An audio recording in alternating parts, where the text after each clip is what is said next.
Yo, what's up, gamers? I'm Shack here.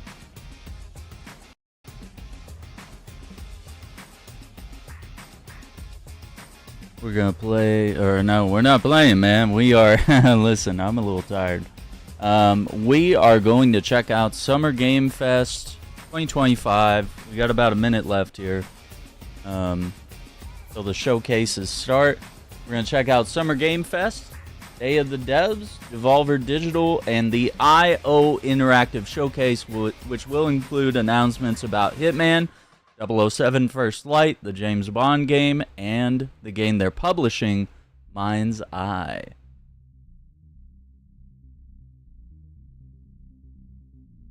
So we're very much looking forward to it. I'm a little under the weather, so I'm gonna be a little more chill today. But yeah, we'll still react, you know, we'll still have a great time here. But I might disappear, you know, to have some dinner, or just kind of, you know, if it gets a little hot in here, we'll kill all the lights and I'll just, you know, react by speaking, you know. Yeah, MindsEye is not out until the 10th. Unless there's like devs or not devs, but certain people that might have early access to it. That's really.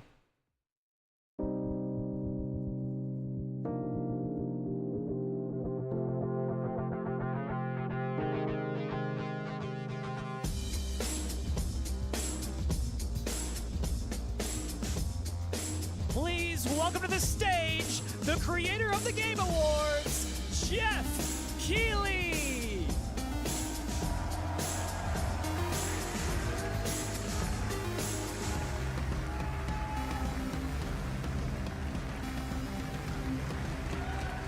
Oh wow, the shoes. Bold choice. I love the energy. Hello, everybody, and welcome to Summer Game Fest, a showcase to celebrate I think the what's subtitles new are a and little next in video games. behind. Now, every year, we have the distinct honor of coming together to spotlight the boundless creativity that defines our industry.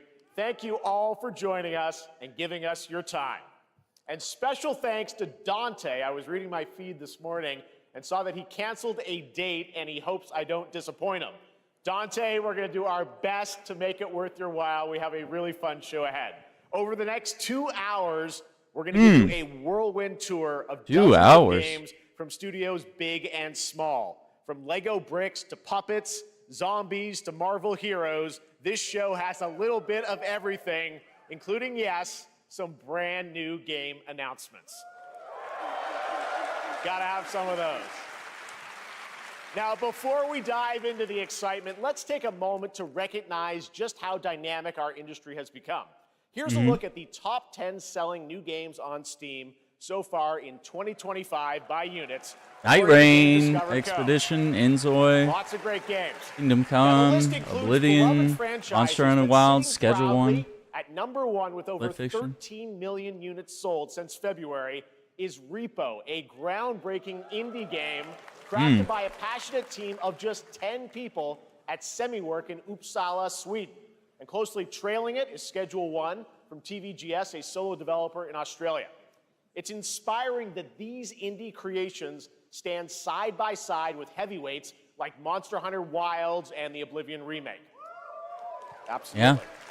Now let's also applaud Claire Obscure from Sandfall. Okay. They might get some nominations at the end of the year. We're not there yet, but it is a monumental achievement, earning the highest user Metacritic score ever recorded for a game, all from a team of under 30 developers who bravely stepped away from big publishers to forge their own path. One thing is clear. With digital distribution and engines like Unreal, today's most innovative projects increasingly emerge from outside the traditional publisher system. And that's something to celebrate. But with more than 18,000 games released on Steam just last year, wow, more than double from 2020, the challenge now is discovery. And that's precisely why events like Summer Game Fest, our partner showcases happening all weekend long, and initiatives like the Steam Next Fest are so essential. These events help remarkable games, big and small, find their audiences. And hopefully, if you're watching this show, you'll discover your next favorite game. So, in that spirit, let's kick things off with a game from an independent studio who is thinking very big. In 2017, 4 developers broke away from AAA publishers to chart their own course. Today, they're a thriving independent studio of 30 creators. And what you're about to see is a powerful testament to what passion, freedom, and a small, dedicated team can achieve. Let's take a look at our first new game announcement.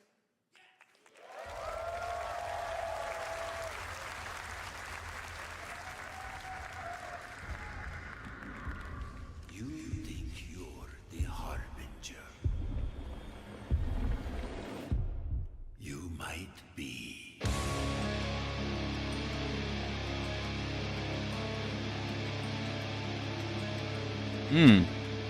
Someone else has given us Bloodborne since PlayStation won't do it. That's crazy. They know naught of your nature. You're a weapon, child.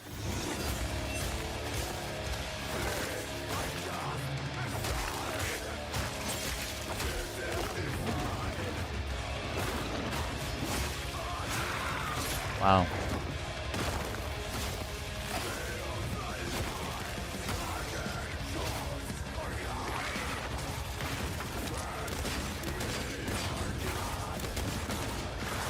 We get guns?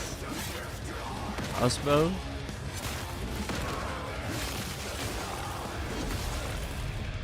They'll worship you until you fail.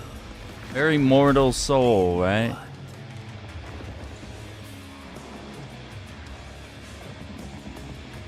You're no god, but neither. Mortal. Yeah.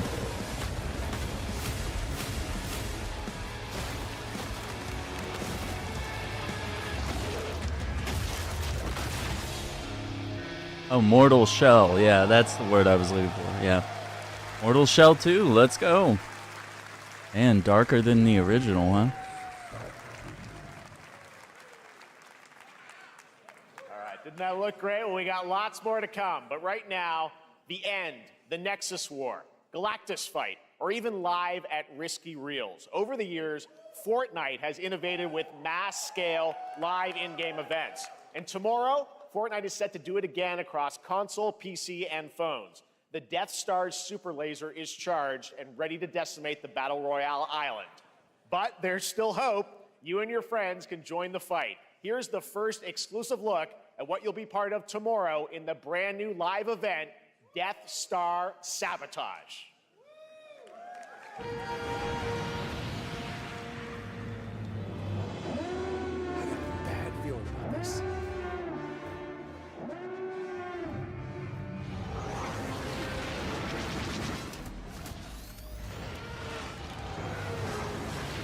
Hit him with everything you've got. Fortnite is crazy. Looks cool. Think I saw Jonesy. All right. Right now, it is an honor to welcome to Summer Game Fest a legendary game creator who is set to release his latest project in just a few short weeks. With each of his games, he pushes the gaming medium in bold new directions, and we are honored to have him with us for the first time at Summer Game Fest in person. Please, everyone, join me in welcoming the great Mr. Hideo Kojima. Oh, here we go.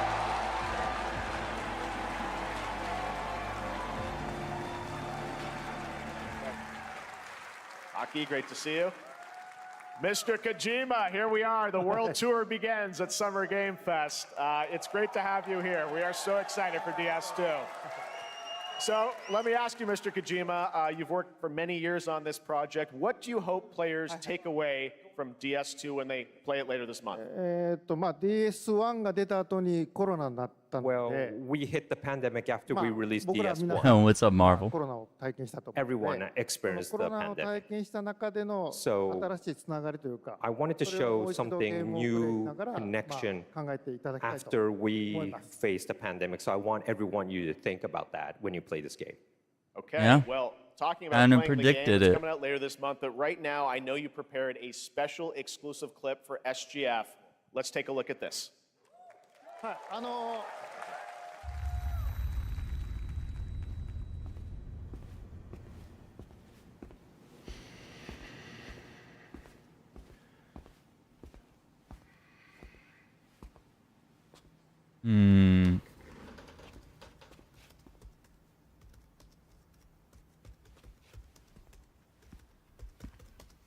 Bridges, huh?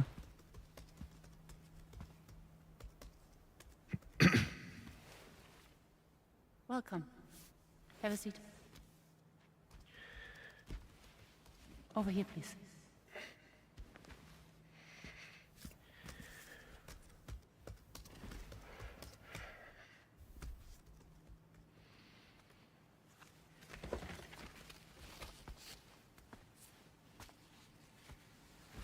No smoking, please.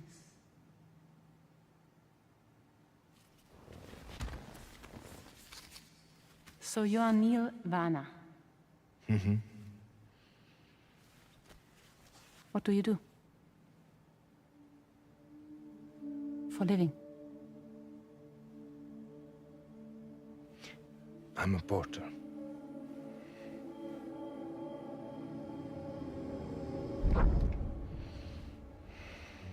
So thank you. We're good for the day. Okay. Thanks. Neil.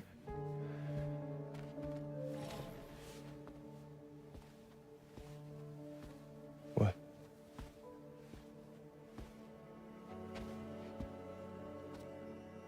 So you made it then. Sorry. You really don't remember me.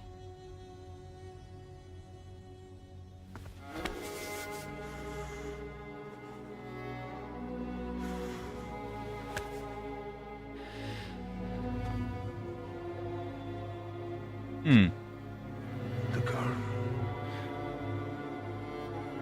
You're alive.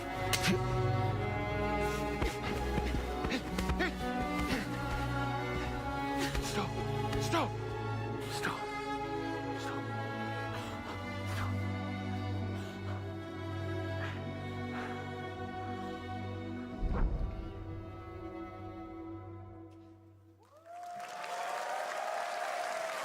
So much mystery.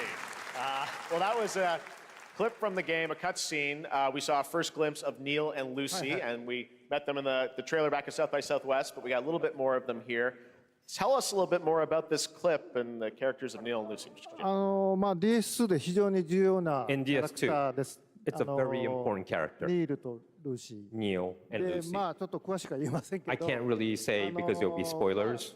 手にカニ座の刻印が2 You 人ある saw the cancer mark on both of their すごい hands 深いつながりがあって So they have これ this が物語に deep 大き connection く関わってきます。 and reveals で前回 throughout the クリ story. フっていう人気キャラクターがい And ま last すけど time on マッツさんがや DS1, って we have Cliff, で who was 物 played 語 by 的には Max. 彼はもういなくな And った of の course, で by story, まあ 2では出 he せな will い。 not be in で今回ニ DS2. ールっていうのがマ But ッツ this さ time, んの代わりというそ Neil の will 同 be じような like 役割を担って playing like the role that 登場 Max します did for DS2 で this まあクリ time. フすごい人気あったので、 And Cliff was a very まあ popular クリフを超えるようなキャラクタ But I ーを作ろうとして、まあルカさん We にお have 願い to kind し of て like top that 結構いいキャ character. ラクタ So ーになった Luca と Marinetti was a great 非 actor, 常に and I 心 think に残る演技もして it いた was だき great. He did a great performance, so I think you'll like this new character, も Neil, う too. 20日後にゲーム出るんで、 Well, the game's going to be out in 20 days, so I'm not going to give any spoilers, you know.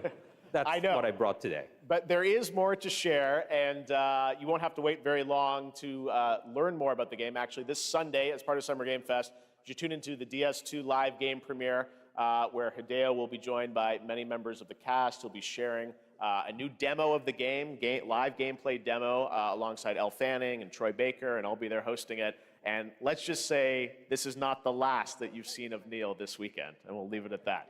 ニールのゲームプレイシーンっていうの Yes, を出し I'll ます show you ので the gameplay scene of 見 Neil. に来てください。 So hope you enjoy. Will join us Sunday too.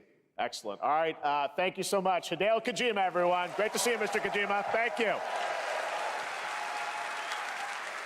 All right, and now I'd like That's to introduce cool. my co-host for Summer Game Fest. She's along for the party, a veteran games journalist on GameSpot and the co-host of the Friends Per Second podcast.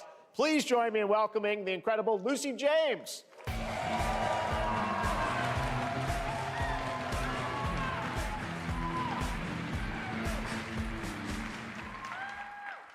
Thanks, Jeff, and hello, Summer Game Fest. I am so excited to be here this year. Thank you for having me. Now, we are honored to reveal an exciting new project from Raw Power Games, a new team headquartered in Copenhagen, Denmark. Here, you can engage in intense combat, fight for land, glory, and legacy, and lead massive armies into epic scale battles, as narrated by actor Tom Hardy. Thou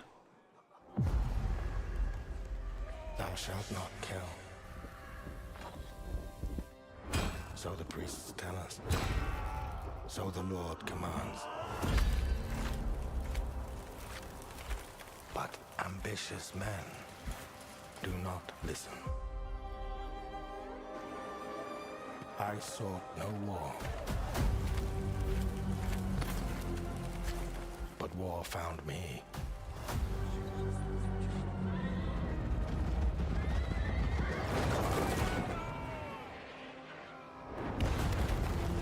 I became like them. I took up the sword, prayed I could win redemption through my deeds. But some paths, once taken, have only one ending.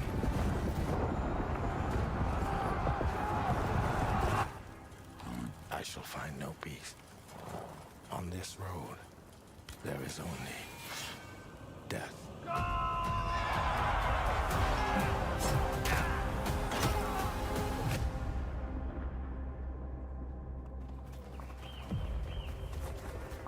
But that's just my story. Oh, okay. So large-scale battles.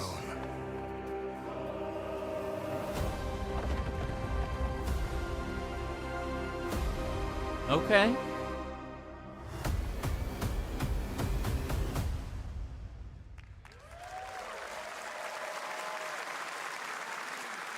That was a very cool new project in a brutal European medieval world. Now it's time to hang on to the edge of tomorrow. Sonic Racing Crossworlds is a thrilling new entry in the legacy of racing action games within the Sonic franchise. Crossworlds brings other worlds and familiar faces to Sonic Racing, including surprise guest characters being revealed here at SGF for the first time. Cool.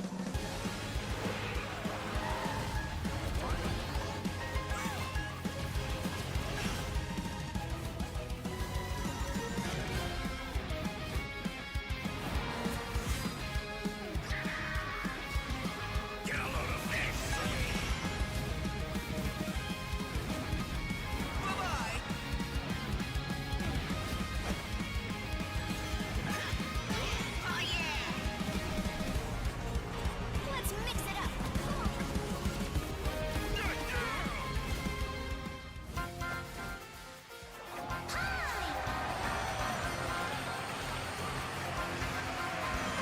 Hoverboards. Oh my god.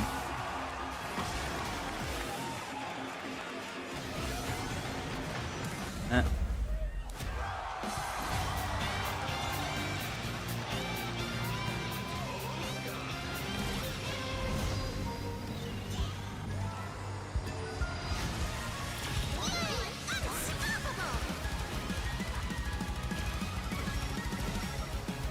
Time for me to win this. All right. Coming in September, but that is not all. We'd like to introduce the man behind the creation of everyone's favorite blue hedgehog, Takashi Iizuka. Thank you, Jeff. I'm honored to be here to talk about our latest Sonic Racing game. Sonic Racing Cross World is the next generation of the Sonic Racing series, developed by Sonic Team and the Sega Arcade Racing Team. You can feel brand new experience from the new feature Travel Ring, which you can warp in the race. Also, unlike another kart racing game, this game will have online cross-platform matchmaking. So you can race against all of your friends across all of the platform. Lastly, I have one more thing I'd like to show everyone here today. Take a look inside of the travel ring.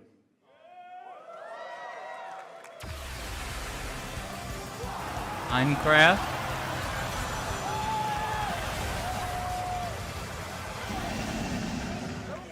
Oh, wow. Cool. Minecraft and Sonic. I guess you could say, you gotta go craft. Well, I gotta laugh. That's all I want. That's all I want. Next, we're excited to reveal a brand new action RPG from Bandai Namco Studios. Embark on a journey across a dark fantasy world and uncover a vast story that eclipses time.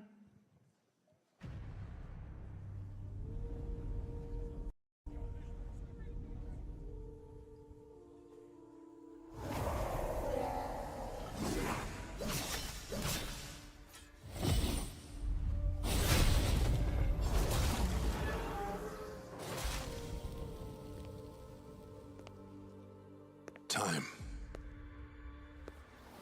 For some, it heals. For others, it wounds. And for our world, it promises only oblivion. Our hopes lost long ago.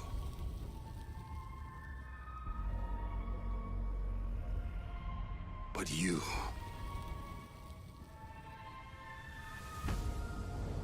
have the power to change all of this.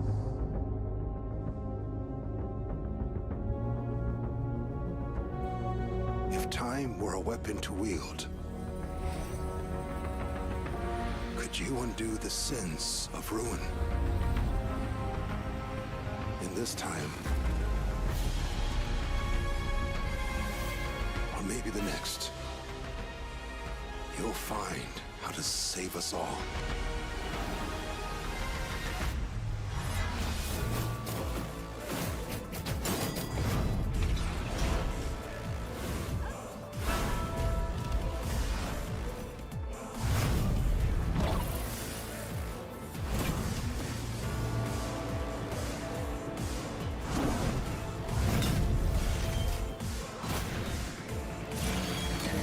Everything is like the soul genre or action adventure mixed with it at this point. They see what we're doing, yeah. So Code Vein coming back for another one. That's cool.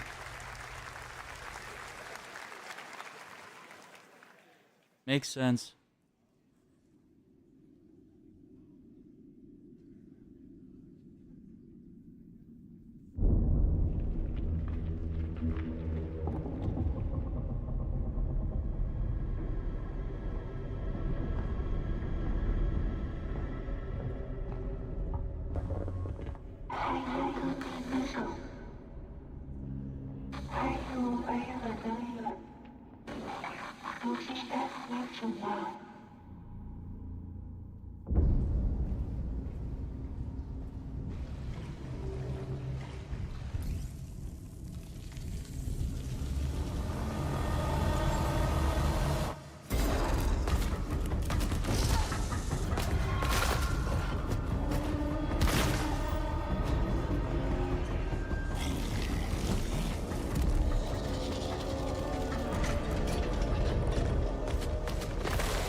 End of Abyss.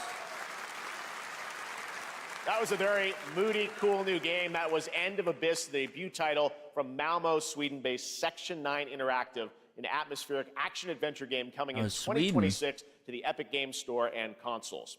Next, we'll step into the black and white world of rubber hose animation with Mouse PI for Hire, developed by first-time developer Fumi Games and published by PlaySide, releasing later this year. Here's a quick new look at the game and the reveal of a familiar voice.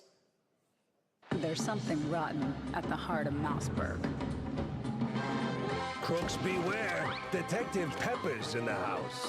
There are those who would bend the city to their will. Dumb wise guys and fake cheese wheels. And those who do anything to save it.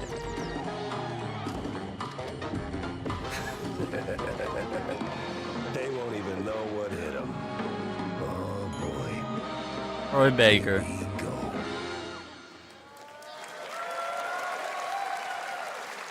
Another role for Troy Baker. All right, that's not all from PlaySide. Now comes the announcement of another ambitious project from this independent Australian developer. We've been talking to them for a while about this project, which builds on their recent launches of Kill Knight and Age of Darkness. But this takes things to a whole new level. It's a premium, real-time strategy game built for PC based on one of the most iconic fantasy franchises in the world. Any guesses? Let's take a look. You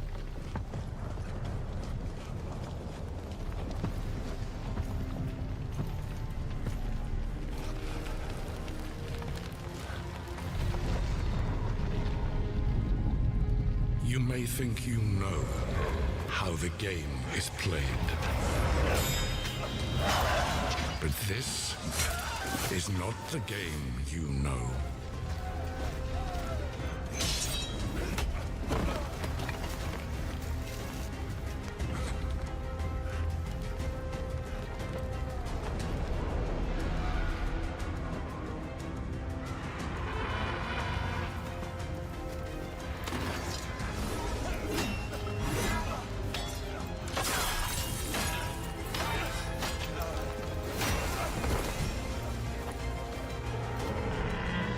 This is your legacy.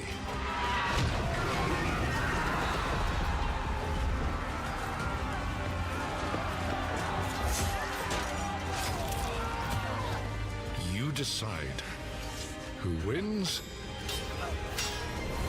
and who dies.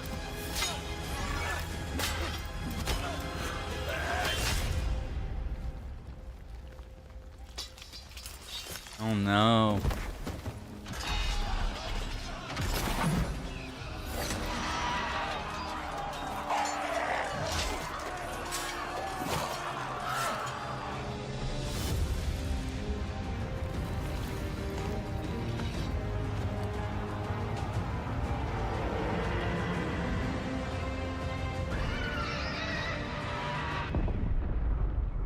Game of Thrones.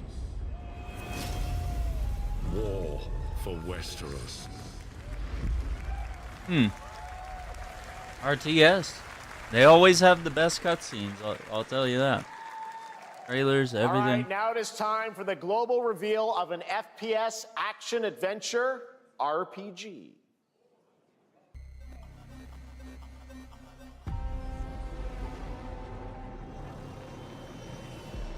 The great Silkovsky once said, one could count 1,000,000 billion suns in the known universe. So why do we deny other intelligent beings? It is said, if they were out there, they would have visited Earth.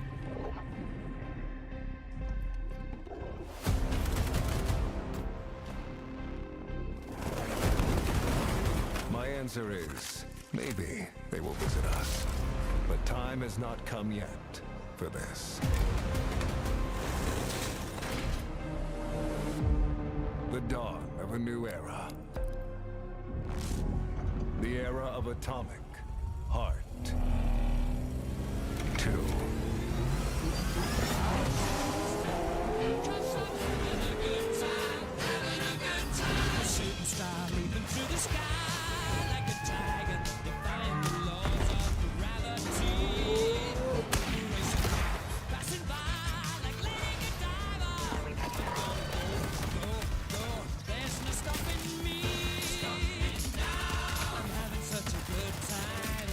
Oh, wow.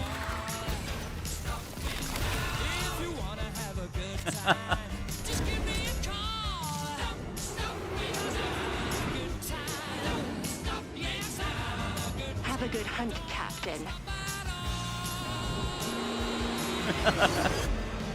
Oh my god.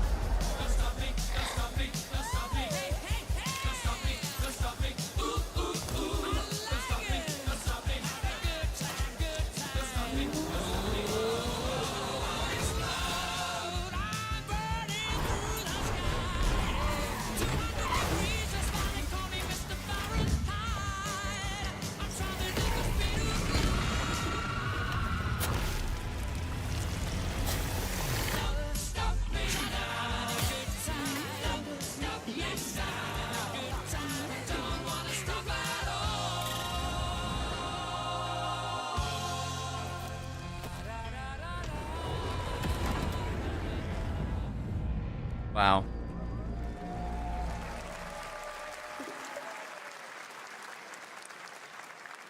That's right. Atomic Heart 2 is in active development at Mundfish on Unreal Engine 5, a spiritual successor to the first game with a retro-futuristic world on a global scale, and this time there's a greater emphasis on RPG elements and player freedom.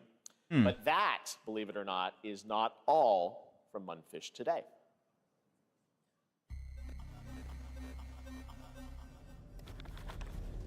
Is it recording? Yeah, it is. It's in the sky, a giant cube. I can still barely believe it myself. When it showed up, I was in the lab. I didn't even see it. You know? I felt that same fear, though. A terrible sense of my own powerlessness.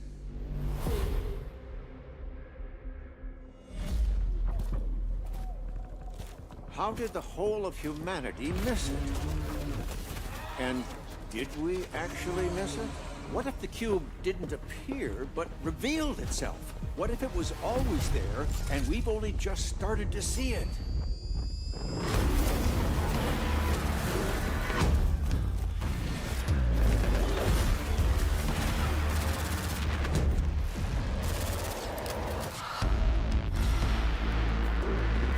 Is it a roguelike or a battle royale?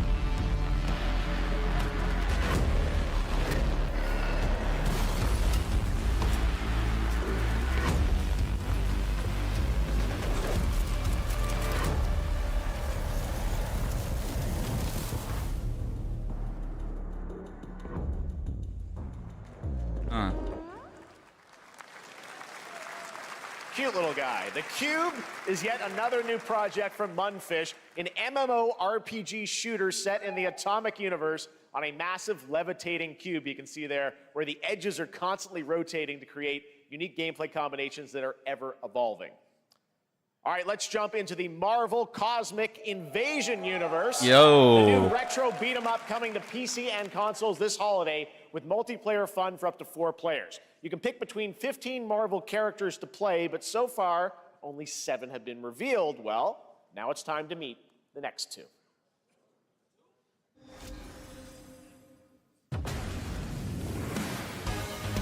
Yeah, this looks dope.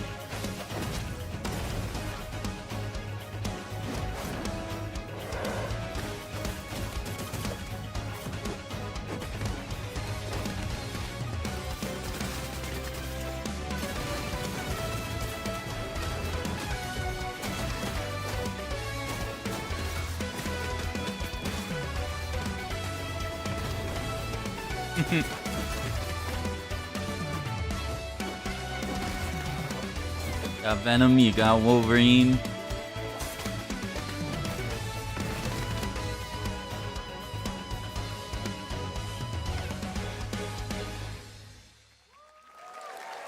All right.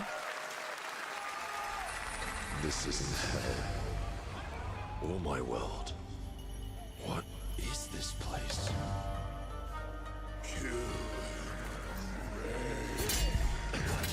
Also, you don't have a chance.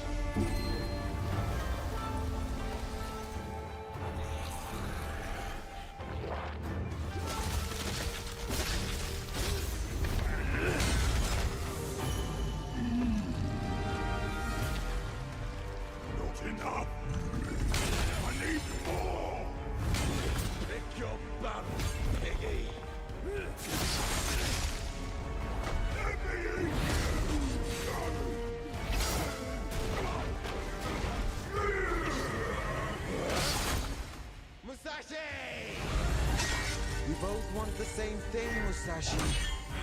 But there's only room for one at the top. And it won't be a coward who runs from jewels. What Wow. never did work between us, did they? Sasaki Ganyu. That looks cool. Yeah. That's cool to see some more.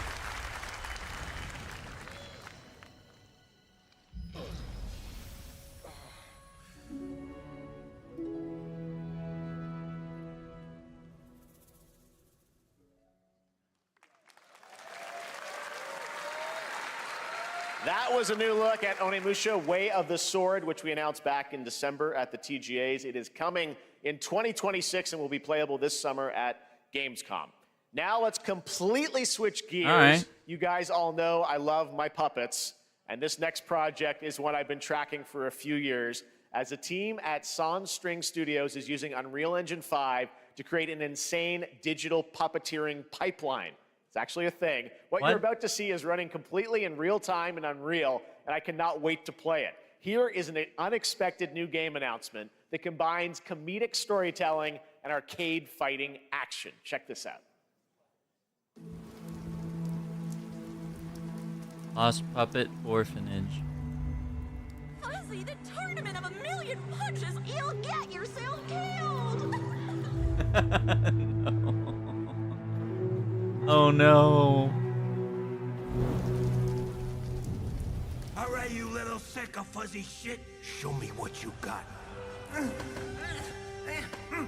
What? If you're gonna be champ, we gotta transform you. Why are you even here? Don't waste my time.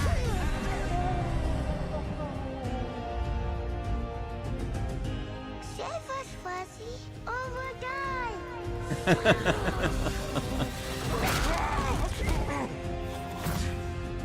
Attaboy. Attaboy. Eat bread, crap, burnt toast, carb load. This mate ain't gonna beat itself. I've been taking dumps in there all day. Jeff.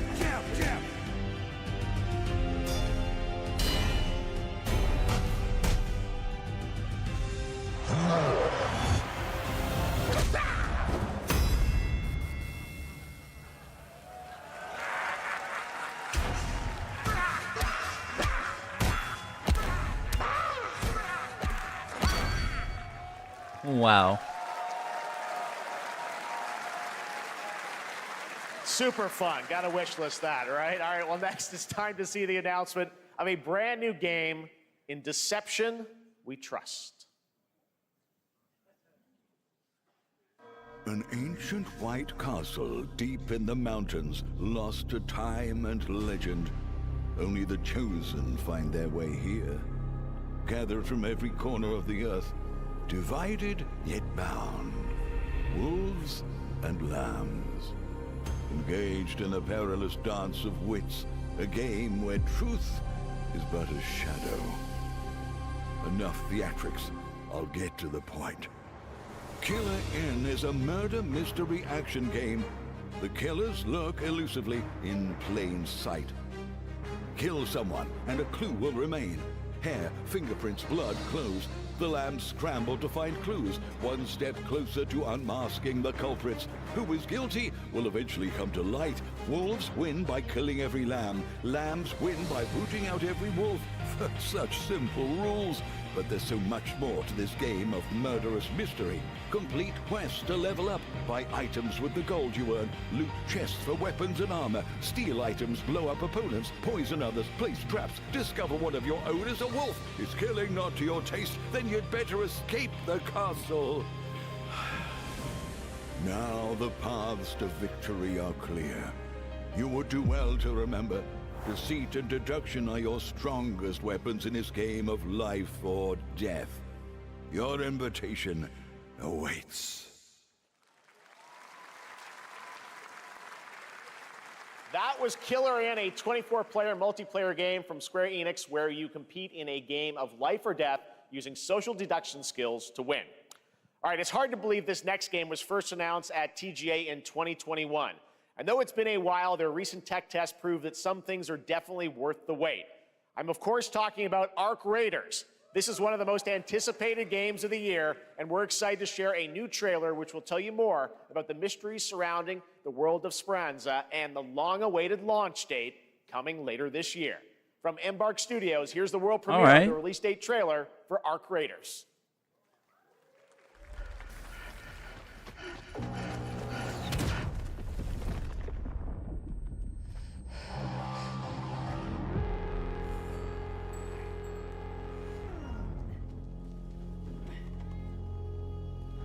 I like the art style. This was fun. This was fun to play. Settle into a slower rhythm. Clear your mind of all distractions. You don't have to walk this path alone. Surround yourself with resourceful friends.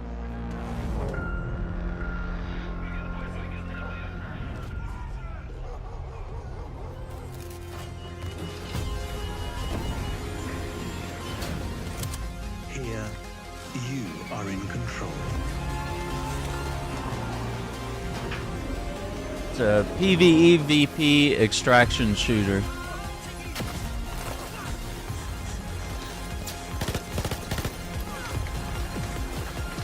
You team up to fight the robots, the drones, or don't.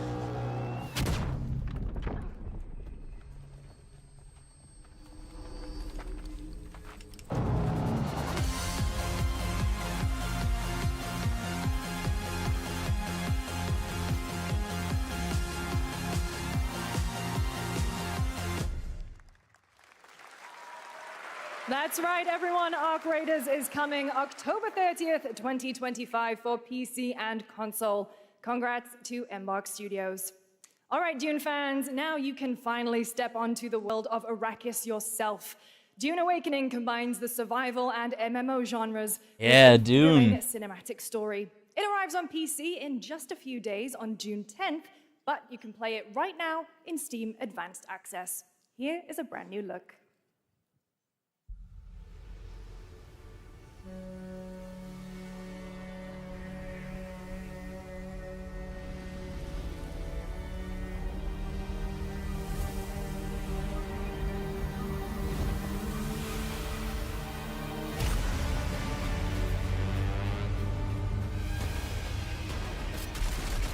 Start a car.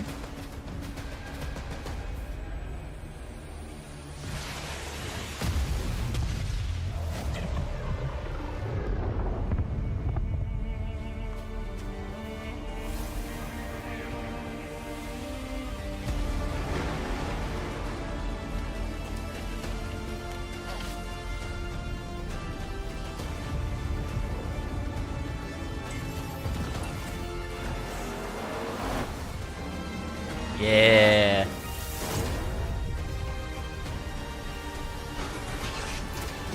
Ooh, the quadcopter, we gotta get that.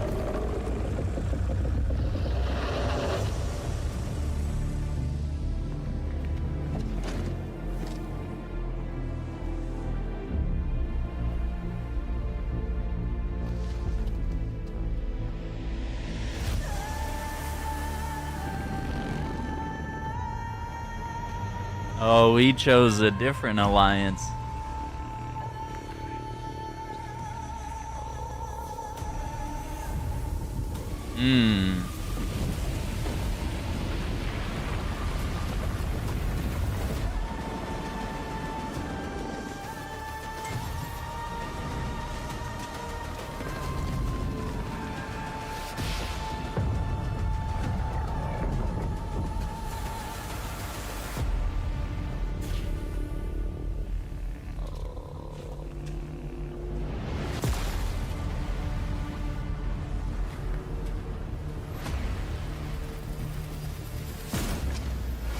See, this is like the late game where we start battling for shipwrecks and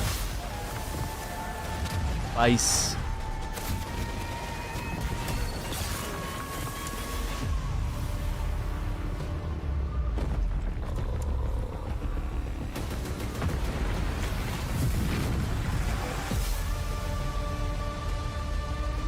Yeah, Dune Awakening's dope.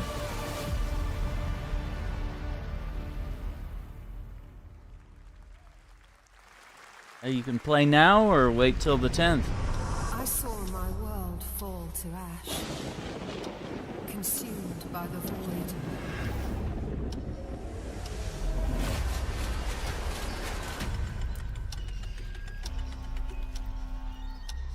Try as I might to curb their advance. 'Twas all for naught.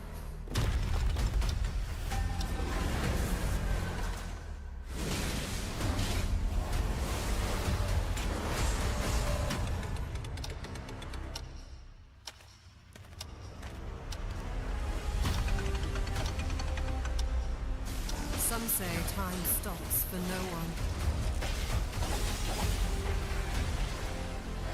Neither man nor God, living And nor feels like every game is trying to be the Souls.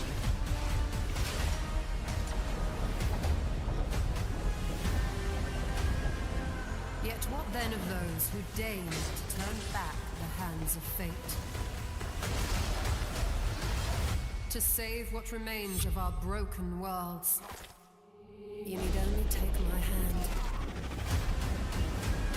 Return to the past, where your journey awaits. Oh no, Odyssey.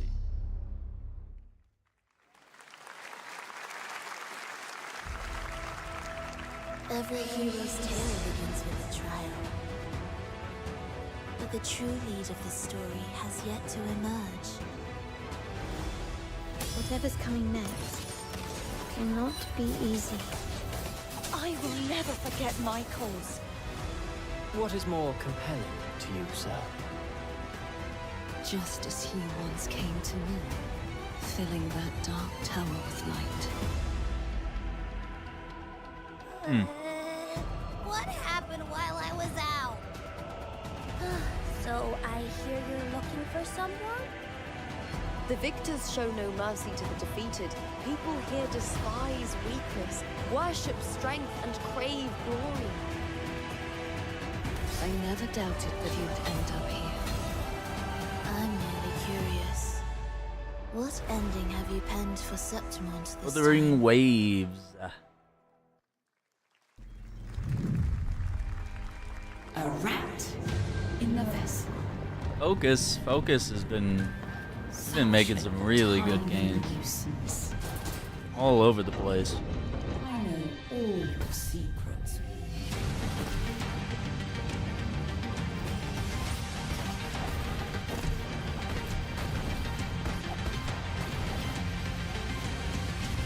And don't come back. A demo. That's Mio, Memories in Orbit, a stunning new Metroidvania platformer that has a demo on Steam you can play right now as part of Next Fest.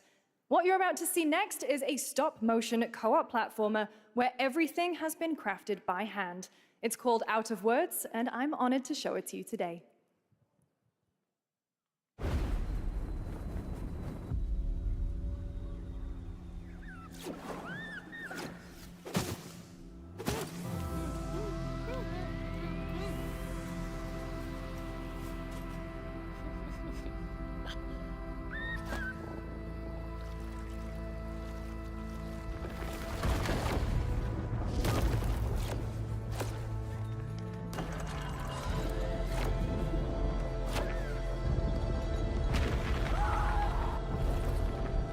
Don't you see?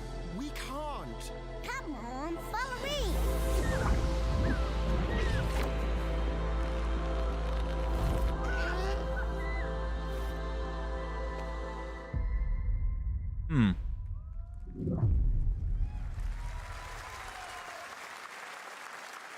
What a really unique and different game. This August signals the release of Mafia: The Old Country, the next entry in the acclaimed Mafia franchise from the team at Hangar 13. It's a gritty mob story set in the brutal underworld of 1900 Sicily. Here is the Summer Game Fest trailer.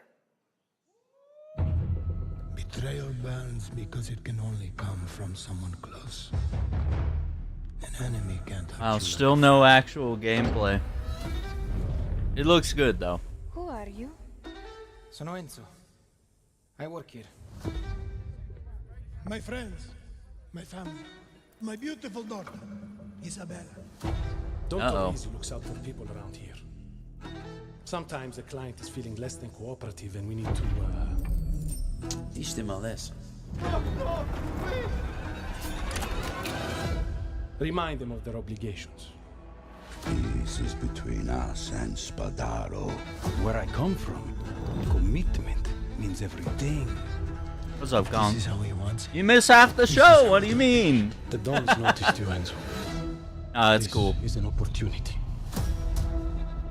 Do you wish to commit to this family? Enzo! We can't let them get away! A lot of cool stuff. A lot of new games coming in 2026. Became our business. This is going to be a good one. This family. I'm just concerned about the We do setting. not always get to choose what we do. We can choose who we are. And who are you, Enzo? Could be really cool. And if you thought that guy was a stud, just wait till you see this next game. LEGO Voyagers captures the creative, hands-on spirit of classic LEGO play and will also support a Friends Pass, just like Split Fiction. Here's the first ever look.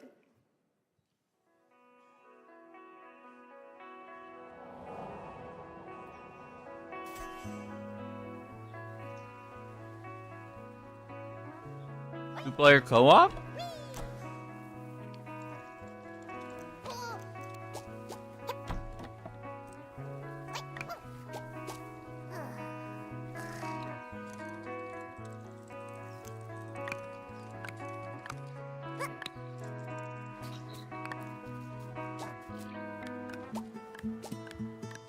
What?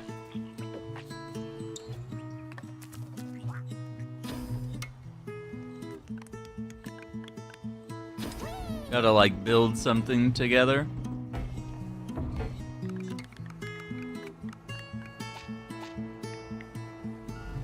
Hey, if it plays well, this is a really cool concept.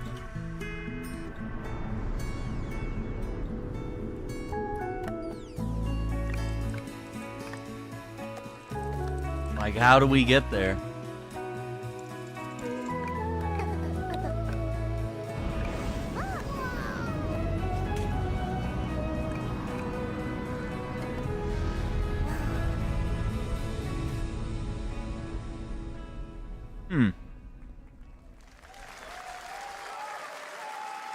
Keep an eye on that one.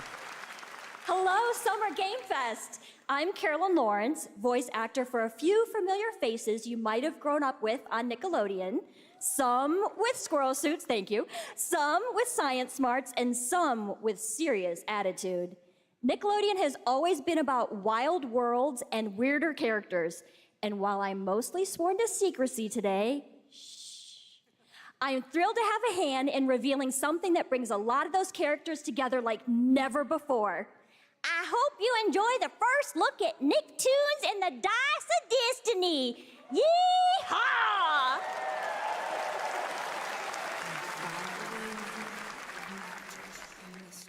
A great evil would emerge. However, a brave and wise and powerful and ridiculously handsome wizard would call upon his magic powers to summon the most ferocious, most awesome, most totally radical team of adventurers the land had ever seen. They alone would be able to...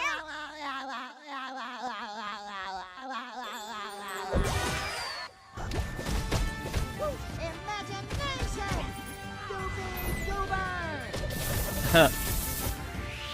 That's SpongeBob.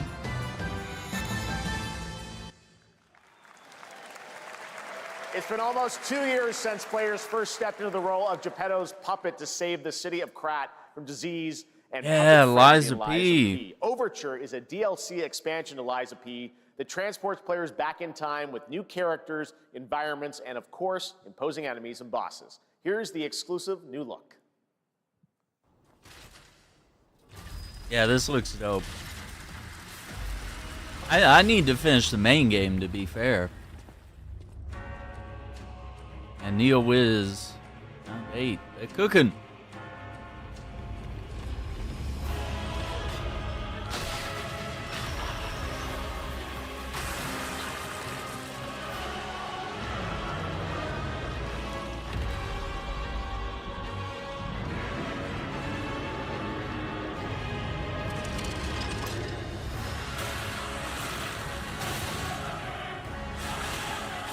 New weapons.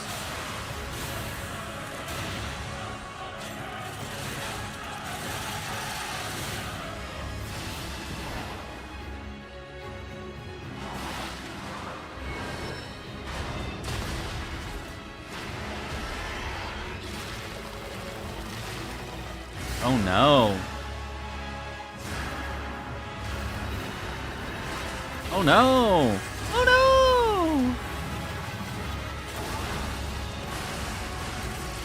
Yeah, for a DLC, it feels like a whole new game. Whoa.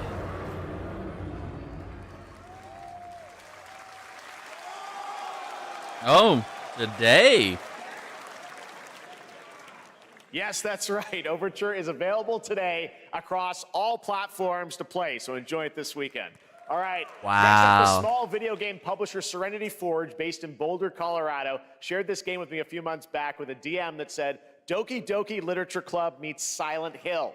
What? That piqued my interest. I think you might get a kick out of this announcement, too.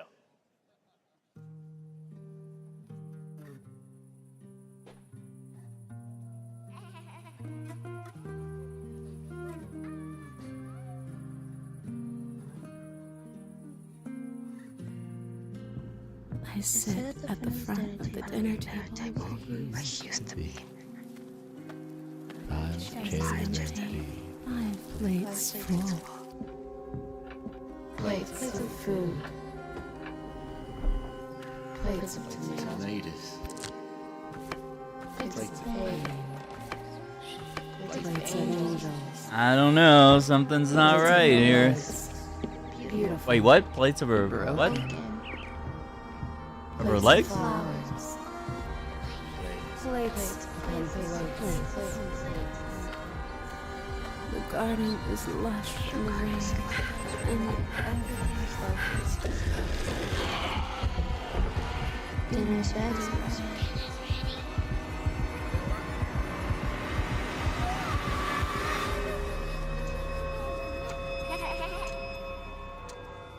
There's a hunger that feeds and blooms, and I will feed, and I will bloom.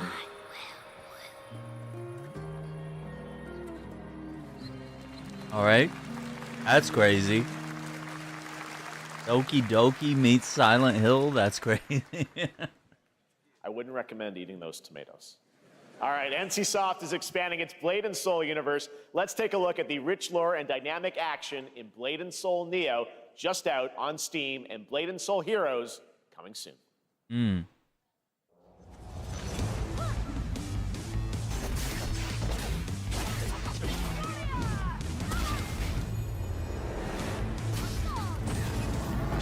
Warlock? Oh my god.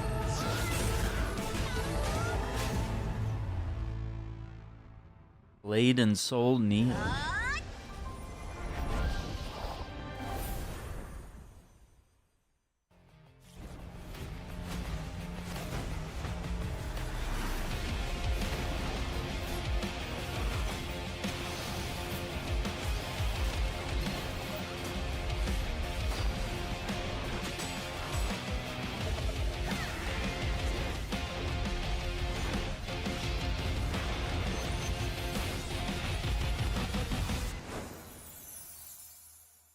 Soul Heroes. Why are you shooting at tigers, kid? What's going on here? Not very nice.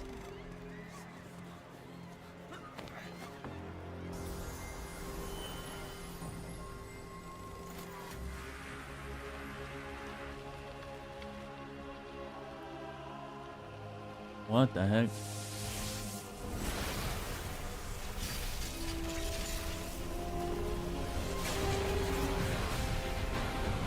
Uh-oh.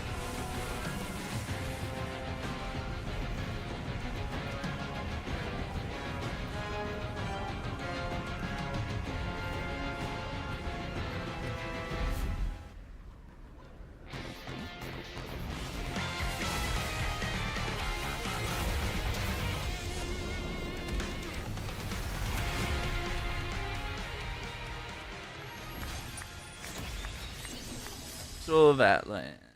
Alright.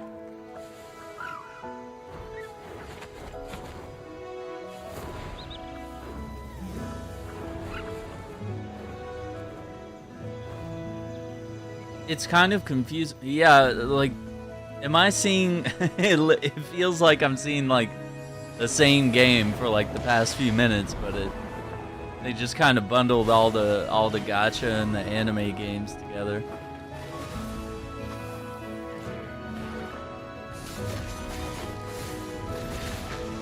Pretty cool.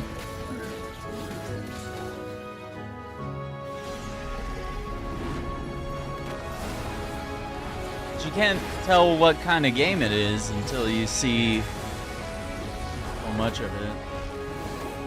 Could be turn-based, could be like actual control of the character.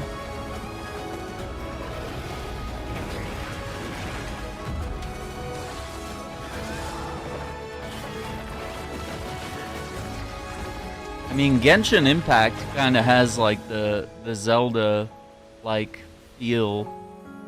This game looks like it's going for it too, you know? They're trying to show you all these different characters and biomes. Open world puzzles, I guess.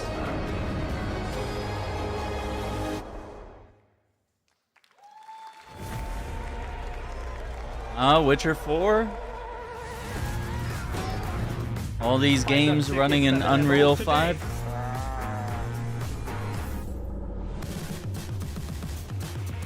This is a technological showcase set in the world of The Witcher 4. Human Creator is now fully integrated into Unreal Engine. You're seeing me live in real time. Squid Game will be coming to UEFN. It started with an epic mega grant, and it's now a serious contender for Game of the Year. That Mongilsta Dive will be exclusively on the Epic Game Store.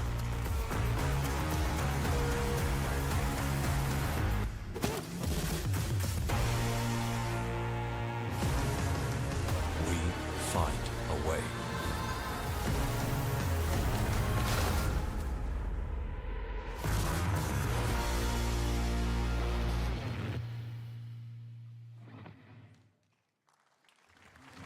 We altered the course of nature, unleashed genetic power across continents.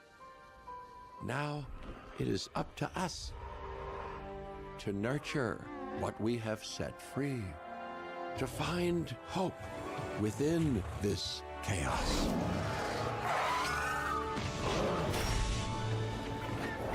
Well, to help life find a way.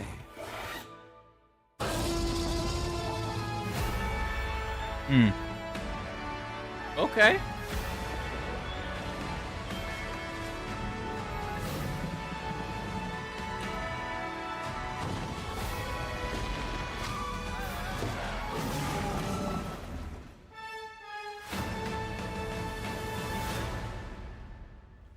First of October. Hi, I'm Celia from Yacht Club Games. 10 years ago, we broke new ground with our first game, Shovel Knight.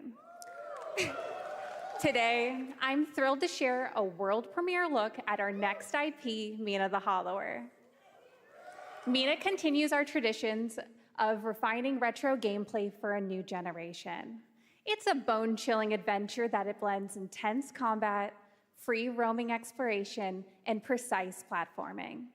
As Mina, a whip-wielding hollower, you'll burrow through danger and unravel the mysteries of a cursed island. A decade ago, we unearthed a groundbreaking legend. This year, we're bringing our next bona fide classic.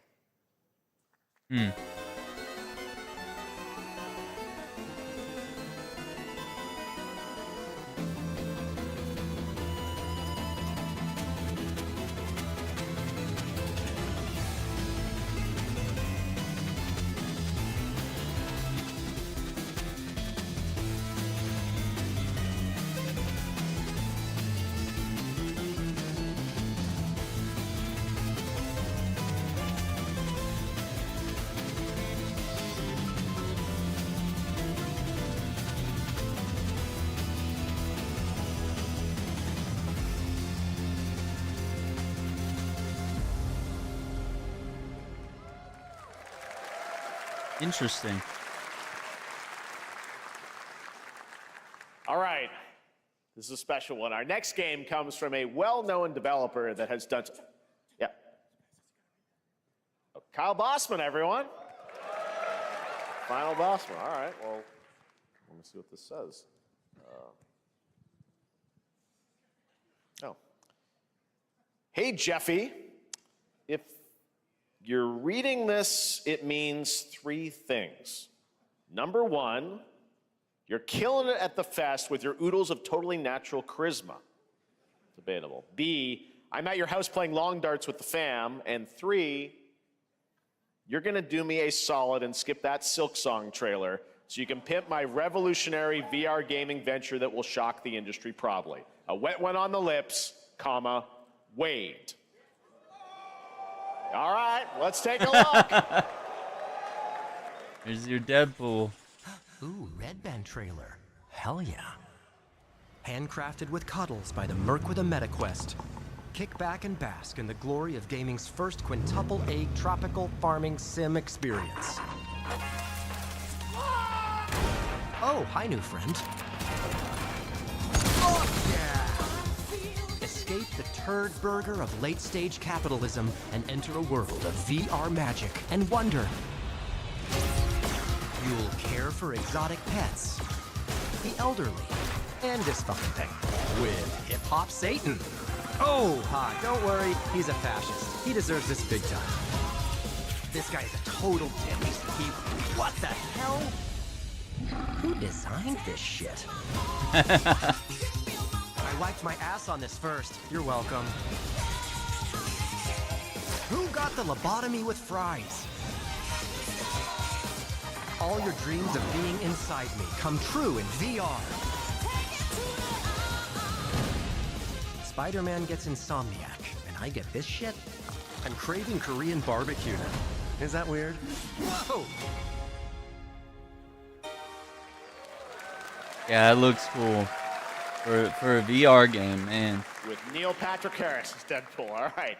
Last year at Gamescom, we announced Dying Light the Beast, the culmination of a decade of Techland's experience building survival horror games. Kyle Crane is back as the player character in this title that blends open world and action survival horror. Let's take a look at the latest trailer with some big news, the release date.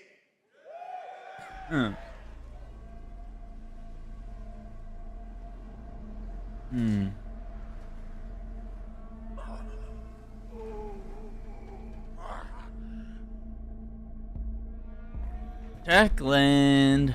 What can you tell me about the Baron? Your Dying Light. He's a narcissistic sociopath. He's experimenting on humans like they're lab rats.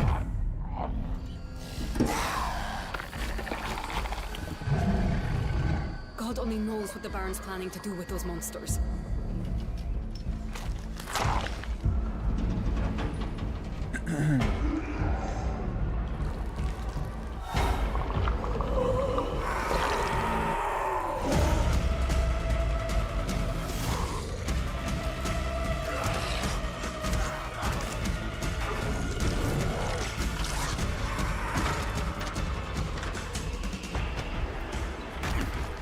Yeah, the parkour.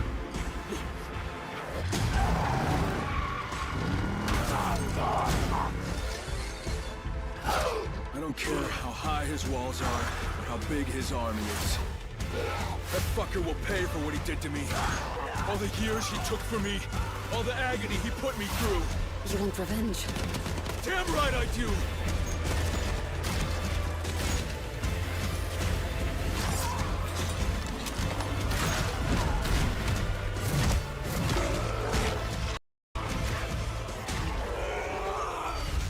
Oh my gosh.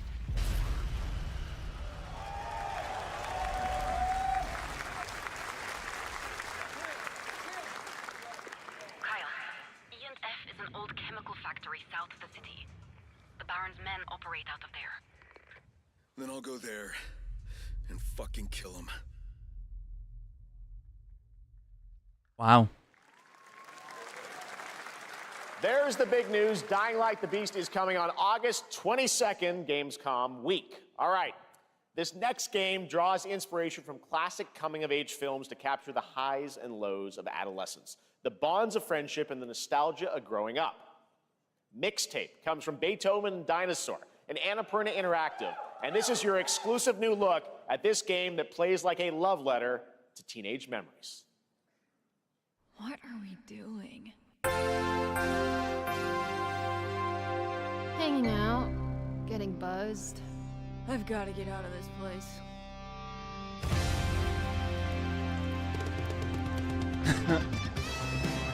At the end of an era, when everything's about to change, it's time to look back on your greatest hits.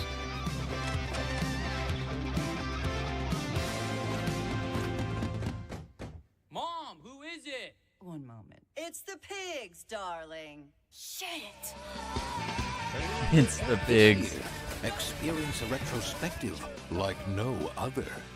Beethoven and Dinosaur invites you to relive the teenage riot, to spend one last night together before school's out forever. And with a soundtrack this good, it's gonna be one hell of a night. And The Cure.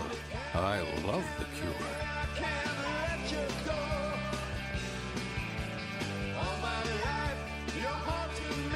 Experience it for yourself. Mixtape. Nothing but the hits. Interesting. I still don't know how it plays. Like, they just showed gameplay bits. A beautiful world where harmony reigns. Will you struggle until your last fleeting moment? Your destinies are sealed. There is no escaping them. That is why we must end you. Right here and now. On your guard.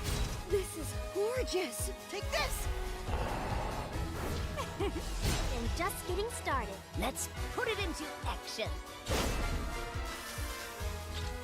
The surge of power. Savor each moment.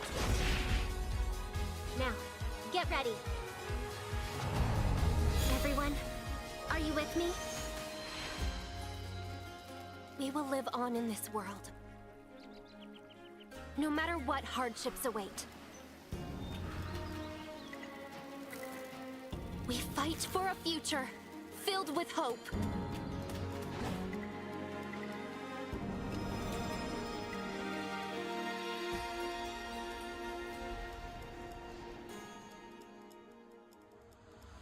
Toa and the Guardians of the Sacred Tree.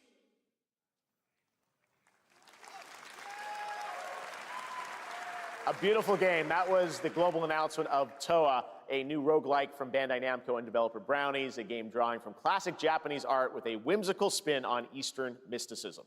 Next, we want to introduce you to a game made by a first-time solo developer in Bandung, Indonesia. With the help of 9 of his friends, he's built an intense action beat-em-up with brutal hand-to-hand combat set in his hometown. This is Acts of Blood. Oh yeah, we played the demo for this. I'm loving this game, dude. No justice, no peace, just names on the wall. Acts of Blood. The hunt isn't over. Not until I kill them all.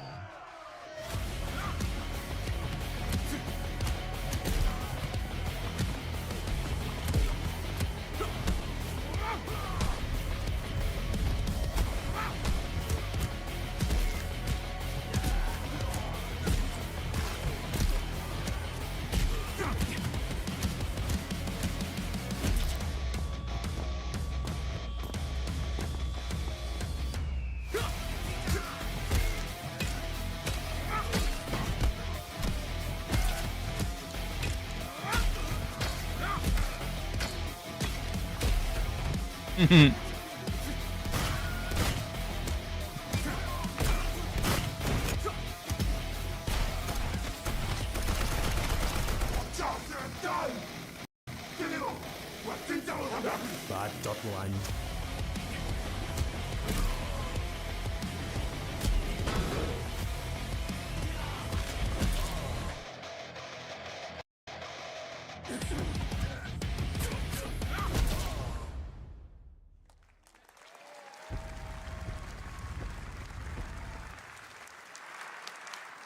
Amazing what these solo devs can do today. Now it is time for the reveal of the next game from Montreal-based Tribute Games, the makers of TMNT Shredder's Revenge and Marvel Cosmic Invasion, which you saw a little bit earlier.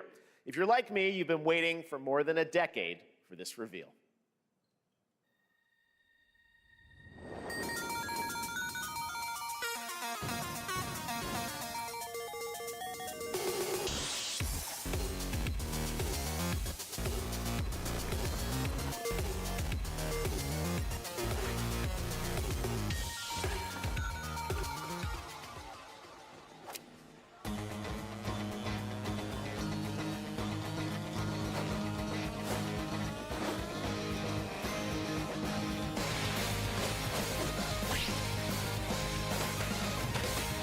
No way.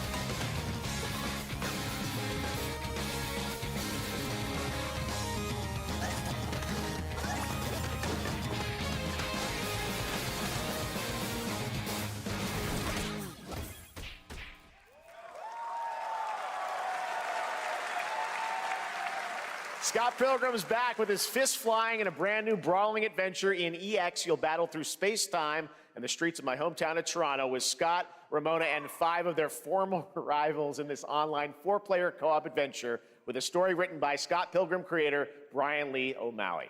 All right, we're going to be right back, but first we have a very special message from Maggie Robertson, TGA winner in 2021 for her performance in Resident Evil Village. Ah, there you are. Wait long. We've been preparing delightful ways to make you suffer. So enter the village if you dare. We've slashed the price to be lower than ever for you simple little man things. Still thirsty? Worry not, you ungrateful wretch. There's plenty more fun to go around. Now cease this foolishness and make your decision wisely.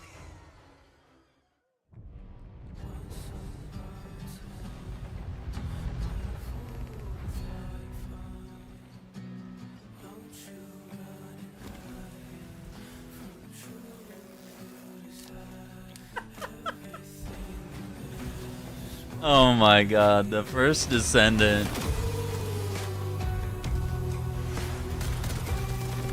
They know their audience.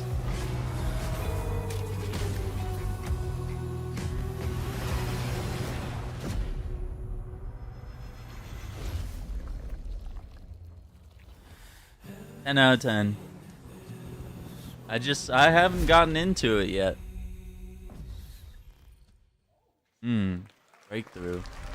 Since the dawn of time, humankind has been obsessed with the hard.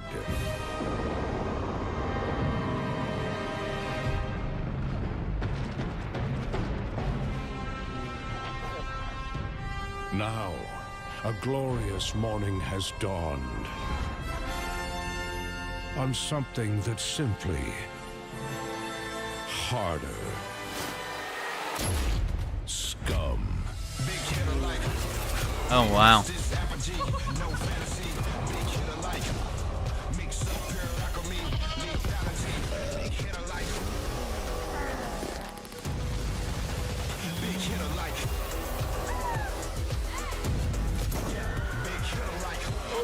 Your hard just got harder.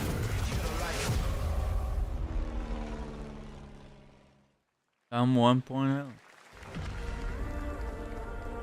Oh, MindsEye.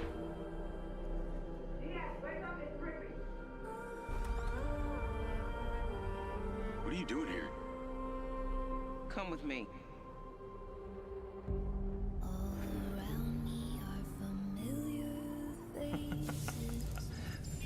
At first, I thought it was just broken synapses in my head.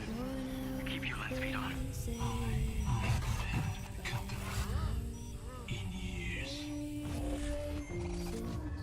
I've been seeing things. Like a part of me that's been buried down deep feels like it's just knocking to get out. It looks good, but they've only shown so much, you know? Charlie, maybe Some think it's a scam. Diaz? You have to see the CFO and the top lawyer for this team just quit a week before launch. I don't want any part of your future. A little suspicious. It's activating. It's Leslie Benzies.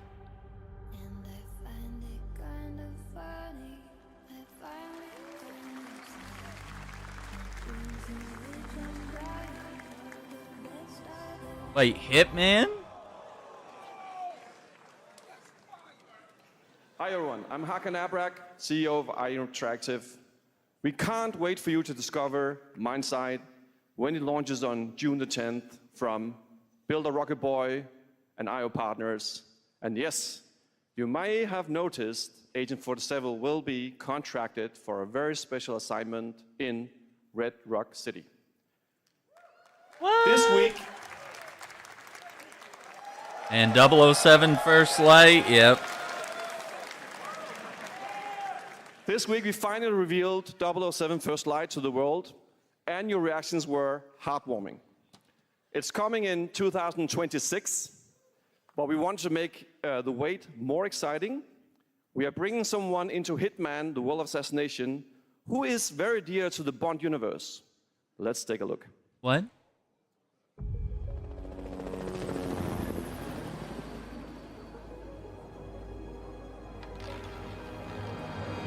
Your target is the elusive shadow banker, known only as Le Chiffre, a financial mastermind with suspected ties to the criminal underworld.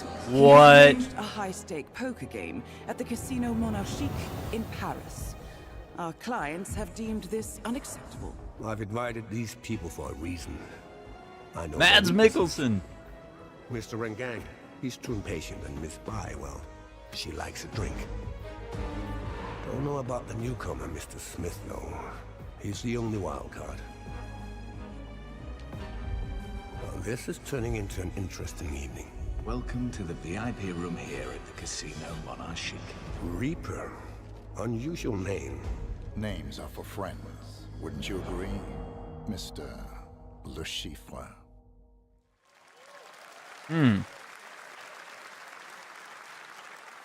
There you have it. Hitman and 007 are coming together in a very unexpected way. We know our players waited a long time for 007 First Light. It's just around the corner, coming out next year. However, Hitman is live right now. That's a cool So collab. why wait? And I asked a fellow Danish friend to join me here. As a matter of fact, he is here with us today. That's right. Everyone at Summer Game Fest, please welcome the great Mads Mikkelsen. What?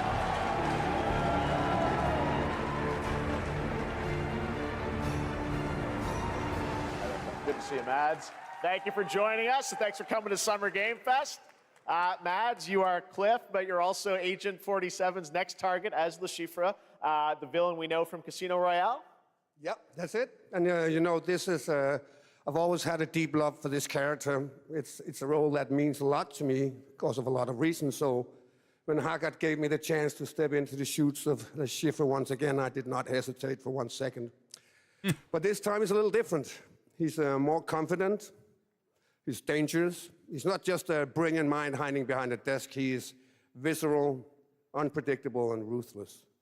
And let's just say this time he doesn't outsource the violence anymore.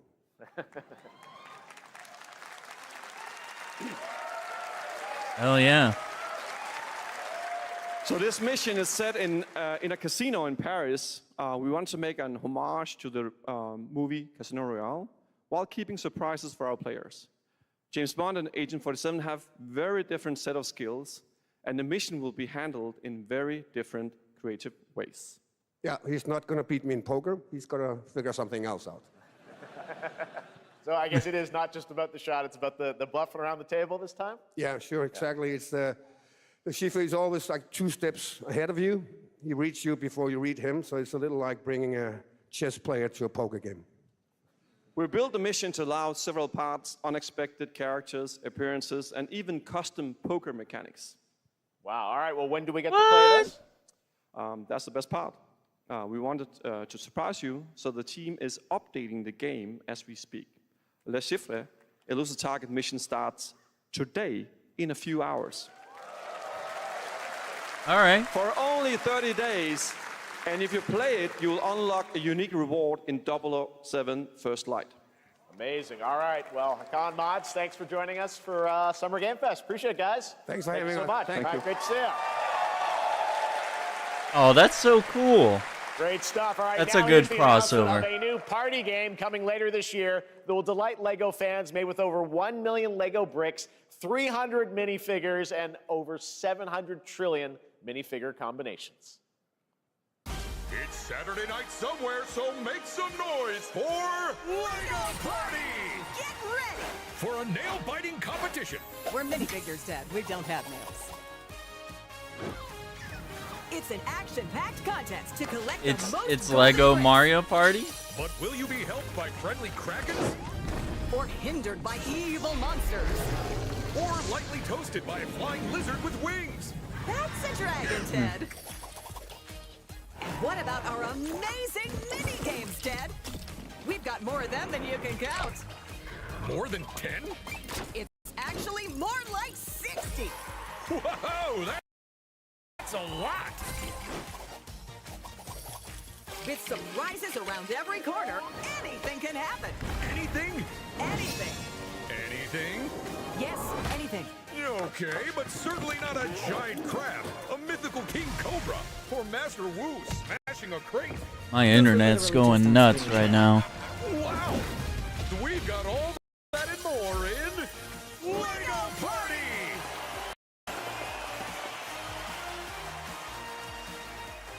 Make sure I'm not downloading anything. That is looking mighty tasty.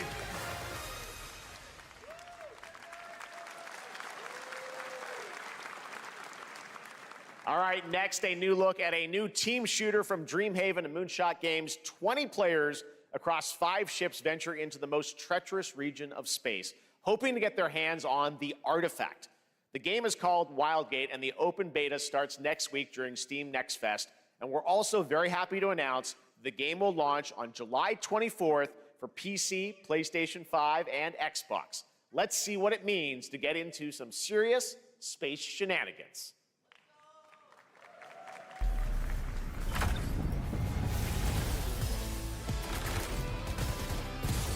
Danger. Reactor overload.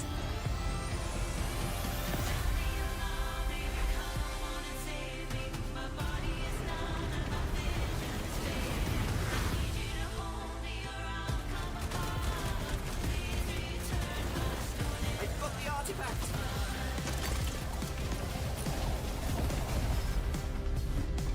Laser round installed.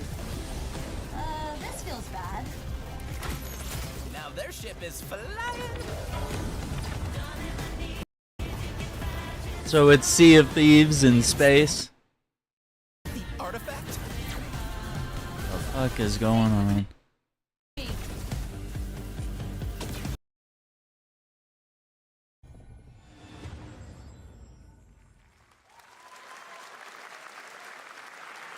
I'm proud to reveal to you the next game from Toronto-based Drinkbox Studios, the team behind the Guacamelee series and Nobody Saves the World.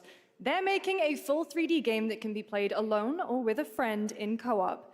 You can find out more during Day of the Devs right after the show, but for now, here is the global reveal of Blighted.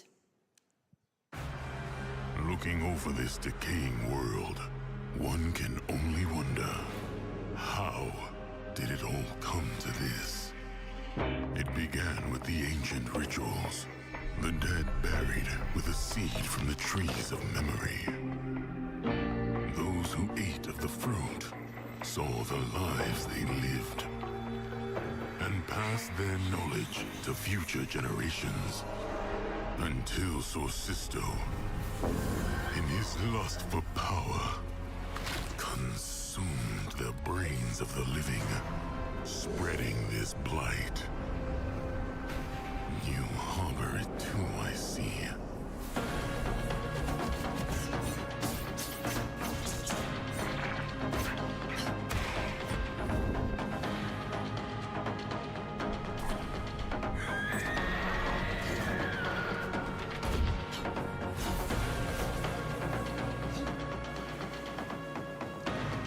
Should you fall, pray the vultures consume you before the blight does.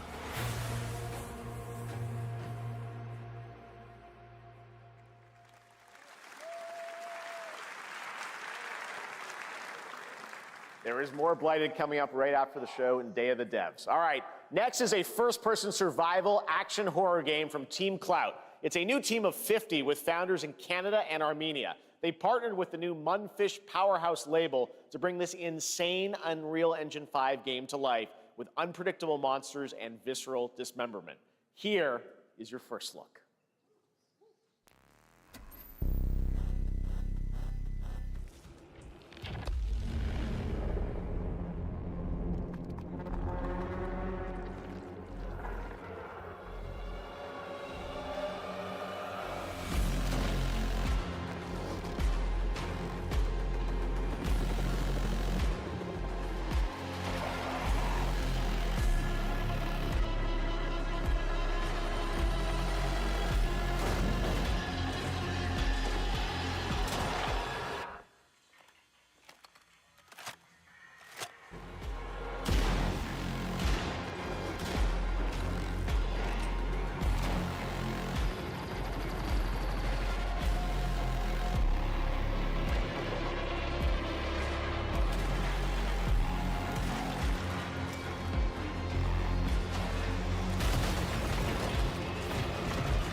Poor little babies. All right, Mecha Break is one of 2025's most anticipated shooters, with its previous beta amassing over 300,000 concurrent players on Steam and 3 million players in total.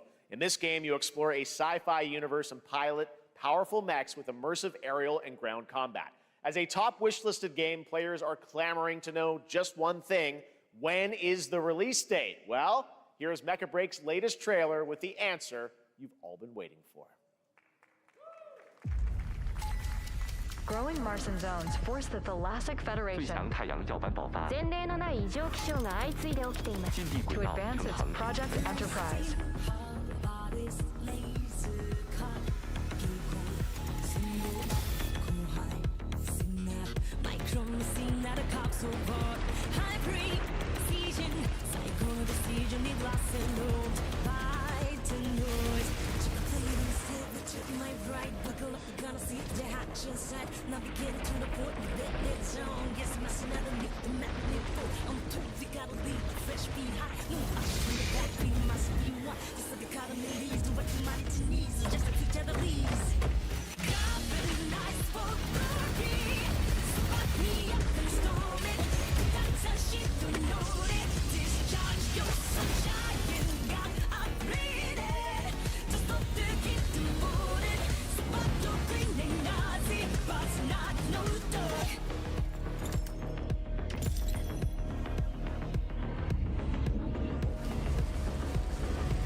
In this next title, small-scale players traverse the oversized world around them, filled with local wildlife and hostile machines. Built by a small 8-person studio, this is Infinitesimals.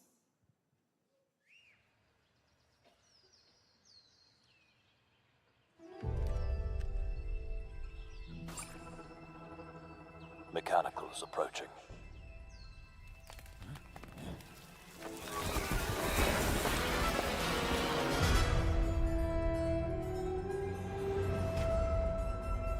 We must now face a stark reality.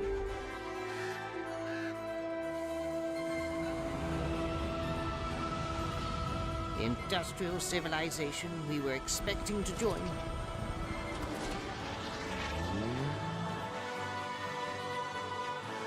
is no more.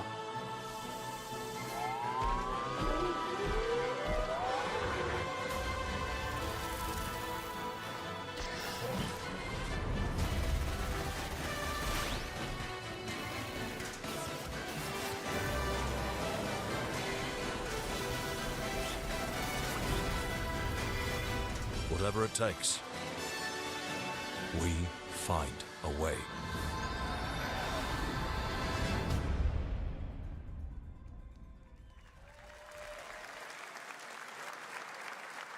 "2026 marks the 30th anniversary of a legendary video game franchise that I think we all know very well. Please check this out.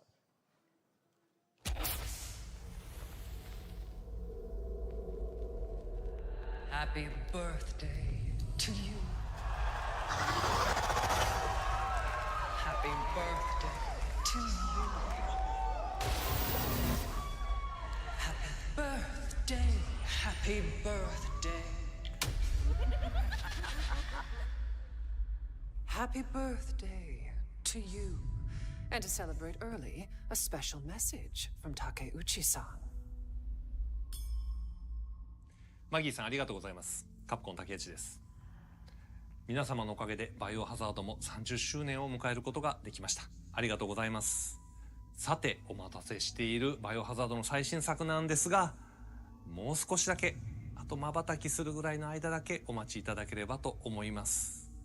それでは、これからもバイオハザードシリーズよろしくお願いいたします。ありがとうございました。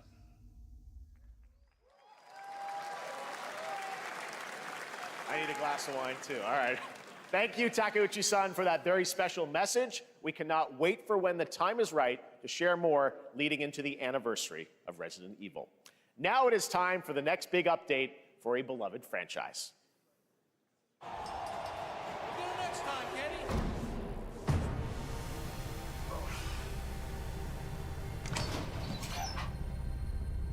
Let's rumble.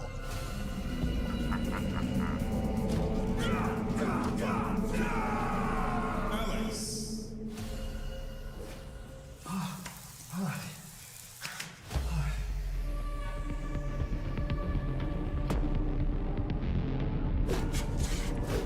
Viper.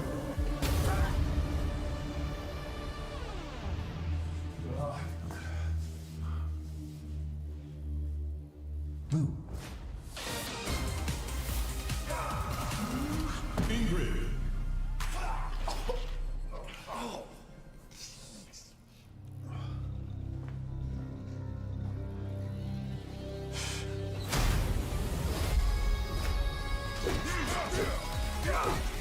Sagat. Street Fighter 6.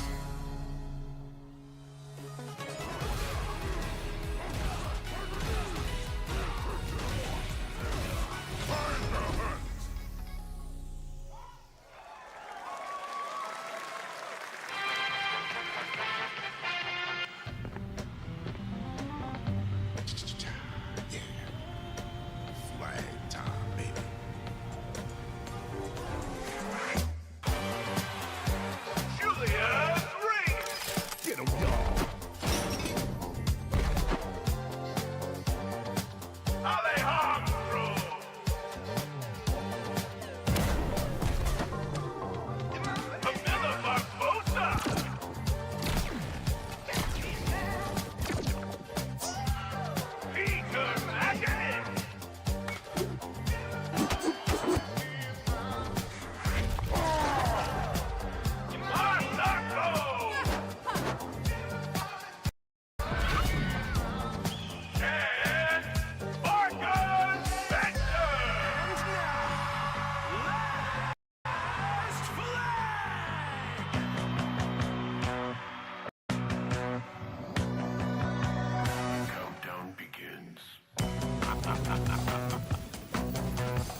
Adios.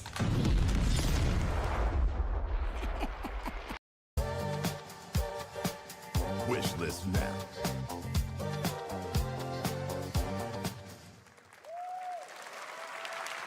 That was Last Flag, a new online action game from the new indie studio Night Street Games, which is the ultimate game of capture the flag set in the 1970s. As you saw, the closed alpha will be starting later this year. Next, we have a beautiful new trailer for a Souls-like action RPG game developed in China by Lenzi, Wu Chong, Fallen Feathers, which is launching on July 24th. Here's a look.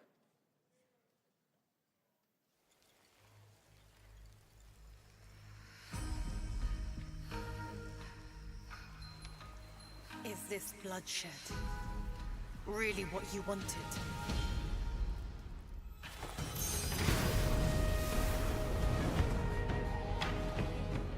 Fate is all set in stone.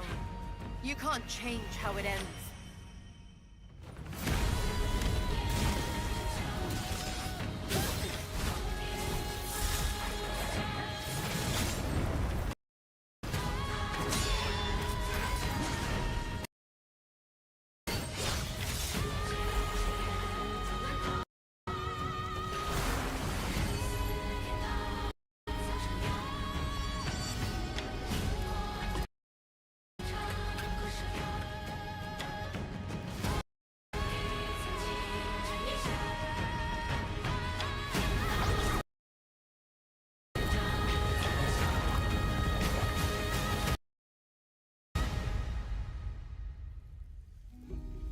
What will it take to finally awaken you?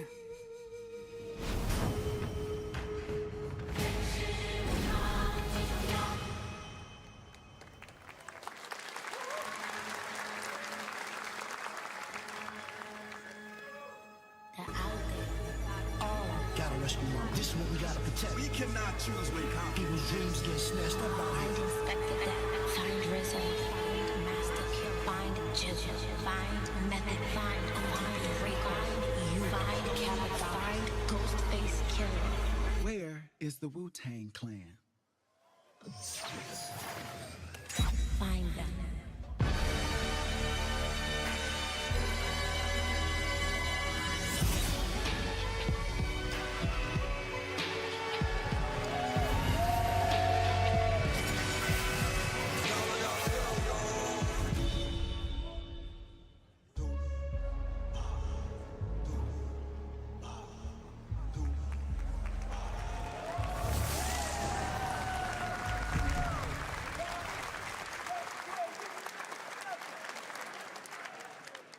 Ghostface Killer is calling on you to rescue his Wu brothers. Wu-Tang Rise of the Receiver is a new co-op action RPG with anime-style fighting, and it's the debut title from the 53-member what if everything is just Now, here's a new look at Guild Wars 2, which has new updates, including player stop housing motion? and is Yeah, free to some play. banger games This then. weekend, to I agree. celebrate SGF, you can take I already advantage got a of list, XP man. I all don't weekend know. long. Like a whole page worth of stuff I'm interested in. There's a little something for everyone, you know? My calling takes me far from home. Oh my where god, shared Guild Wars? struggles I haven't form even... fast bonds. Dude, I haven't even thought about Guild Wars in a while. Adaptability, their greatest weakness. Me. I'm not gonna lie, that trailer for Dune was really good. Made me want to play. I don't know, I don't know what's going on with my internet today. We are having thunderstorms. Yeah, a lot of drop frames today. Let me try refreshing the page. Yeah, that's because Iceman, you only want freaking GTA 6, like...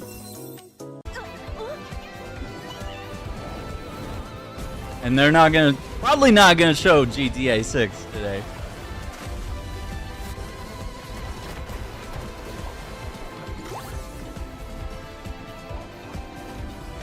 But yeah, man, there's some bangers here. I know I want to play that Marvel. I never played the first Atomic Heart, so I need to do that. Death Stranding. Yeah, Splitgate 2 looks crazy. Wu Chang. Even Dying Light. There's Arc Raiders.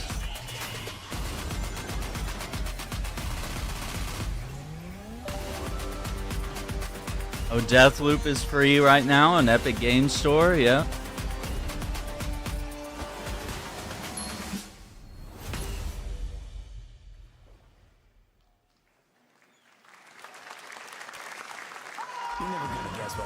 Cyberpunk on the Switch too. Yeah, dude, Deathloop was cool. And I met Johnny Silverhand. Chip. Long story. I think they need to have a demo for that because I need to see how Cyberpunk plays. Classic animation style. Enter a surreal world where you're a I can't down on his just luck blindly outcast who has to battle buy his that inner game again demons, for like the literally, third time. In this action roguelike. Here's Into the Unwell. Yeah, what are you excited for, Zen?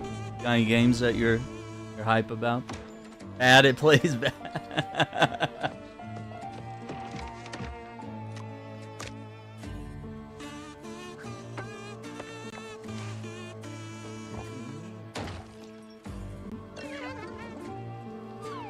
That's the Switch too, though. I guess we'll see. Another relapse, huh? Get well soon.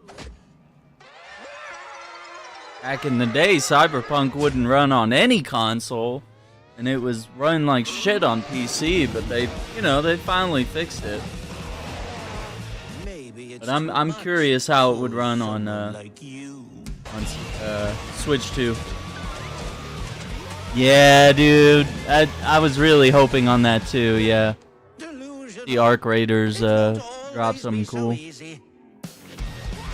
Dude, Chronicles Medieval, yeah, I gotta see more on that. Like, a lot of these RTSs where you can also like take control of like a character and play.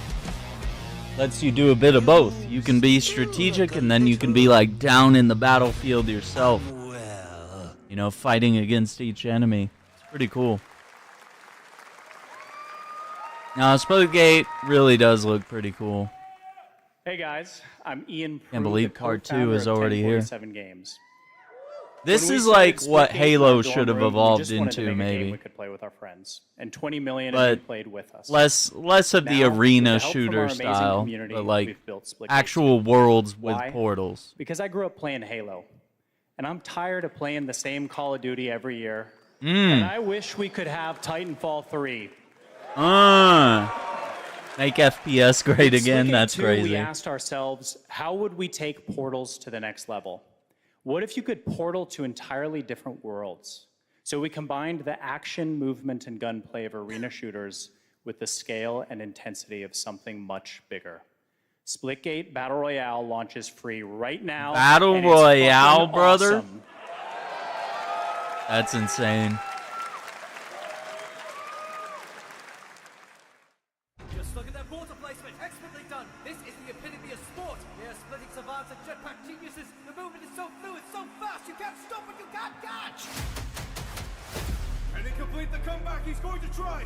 He shoots! He gets the kill! Now that's how you portal! Oh boy. Dude. Even the rocket launcher looks like Halo, and so is the sniper.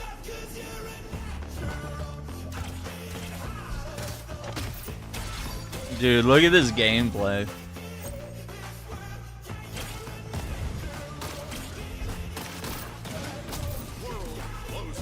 Gotta think fast.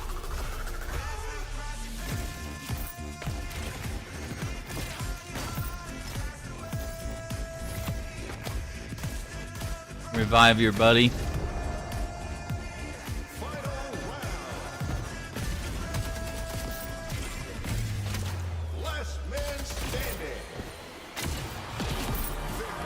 Damn. Now that's what a sequel should do. They went from just basic little arenas with a cool mechanic to like, how do we go bigger?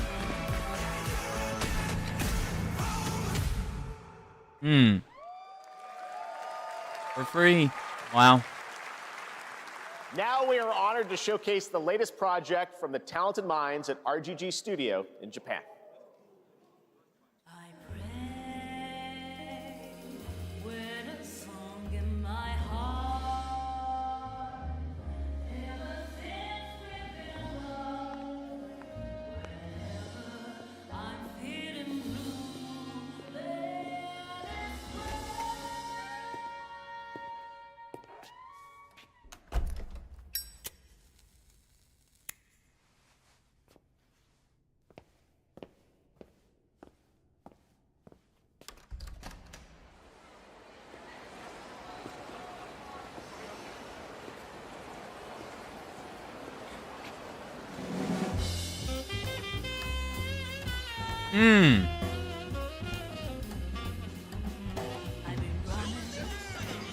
Yeah, the vibes. I think we saw the reveal for this at the Game Awards.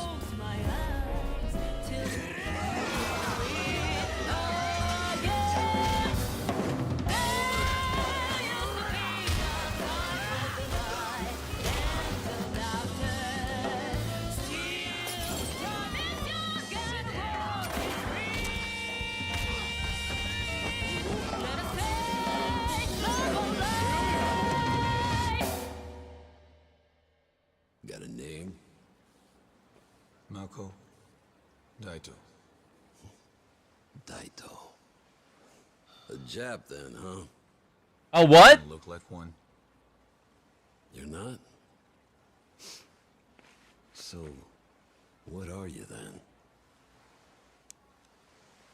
Sana. 俺が知りてえや。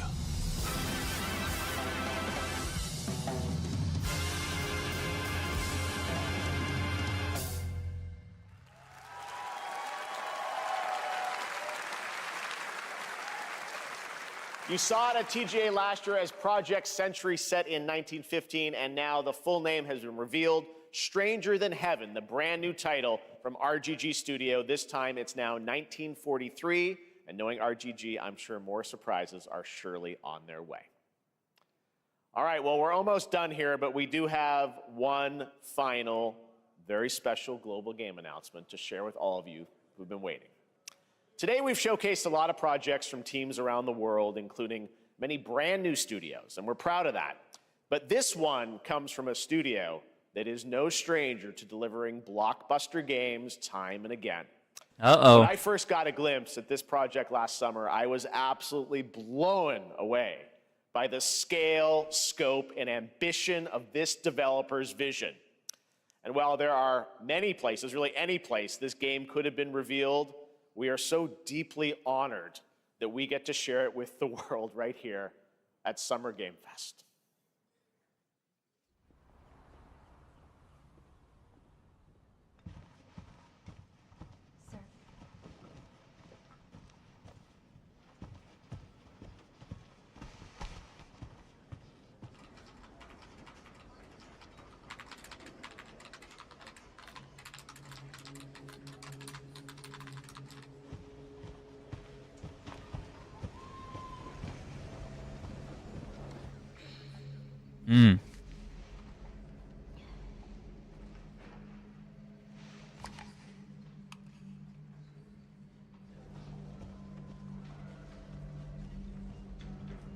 Grace.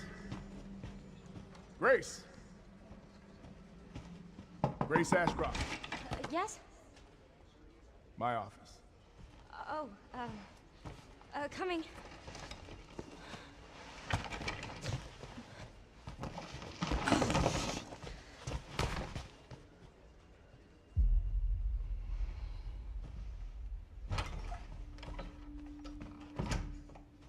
If this is about the report you asked for yesterday, it'll be ready in 3. No, 2 days, tops. Put a hold on that for now.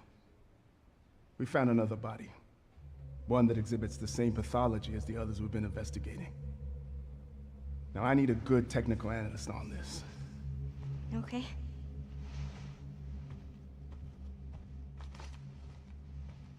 I need your eyes on the crime scene. The Runwood Hotel.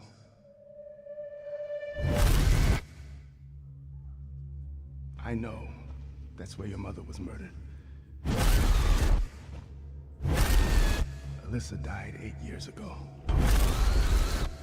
Perhaps it's time for you to face the past. Grace.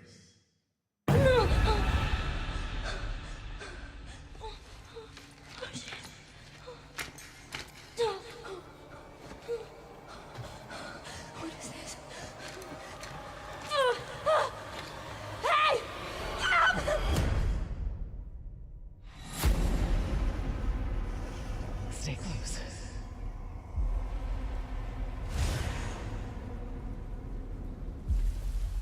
They're coming. I know now that you're the one that I've been searching for. The special one. The chosen one. Miss Ashcroft. Investigating all these strange deaths, huh? We need to keep our voices down. Have you seen the same shit I've seen? Please know that you are my hope. Everyone's gone.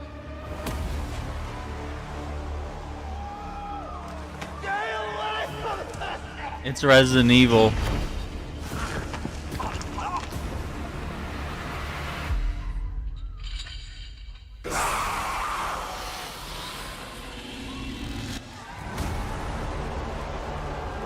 Resident Evil 9.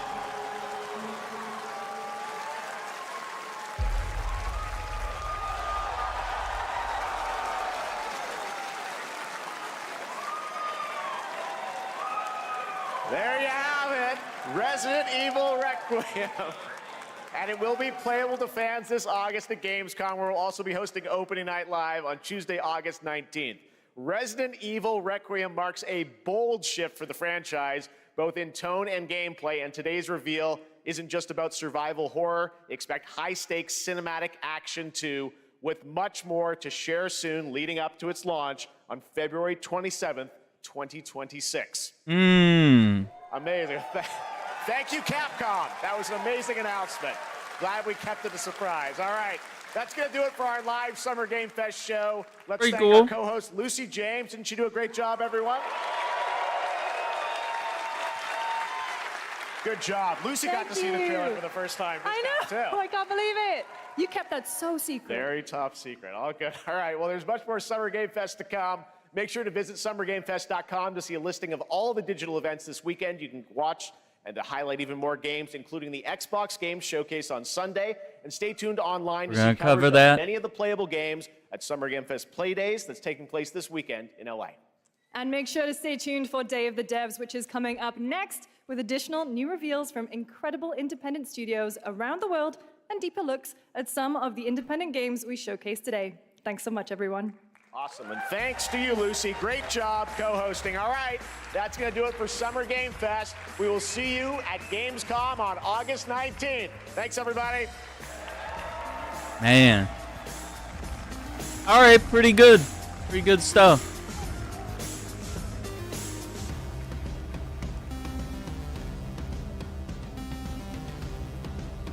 Day of the Devs.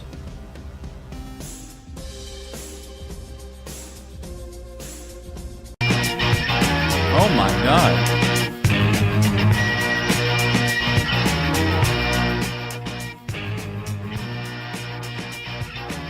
All right. Yeah, that came in so loud.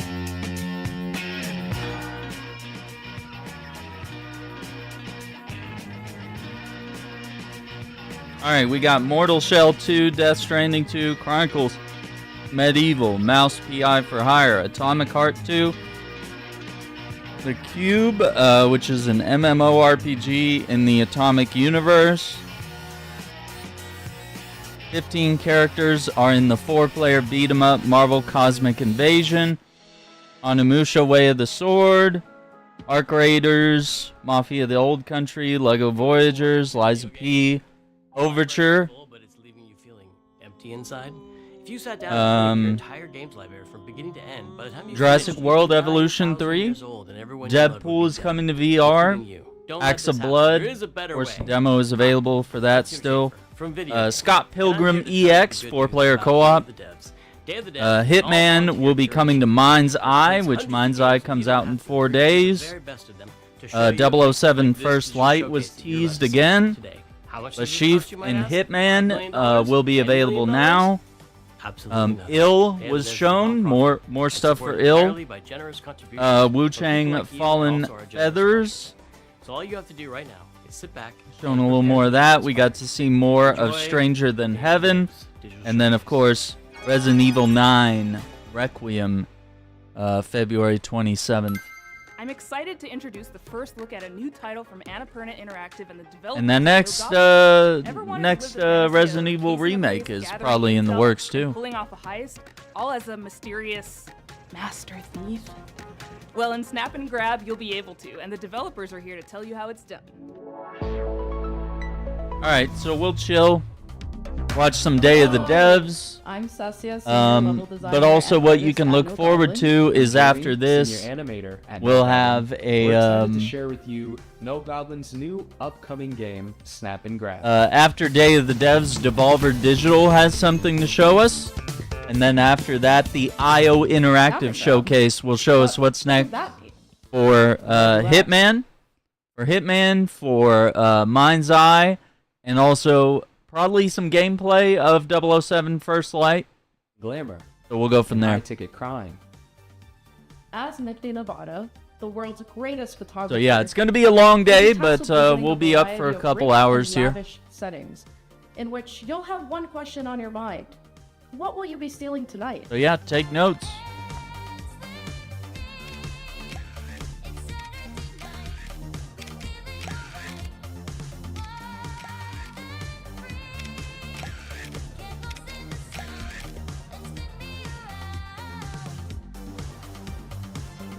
In Snap and Grab, you will do cool crimes with only your camera and your crew. As you visit each venue, you will snap a variety of high-ticket items. And anything that might help or hinder your crew's chances of getting to Yeah, the Deadpool VR looks really cool. Then, you're done snapping. You'll use your photos to assemble your own step-by-step plan for your crew to grab your future possession. Just be sure to consider anyone who might get in your way, including Rio, a detective who's been on Nifty's trail for quite some time now. Who knows when she'll catch up. As your anonymous deeds make headlines, you'll attract new crew, giving you access to new ways to snap and grab. Will you be able to plan the next perfect heist? Or will your heist fail spectacularly? Interesting.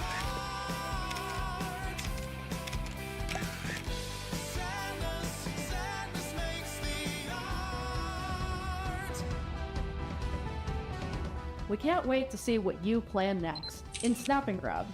Available early next year on PC, PlayStation 5, and Xbox Series X and S. Does Untitled Goose Game ring a bell? It was one of the very early Day of the Devs games, so early in fact, that when we asked the dev what the name of the game was, they asked, do they have to have a name? You know the rest of the story. House, based in Melbourne, Australia, is developing a brand new kind of experience that's unlike anything else you've ever played. But I'm not the right person to describe what it is. Better served that these anthropomorphized ant, duck, wobbly creature things do it for you. Take it away. Hello. Hello. We're House. You might know us because of our Goose Game. And we're here today Oh to show yeah, you this around our game new looks cool. Just a fun little chill co-op game with friends. Multiplayer adventure made for friends to play together. It's called Big Walk. It's a tricky game to describe, but it's mainly about doing two things: talking and walking. So talking. It's a big part of Big Walk, and we've put a lot of work into making a proximity voice chat system that feels natural and playful. You'll sound different if you're speaking up close. Hello. Or far away. Hello. Or in a tunnel. Hello! Or over a walkie-talkie? Hello? Over. Or behind soundproof glass. In a situation like this, where you can't hear each other, you'll need to find other ways to communicate. So we've given you lots of ways to point and gesture. Oh, there they are. And plenty of tools to stay in touch when you're out of earshot. And if you can't use voice chat, or you just don't feel like it, we've also made a proximity text chat system, so you can play the entire game that way as well. I don't have VR, but I would love to play Deadpool VR. Filled with all kinds of stuff. To see it all, you'll need to go for a big walk. Exploring as part of a group is a special feeling.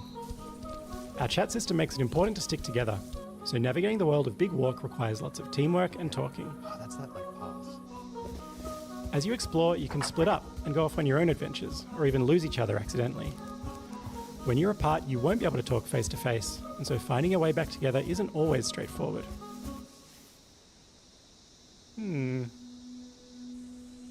If you get lost in the bush, don't worry. You'll find plenty of ways to stay in touch and find each other again. Hello? If anyone can hear me, please shoot up a flare. Thank you. This building behind me has a challenge in it. Completing challenges like these is the way you make progress through the game. They're all about teamwork, and they're all a little bit different. A lot of them are designed so that you find funny and surprising new ways to talk. You might need to do some miming, or come up with a special code, or even sing to each other. Okay, so you want to find a speaker that's like, ooh wah wah, ooh wah wah, ooh wah wah. They're not all about talking though. There's a bit of platforming in there, some sports, and some weirder stuff too. Stop. Our challenges are open-ended, and leave plenty of room for you to do things your own way. Like the rest of the game, challenges in Big Walk are about the joy of muddling through things together. So that's Big Walk. That's cool. There's heaps to see and do, but there's also lots of room to just hang out in between. We think there's some real magic that happens when you forget your plans and find yourselves doing something else entirely. You can sit and watch the sunset. Tell stories as you wait for the night to pass. Go dancing. Or you could steal your friend's binoculars and kick them into the ocean. Oh, wow. Sorry. We hope you enjoyed this little tour and got a sense of what we think is so special about this game. We made Big Walk to be a nice way to hang out with your friends in a video game, and we hope you like playing it as much as we do. Thank you for watching. Goodbye. Goodbye. Goodbye.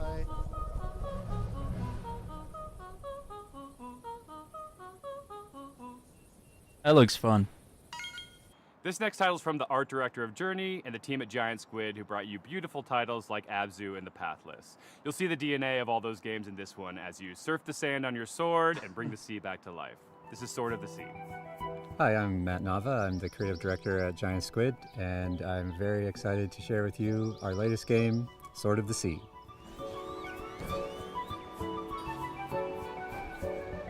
Sword of the Sea is a atmospheric adventure game where you surf on a sword. And it is trying to give you the kind of spiritual experience that you get as a surfer, a snowboarder, a skater. It takes a lot of what I've done in my previous games, going back all the way to Journey, Abzu, The Pathless, and you're going to see those elements in the game, but it's going to take you somewhere new. Sword of the Sea is all about movement, getting into a flow state, and that's something that as a snowboarder I've experienced myself. I feel like there's this kind of magical experience that you have with these extreme sports. When you're doing it, you actually find this kind of meditative quality. You are moving very quickly, but you get to understand nature in a way that you can't otherwise. You get to see the whole mountain at once, and that lets you kind of connect with the world in a deeper way. And I think that's what we want to do with the game.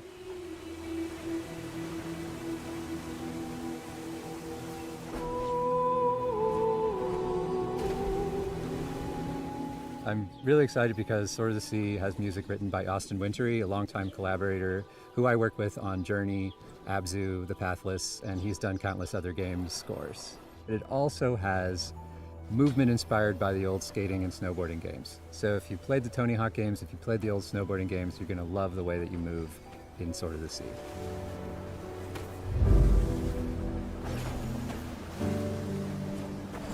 We can't really guarantee that the game will be a spiritual experience for players, but what we can do is create the environment, the conditions under which you might have one. Sword of the Sea is coming out this year, August 19th, on the PlayStation 5 and PC, so wishlist now. Thank you. This next world exclusive is a sequel to a game that has over 4 million players and counting. A runaway hit if there ever was one. But to make a sequel, you have to bring something new to the genre, something evolved, and that's exactly what this developer did.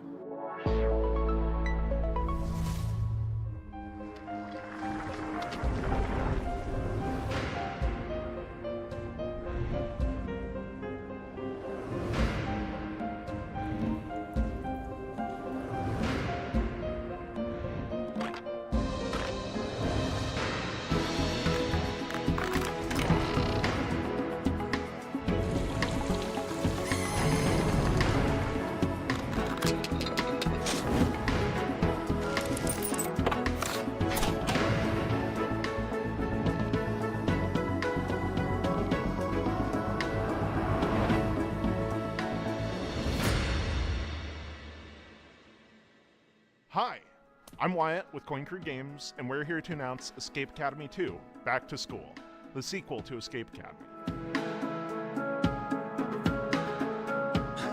Escape Academy 2 is an open-world escape room game, where between your escape room classes, you can explore a living and breathing campus that functions as one big escape room.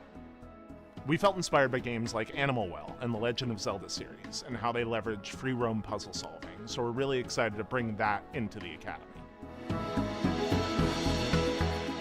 Our background as a studio is in building immersive narrative escape rooms, so when we started making a sequel for Escape Academy, we asked ourselves, how can we push that even further? We looked at feedback from the first game, and the #1 most requested feature, by a huge margin, was more Academy, to really get to be a student at the school. This time around, we're going to let you explore the campus, to go to classes, meet other students, and, most importantly, find lots of rooms to lock yourself up in. What was once a 2D level select map is now a fully realized explorable space. Whether you're returning to the Academy or stepping in for the first time, you'll find yourself in a world full of unique environments, from dusty puzzle archives to hidden rooms in unsuspecting places. The campus is designed to reward curiosity with secrets tucked into every corner for players to discover. From lighting and atmosphere to environmental storytelling, we've pushed every element to heighten immersion and mystery. For Escape Academy 2, our approach to narrative is to really lean into the roleplay of embodying a student at the Academy. You can talk to your fellow escapists to unlock quests, discover lore, and naturally get hit with a deluge of groan-worthy puns. Apologies in advance. Over the course of the game, you'll puzzle your way through character-driven quest lines that string together campus challenges and escape rooms, taking you through your second-year curriculum and the game's central mystery. If you want to get a sneak peek at the game and help us unlock its full potential, join our Discord and sign up for a playtest. We'd love to borrow your brain. Wishlist Escape Academy 2 today on Steam, and we'll see you when you get back to school. So stupid. Devo, Smashing Pumpkins, Lush. All these bands are part of the 80s, 90s vibe that is mixtape, from the prolific creators of The Artful Escape. But this is not a music game or a game about music. It's a game about life and friends and the music that gets us through it. Oh hi, I'm Johnny Galvatron from Beethoven and Dinosaur, here in Melbourne Rock City. This is our secret hideout where we make video games. This is one of our artists, Arden. Fuck off. We're the BAFTA award-winning team behind The Artful Escape. But who cares? What's next? We're making a mixtape. I thought we were in Jeff Keighley's theme. We're in Day for Devs too. Oh, cool. Mixtape is a coming-of-age action-adventure game about 3 friends on their last night together, listening to a perfectly curated soundtrack. It's a psychedelic retrospective, a musical journey that documents the breadth of their friendship and their greatest hits.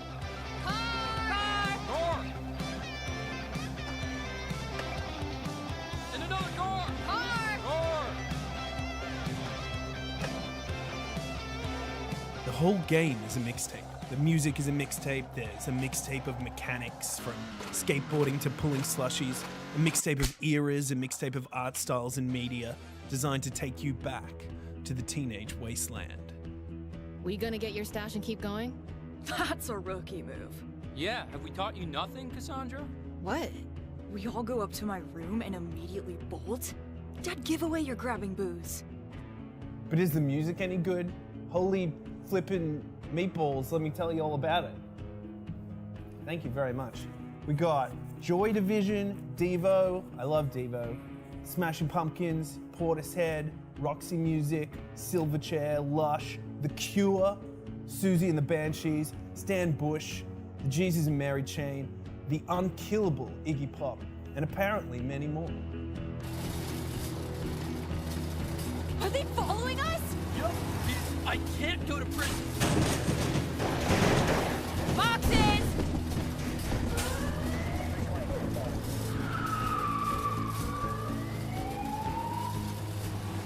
This is a terrible idea!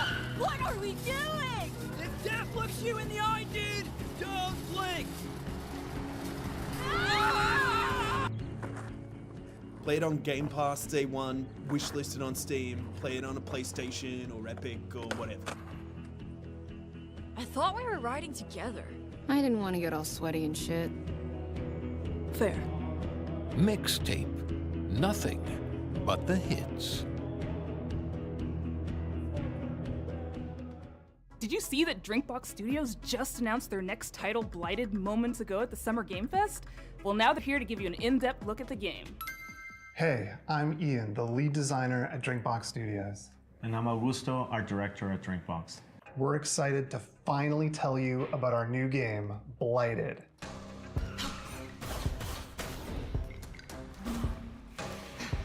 Blighted is a hardcore action Metroidvania set in a psychedelic Western nightmare. The game's full of mysteries and secrets, and one of its coolest features is a dynamic difficulty system that constantly changes the enemies, the player, and the world around you as you play. People in this world have a sacred ritual. When someone dies, a seed is planted in their brain. Over time, a tree grows from their skull and bears fruit. By eating this fruit, one gains a knowledge and experience of their ancestors. That's how it was for generations. That is, until the one they called Sorcisto defiled the ritual. He discovered that by eating brains raw, he gained immense power. Sorcisto ate the fruits, destroyed the trees, and devoured your entire community. And in doing so, he released a reality-altering disease known as Blight. As the lone survivor, you have a singular goal. Hunt down Sorcisto to reclaim the memories of your people. Now, like the rest of the world, you're afflicted with Blight. It's constantly overtaking you, making enemies aggressive and unpredictable, and changing your perception of the world. You can find ways to suppress it, or you can harness it to fight back even harder. With practice, you'll be chaining together finishers, taking out huge blighted beasts, devouring their brains, and using their memories to fight and explore. With enough blighted memories, you'll start to see new layers of reality, reach hidden locations, and discover new gameplay mechanics. Blighted marks our studio's first venture into 3D, allowing the art team to bring their designs to a whole new level as they craft gorgeously eerie worlds for you to explore. You'll be making your way through remains of long-dead civilizations and manifested nightmares, through mines carved into the interior of petrified giants and scaffolds to the gods. Drinkbox has a rich history with action games, from Guacamelee to Severed to Nobody Saves the World, and we're excited to craft another one that will put your skills to the test.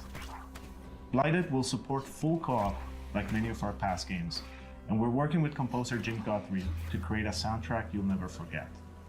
We're excited for you to try the game, and we're aiming to have a playable demo later this year. Wishlist the game on Steam and follow us on social media to make sure you don't miss it.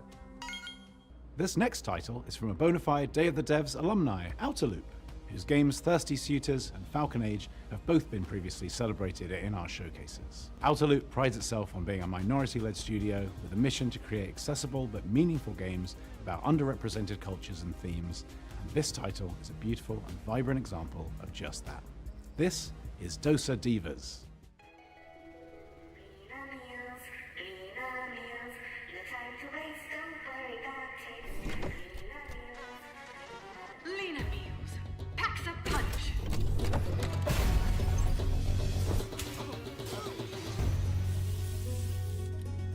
no one cooks anymore.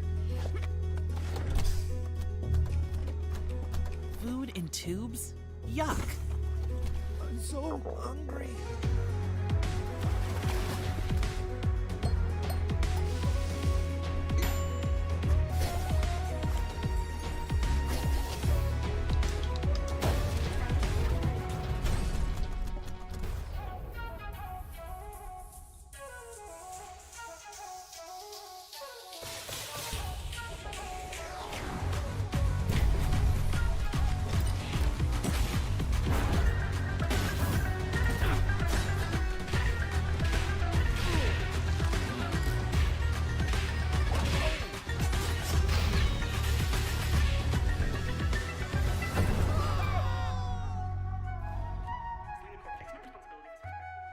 Hi, I'm Eka, Creative Director of Outer Loop Games, and I want to introduce you to our new game, Dos Divas, a spicy narrative-based RPG. Platform through Interesting vibrant stuff. villages, battle corporate goons, reconcile with loved ones, and eat one last meal together before saying goodbye. Double jump, drill, and grapple your way through the world to discover local ingredients, hidden paths, memories, and new friends. Engage in a flavorful turn-based combat system where every attack packs some heat. Especially when you time it right. Hitting the action button as the hit lands amplifies your attack damage and strengthens your blocks against enemy attacks. Use boost points at the start of your turn to multiply damage on attacks and skills. Match enemy flavor cravings to break down their defenses and leave them stuffed. Cook up made-to-order food to wake up villagers from a processed food-induced haze using the expressive cooking system. Delivering delicious, hearty meals reconnects communities with their culture, history, and shared memories and increases your reputation. Serve up looks by customizing your spirit Met goddess. Create your own spicy style with custom wraps and accessories. Dos Divas, our spicy narrative turn-based combat RPG, will be out in early 2026. Thank you.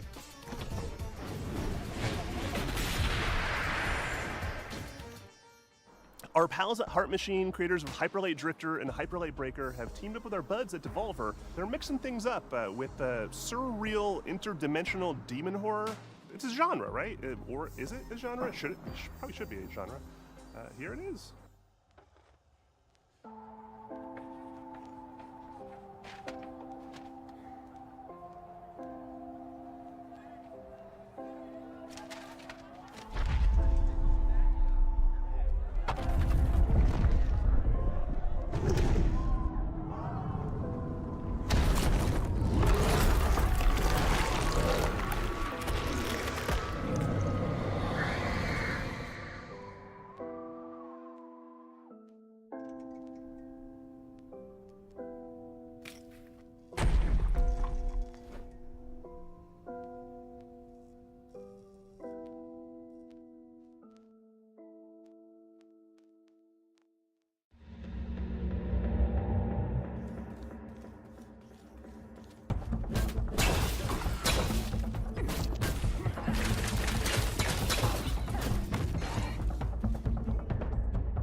Hi, I'm Miriam, producer at Heart Machine, working on Possessors. Possessors is a search-action game set in Senzu, a corporate-run city which has been overrun by demons. What you've just seen is one of 4 animated shorts we made with Powerhouse Animation. They each tell the story of how a character or a creature from Possessors survived the attacks of the demon, or how they perished. In Possessors, you play as Luca, a teenager from Senzu who was injured in the disaster. Luca was forced to make a deal with a demon named Rem for both of them to survive. Rem possessed her, healed her, and made her strong. Now Luca and Rem are stuck together and forced to get along. They'll have to climb Senzu's skyscraper and fight through hordes of feral demons to escape the city. Along the way, Luca and Rem will discover what Senzu's corporate master were hiding, and piece together what happened by sharing their memory of the past. On behalf of the team, we're all very excited for you to play Possessors, which comes out later this year. In the meantime, you can wishlist Possessor on Steam, or try Luca's new Demon Power for yourself. A demo of the game will be available later today. Moonlighter hooked me with its novel shopkeeping gameplay, its clean combat, and its satisfying dungeon-to-market gameplay loop. I could seriously play it all day, and I did. The developers at Spain-based Digital Sun seem to have made some ambitious upgrades to its sequel, including an expansive 3D world, a big change from its previous pixelated form. I hope you're as excited as I am to take a peek at Moonlighter 2: The Endless Vault. Hi there, this is Isra from Digital Sun. I'm beyond thrilled to share this event with you and show what's in store for Moonlighter 2: The Endless Vault. Moonlighter 2: The Endless Vault is a sequel to our beloved shopkeeping roguelike. As in the first game, here you venture into ever-changing dungeons to fight enemies and find relics. Then you go to your shop, sell your loot, and turn it into a profit to get better gear. This unique blend of gameplay is what made the first game so special, and now we're bringing it to a whole new dimension of quality and ambition. Talking about new dimensions, this entry begins in Tresna, a blood-brimming town. Here, Will finds himself stranded after one of his adventures. He won't be alone, though. Old and new faces will join him along the way. For now, let's jump straight into the portal, where every adventure unfolds and both battles and looting take place. From the arid lands of Hodu to the grassy landscapes of Aeolia, each biome offers new mechanics, enemies, and rewards. Combat has been vastly improved, with some enemies specialized in ranged weapons, while others focus on close combat. Once you clear a room, several things can happen. You might find a perk, in-run effects that can increase Will's power and unlock new abilities. The other option might sound familiar to veteran merchants, as you can also stumble upon a chest. Inside, you'll find tons of priceless relics. Depending on where you place them, relics will unleash all kinds of effects. Backpack management will influence the outcome of your expeditions. Unlike in the first game, you'll be able to see the base value of each relic, although backpack effects can double or triple your profit. Let's say that you keep the adventure running. Let's say that you even feel brave enough to face one of Moonlighter's 2 bosses. These battles will put your skills to the test. Take the so-called Herald, for instance. This is one of the first bosses of the game, and shows how the combat has evolved since the first Moonlighter. The Herald will throw projectiles and beams non-stop, forcing you to find cover and dodge hits.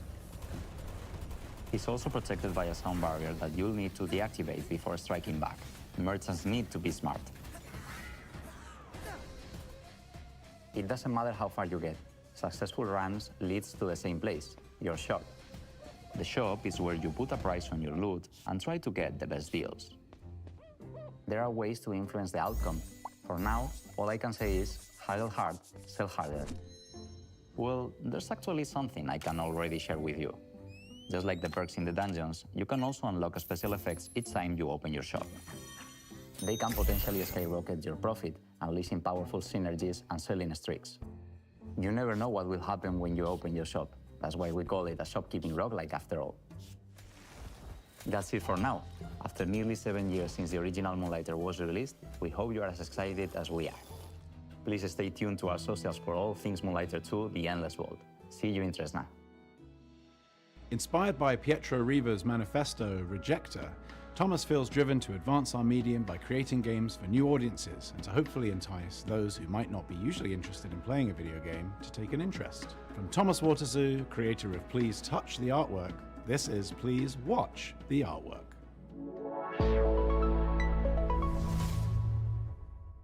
Hi, welcome to Day of the Devs ASMR edition. My name is Thomas Waterzoo and I'm a developer from Belgium. I'm the creator of Please Touch the Artwork, a series of casual and accessible games based on real paintings, where I explore what would happen if we did touch the artwork. I usually start by choosing a painter I like, and then think about what gameplay could fit their art style.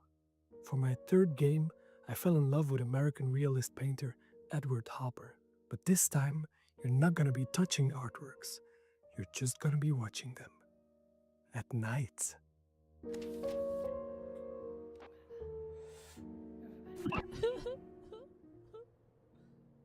Please watch the artwork is a psychological spot the difference game, where you are a night watch at the Museum of Animated Modern Art. In short, Mama. Your job is simple. Watch the paintings and report any anomalies. However, these are not your everyday paintings. They are alive, and there is a mysterious sad clown wandering around, spreading their sadness over all the paintings. You're gonna need a good memory, focus, and lots of coffee to avoid this from happening. If you don't know Edward Hopper, no worries. You don't need to know him to be able to enjoy the game. But he's most famous for his painting, Nighthawks. He depicted themes like loneliness and urban isolation, so for me it made sense to create a psychological horror game. I also wanted a mechanic that made people really look at the paintings, hence the Spot the Difference gameplay. There are no jump scares in this game, and no monsters. The only things that are chasing you are the feelings of paranoia, self-doubt, and maybe some nostalgia towards Hopper's America from the early 20th century. Okay, you've got some clowns, but they are kinda harmless. It's just you, the night, and the paintings.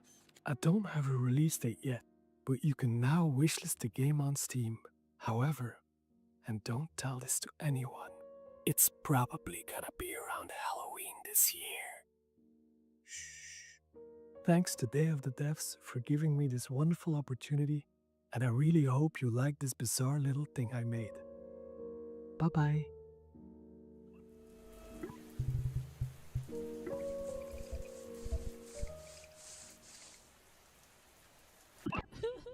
We've had a long-time love affair with this next dev at Tribute Games. It goes all the way back to the very first Day of the Devs, where we showed Mercenary Kings. It's been amazing to see what they've done since then with games like Teenage Mutant Ninja Turtles: Shredder's Revenge, which is a huge nostalgic bomb, and they're set to deliver again with Marvel Comic Invasion. Hi, I'm Frédéric Gemus. And I'm Kevin Chiasson. We are part of Tribute Games from Montreal, Canada, and are currently working on Marvel Cosmic Invasion. Marvel Cosmic Invasion is a retro-inspired beat-em-up set in the Marvel Universe. When Annihilus launches an attack across the galaxy, it's up to 15 Marvel superheroes to save the day. So far, we've announced Captain America, Spider-Man, Venom, Wolverine, Storm, Nova, Phyla-Vell, and we've just revealed that Rocket Raccoon and She-Hulk are joining the fight. Each heroes have been designed around their unique strengths and powers. Some of them can take on airborne enemies, while others can deal devastating damage closer to the ground. We also introduced an exciting mechanic, the Cosmic Swap, a tag team system allowing for instant switching between two heroes, creating powerful combos and unique strategies.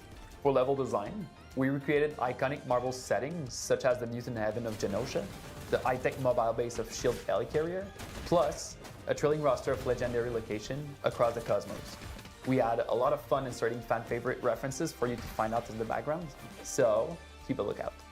As devoted fans of the Marvel Universe, we saw this project as a huge honor and a great opportunity to celebrate our childhood's fondest memories.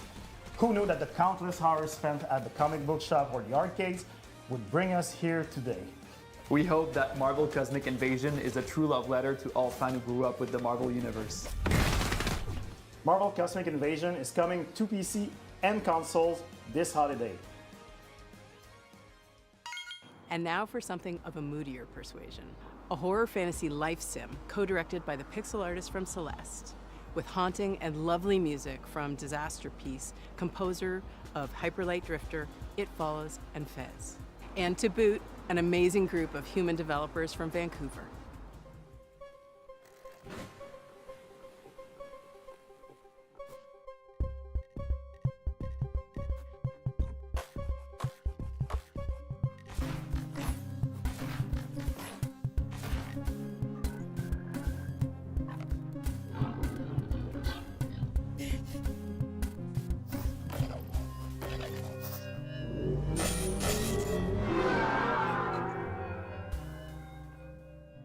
Hi, I'm Isa, programmer and writer of Neverway.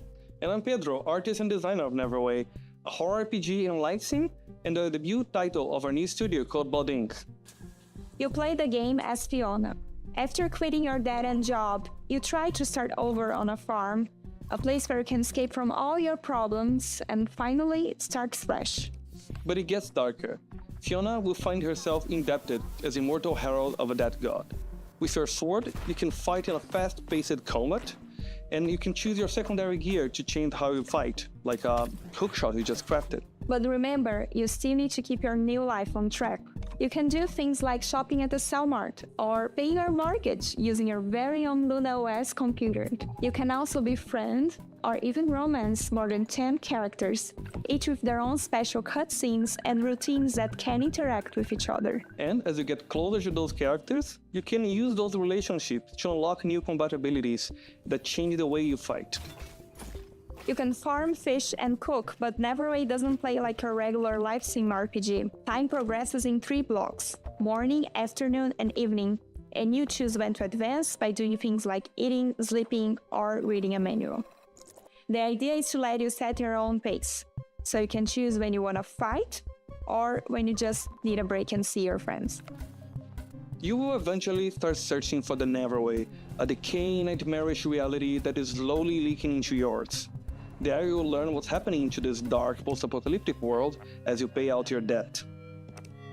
If this sounds like your kind of game, you can wishlist Neverway on Steam and stay up to date to our latest announcements. And thank you for watching.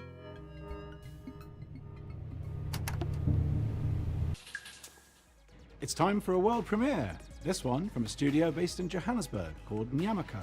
Their previous title, the postmodern platformer Semblance, earned them a place on Forbes Africa's 30 Under 30 list back in 2018, along with a host of other accolades. And since then, they've been hard at work on Relooted, a heist game which tackles a political and righteous subject matter.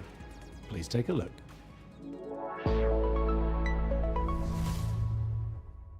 We need a ride. Something incognito. Like a submarine. No, but also fast. Like a jet/submarine. Can you be serious? Ready.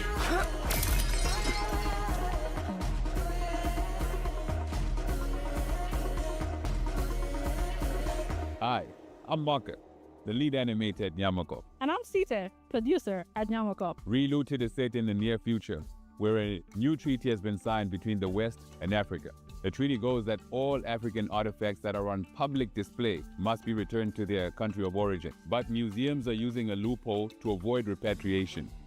They begin to only exhibit artifacts in private. Our heist crew is made up of regular people who band together to see these artifacts returned to their country of origin, operating from a hideout in Johannesburg, South Africa. Cuckoo, how do you do the mysterious plane, guy? Are you not tired? Rest.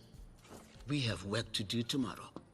In the real world, a French government report estimated that 90% of sub-Saharan African cultural heritage is in the possession of Western collections. That is millions upon millions of deeply important cultural, spiritual, and personal artifacts, including human remains, that aren't in their rightful place. While the locations in the game are vague and invented, the 70 artifacts in Relooted are very much real, and, as of today, reside in Western museums and private collections. Take, for example, the Ngaji drum, a hugely important spiritual item to the Pokomo people of Kenya. It was believed destroyed in 1910. In reality, it had been sent and kept in storage in a European museum. In 2016, a museum let a Pokomo prince visit the drum in storage. He was the first Kenyan in over 100 years to see the drum. It still remains in storage today. Before each mission in Relooted, players will receive a briefing where they can learn more about these artifacts, where they are from, their significance, and how they came to be removed from the African continent. He was taken to England following the suicide of his father and the defeat of the Ethiopians by the British at Magdala in 1868. Relooted is a combination of action and puzzle. Once you pick up a target artifact, the alarm triggers, and you only have a certain time to get out before security arrests you. The puzzle comes in figuring out your plan, and the action comes in executing it. The heists are made up of 3 phases. In phase 1, you case the joint. collecting information about where the targets are and what obstacles you'll face. From here, we can smash the security glass and get you up to the next floor. In Phase 2, you roam the level, carefully avoiding tripping the alarm and preparing your escape route.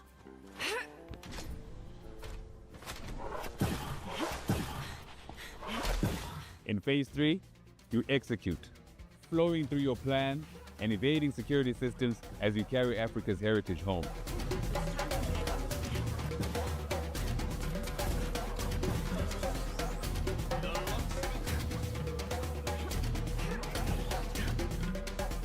Relooted is coming to Steam, the Epic Game Store, and Xbox Series X and S. You can wishlist it now. Remember Patapon, that charming series of games about those little dudes walking around doing stuff and making music? Well, there's a sequel. Well, kind of a sequel. It's a spiritual successor. It's the core team from Sony Japan that made the OG games coming back at you with more charming little dudes doing stuff while making music. Here it is. こんにちは。パタポンの原作者であり、現在ラタタンの開発をしております小谷博樹と言います。そして私はラタタンのリードプロデューサーを務める坂尻和人と申します。私は現在サーフィンやランニング、そして大好きなけん玉の練習をしている時以外は常にラタタンがより面白くなるように努力をしているところになります。ラタタンはよりカラフルなデザインとオンラインマルチプレイモード、ローグライトなど新たなゲームデザインに取り組んで日々開発を行っています。そして皆さんと一緒に育ててきたファンベースはとても素晴らしいものであり、コミュニティに投稿していただける応援のメッセージとか可愛らしいファンアートにはいつも励まされています。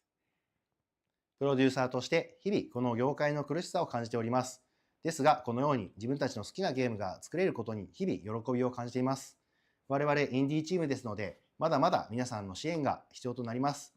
今日は新しいトレーラーをお持ちしましたのでぜひご覧いただきたいと思います。それではどうぞ。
デイオブザデブス、そして素晴らしいファンの皆さんに感謝を込めまして乾杯。 This next game, led by the legendary Warren Spector of Epic Mickey and Deus Ex fame, is a totally new take on stealth. His talented team is making something like nothing else. It's an evocative game set in a turn-of-the-century universe, and I cannot wait to play it. Hi, I'm Warren Spector, Chief Creative Officer at Otherside Entertainment.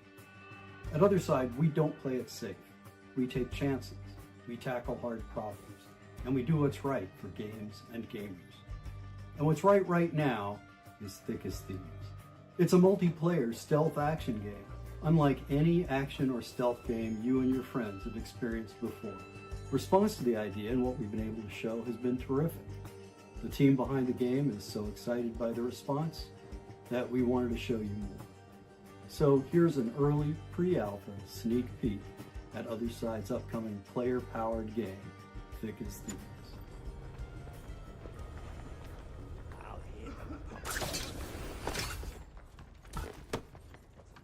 So we're trying to have all the bells and whistles of an immersive stealth game, like hiding in shadows, understanding NPC pathing and vision cones and timing your movements with them, and lockpicking your way through a guarded location. The X factor to me, however, is probably the presence of other players in the same game. The thing is, I could study the AI all day long. I could study the levels all day long. But the other thing is, I don't know what another player is going to do. Are they going to actually pickpocket me? Making, situations that are just so fun. Something that won't happen in another match ever again. I think that's the thing that I'm looking most forward to seeing players do. I can feel like a real master of stealth or deceit or cunning, because I'm not just outsmarting NPC AI, which can be satisfying, but it's an actual human being that I'm getting the best of. So one of our core design pillars in Thick as Thieves is to play with your ears. And to me, that means a lot as audio director, because you understand your surroundings at all times. You understand where you are on the map. You can hear where other thieves are. You can hear other threats like guards. You could also be able to tell, like, oh, I'm in this quiet environment, and then I can hear outside it's very loud. So I'm thinking to myself, wow, okay, if it's raining and there's a thunderstorm, maybe that can mask some of my sounds so I can kind of go in undetected. And a lot of this is not faked. If you hear a train in the background in the distance, there's actually a train passing by in the world. Every thief for themselves, right? Thieves going at it 1v1v1. And one thing that I really like to do is kind of stay back in the shadows and watch everyone go at it. People are falling into my traps and then just waiting for the right moment to swoop in.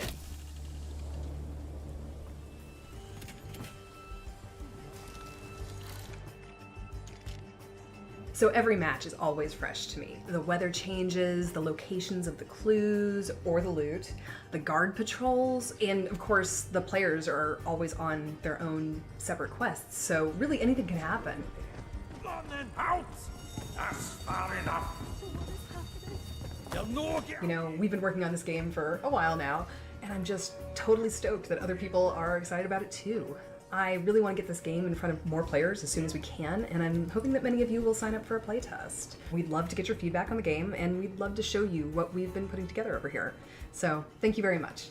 This is a new title from a longtime collaborator of ours, both at Double Fine Presents, where we published our game Kids, and here at Day of the Devs, where we've highlighted titles like Time Flies. Here's a first look at their new game, Pocket Boss.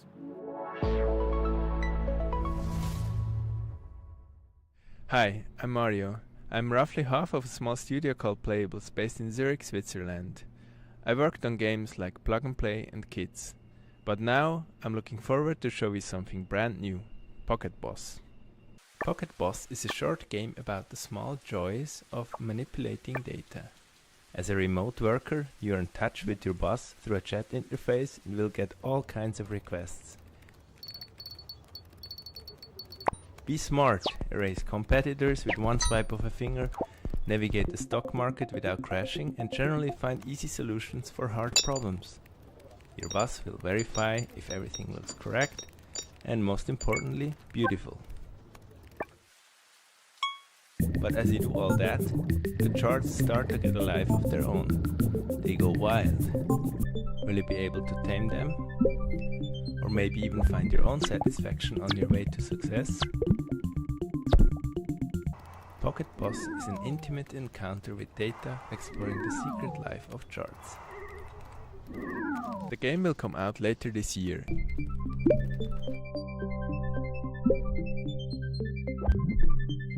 You can find more information and a link to the Steam page on pocketboss.ch. Thank you. This autobiographical game is all about food and our complicated relationship with what we eat and what we see when looking at the scale. Its unique gameplay unpacks the frustration and even the strange humor of cooking, eating, working out, and more. And we finally have a release date. Hi, I'm Jenny. Hi, I'm AP. We're the co-directors of Consume Me. Consume Me won the Seamus McNally Grand Prize at the 2025 Independent Games Festival. More importantly, it's about to get its release date announced at Day of the Devs. After we talk specifically about how cool it is. Did you feel like a complete jerk and or a loser in high school? Well, I did. And I did not stop her from spending several years of her adult life letting me make a hardcore role-playing game about it with her. I was not my high school valedictorian. My grades were a toilet emoji. Furthermore, 0 European museums had ever yet featured an exhibit of my art. So the only thing I could think of to want to do was get hot. That's where you come in. Are you tough enough to help cartoon me get hot? Each story chapter in Consume Me sees Jenny with new goals and not enough time to comfortably accomplish them. You, the player, must manage her schedule by making meticulous decisions about how to spend her free time. Every activity costs or boosts different resources. These activities often involve mechanically hilarious minigames. In Consume Me, putting food on your lunch plate is a puzzle game. You can buy a sponge at the corner store to make the hitbox bigger in the bathroom cleaning minigame, and you can also wear a special outfit that results in your mom giving you more money if you clean the whole bathroom. Yoga might kill you. Encounter cash on the street while walking your dog. This part is based on real life, by the way.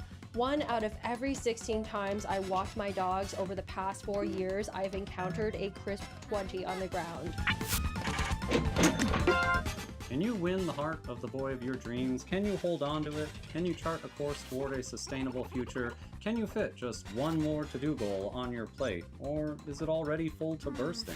More importantly, does any of this matter, either in the game or in real life? We don't have time to spoil the story here.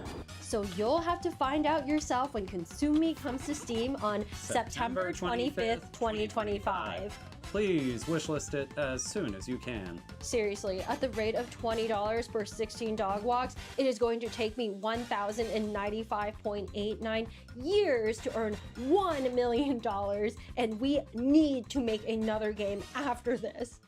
Thanks. Thanks. Sometimes great games can go unnoticed. If you're lucky, maybe you build a small cult audience, but very rarely do those games go on to inspire huge games like Undertale. That's exactly what happened with this game. Originally released in 2008, and now seeing a release on Steam and Switch, this is Off. Hello, I am Mortis Ghost, a Brussels-based comic book artist and creator of the game Off.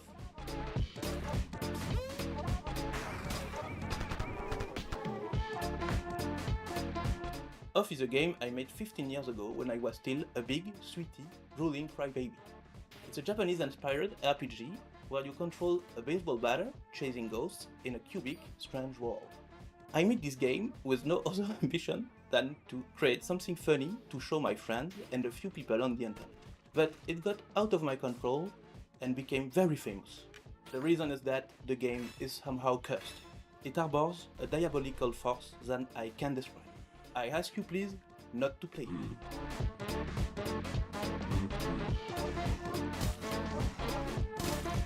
Hi, I'm Jack Murphy, a dev on Off. I'm Ryan Allier and the studio director. It's been a pleasure to work with Mortis Ghost to bring Off to fans old and new. Off has inspired many indie RPGs over the years, such as One Shot and Undertale. Hey everyone, it's Toby. Off was a big inspiration to me and Undertale, and I hope you will take this chance to play it either for the first time or the 100th time. Oh. Off celebrates its 17th anniversary this year, and we've worked hard to preserve its original spirit as we bring it to modern platforms. In addition, Mortis Ghost has designed 6 new bosses for returning controllers. Plus, we have a new soundtrack, which you're hearing right now, and revamped combat.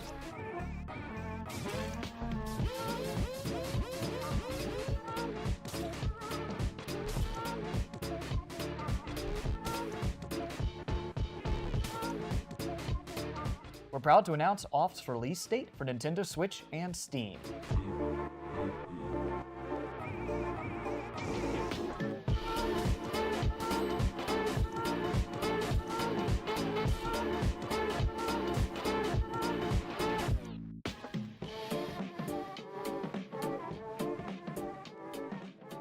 And now, a world premiere from a studio based in Quebec called Game Team 6. This is their second game together, and it's one of those where the title kind of tells you all you really need to know and has you sold before you've even seen a pixel. Please enjoy your first look at Tire Boy.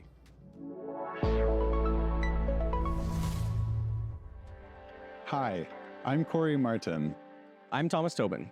And I'm Andy Chmelenko. We're co-creators of Game Team 6, a small studio from Canada making heartfelt games with big ideas.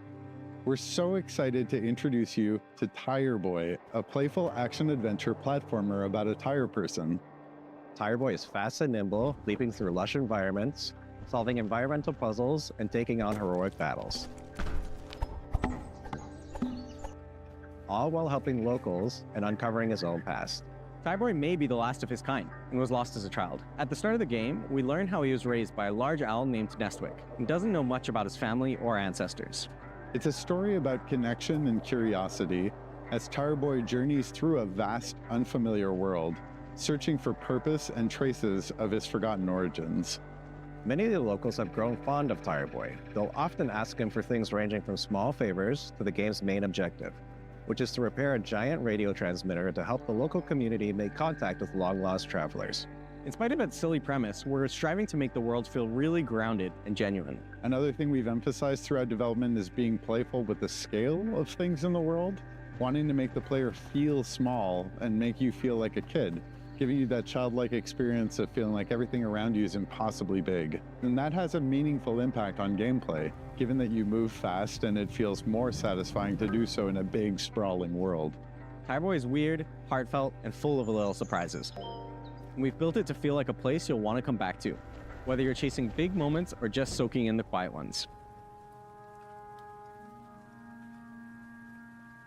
Wishlist Tire Boy on Steam now and follow @tireboygame.com on Blue Sky to keep up to date. Thanks for watching and enjoy the rest of the show. Who doesn't love a vacation? Toem took us on a delightful expedition, and the sequel, Toem 2, takes us even further from 2D to 3D. Something we made from Sweden does it again. Hello everyone, I'm Lucas. And I'm Niklas, co-founders and developers at Something We Made. Some of you might remember us, or even better, our little game Toem from 2021's showcase. Making Toem was an adventure on its own. We never thought it would bring a whole chapter afterwards filled with love from all around the world. And that's why it's exciting and honestly a bit scary returning to something so dear to our and others' hearts. We teased the game at Wholesome Snack in December, and we're beyond stoked to show the game for the very first time.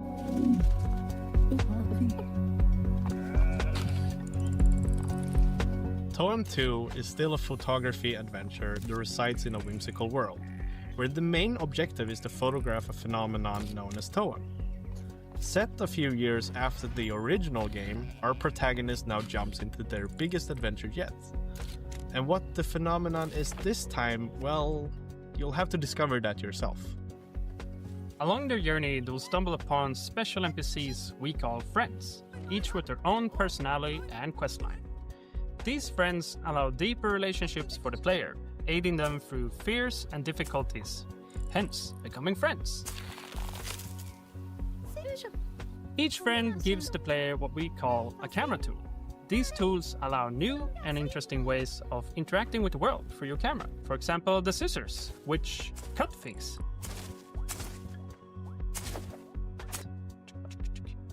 Or take the hammer, which, yeah, you guessed it, is great for smashing stuff.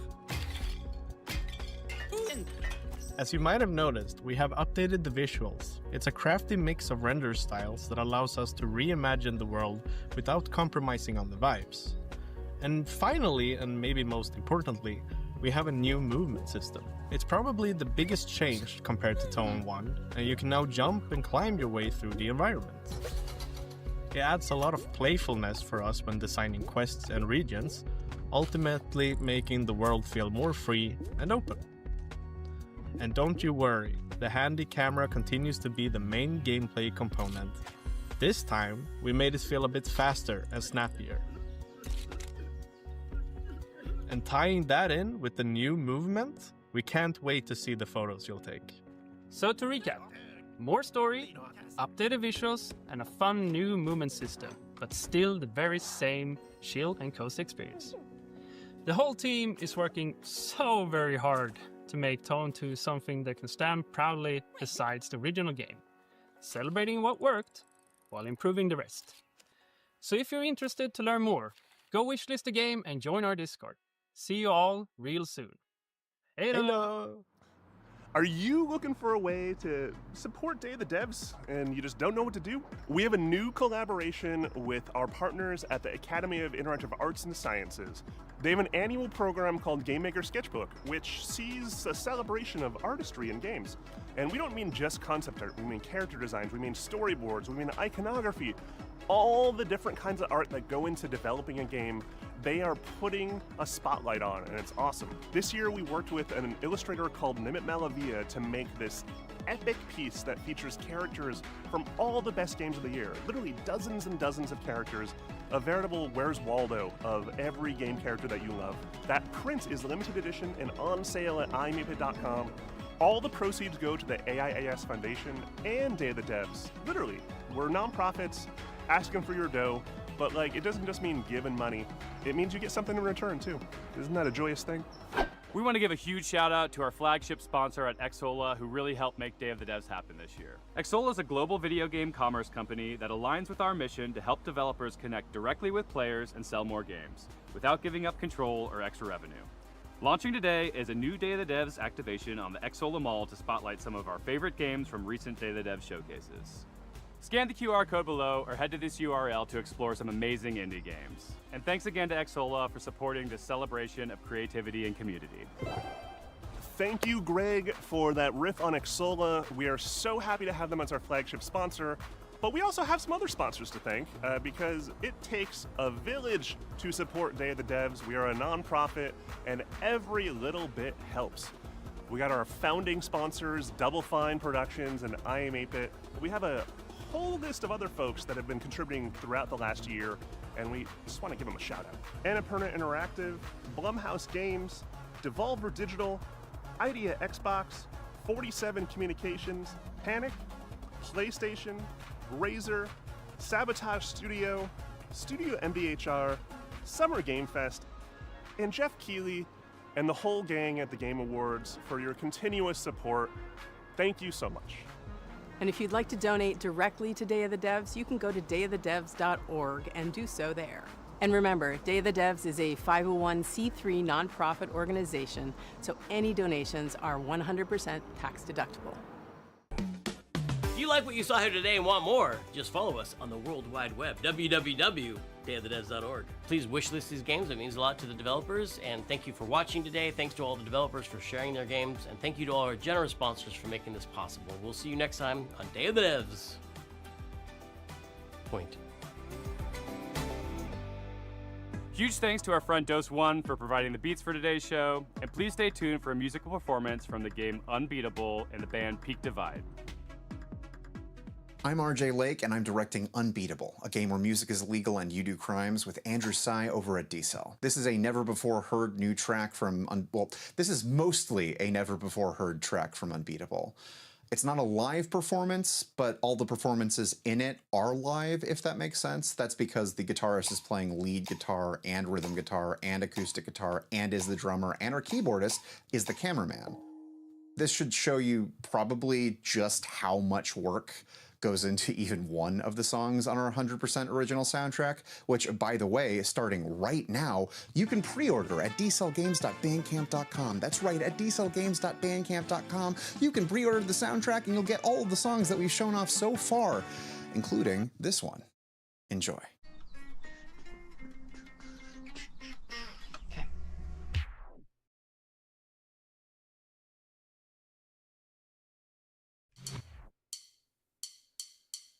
Has your voice been truly locked away?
That song is called Worn Out Tapes, and it's actually going to be playable in our demo starting during Steam Next Fest on June 9th, alongside Worn Out Tapes' Tally Ho version, which you might recognize from Rhythm Doctor. I remember hearing that first version of Worn Out Tapes all the way back in 2018, which is when we started working on the game. As time went on, the style of the game's music and the way we designed the charts for them evolved.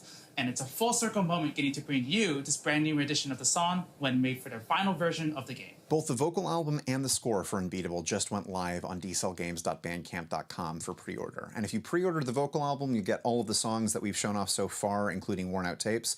And if you pre-order the score, you'll get all the background music from the demo, all the cop fight music, all of the baseball stuff from the demo. You can also listen to all of that starting today on our YouTube channel. And that's basically it for my calls to action for this. What else is there to say besides wishlist the game, play the demo, and thank you a lot. Like, genuinely super... We're not here without you. Like, genuinely. I don't have anything to say. I don't have any real words. All the planned stuff ended back when I stopped talking about the album. This... I can't really think of a good way to thank you, because there is more love that has come into D-Cell than I have any idea what to do with. This game doesn't exist without the support we've gotten so far. So, oh my God, from the bottom of my heart and everyone at D-Cell Games, thank you so much. We're going to continue trying to do the best we can do.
Alright, Devolver Digital has a little showcase coming up here, and then IO Interactive has one after that.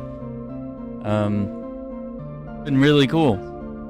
But yeah, I'm just having a bite to eat and resting a bit. My voice is kind of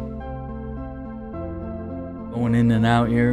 Got some bad allergies and stuff.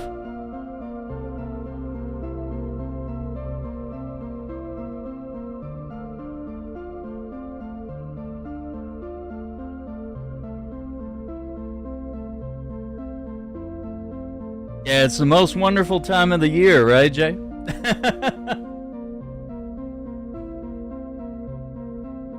Yeah, we got to get that food in, man. We can't have this, like, 3-4 hours of reveals here and not take a little break, have something to eat, grab a snack, walk around a little bit.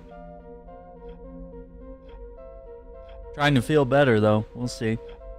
Maybe in a few days here. Gotta take it easy, though.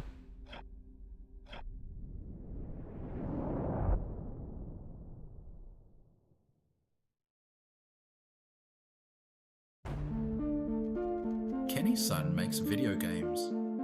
In fact, Kenny's son has made games for as long as he could remember.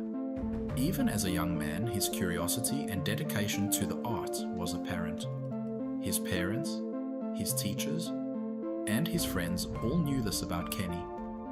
He loved video games, and his desire to make them was undeniable. Taking inspirations from the world around him and the games that formed his tastes, Kenny was always in front of a screen, tinkering away at whatever idea fluttered through his mind. Video games would take Kenny far in life, but he could have never expected the heights he'd one day reach. One day, I'm gonna make a game called Ball Pit just for you, Volvi.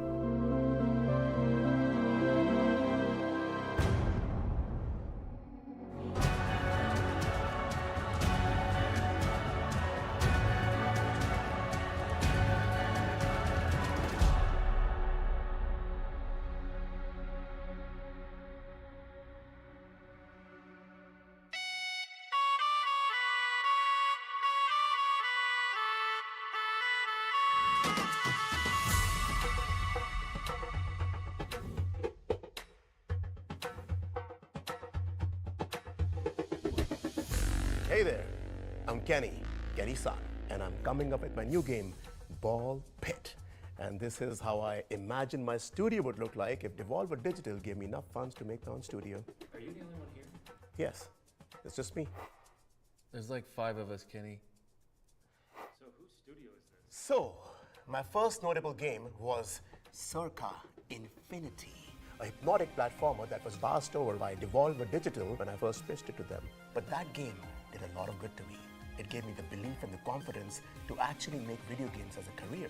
And I'm so grateful for the early support from players, and no props to Devolver Digital for obvious reasons. From there, I started taking out video games every year to hone my craft and explore the passion that I had for geometric shapes. And that gave rise to the IGF-nominated Mr. Sun's Hatbox, which was again declined by Devolver Digital. But that game got a lot of commercial and critical success. And now we are here in the present tense. Ball Pit, the brick breaking, the ball fusing, the base building, survival roguelite in partnership with Devolver Digital. They finally got their together and they saw the potential of this beautiful game when its balls started dangling in front of their faces. So do you want me to edit out that last part? No, please don't, keep it. So now we're going to discuss about Ball Pit, and we're going to see its first trailer, and after that we're going to dwell a little bit deeper into what makes this game so much fun. Roll that footage, Henry. Go for it. You said you were the only one here. Henry. Henry.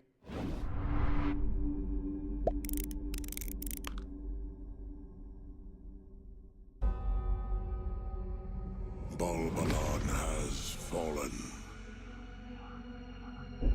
A pit is all that remains. Now treasure seekers flock to explore its depths. A brick breaking, ball fusing,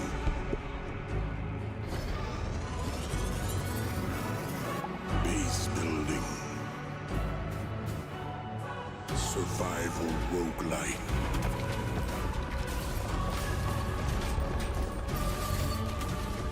Power up.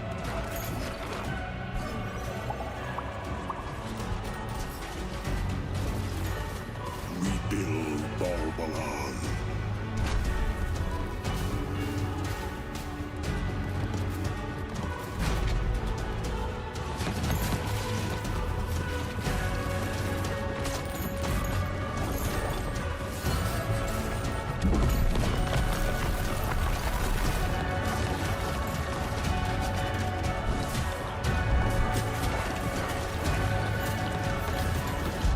Ball Pit.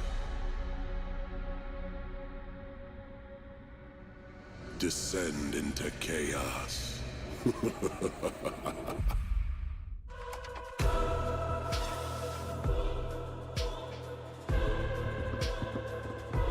That computer isn't even plugged in. So anyways, listen, when I first started work on Ball Pit. When we started work on Ball Pit. We. So I was saying, it was a little different from what it is right now. The core concept has been the same from the beginning, but I've built on top of it the last few years. Also, the game comes from a very private, intimate space. Look, when I was a little boy, I was diagnosed with IBS, internal ball syndrome. That's not what that stands for. Now, what that meant was that I would spontaneously spit up balls. These dang balls. But that was not painful or anything. But the affliction was such an important part of my life that I had to weave it into the narrative of my next game as an artist. And as they say, true art lies within. Ball Pit.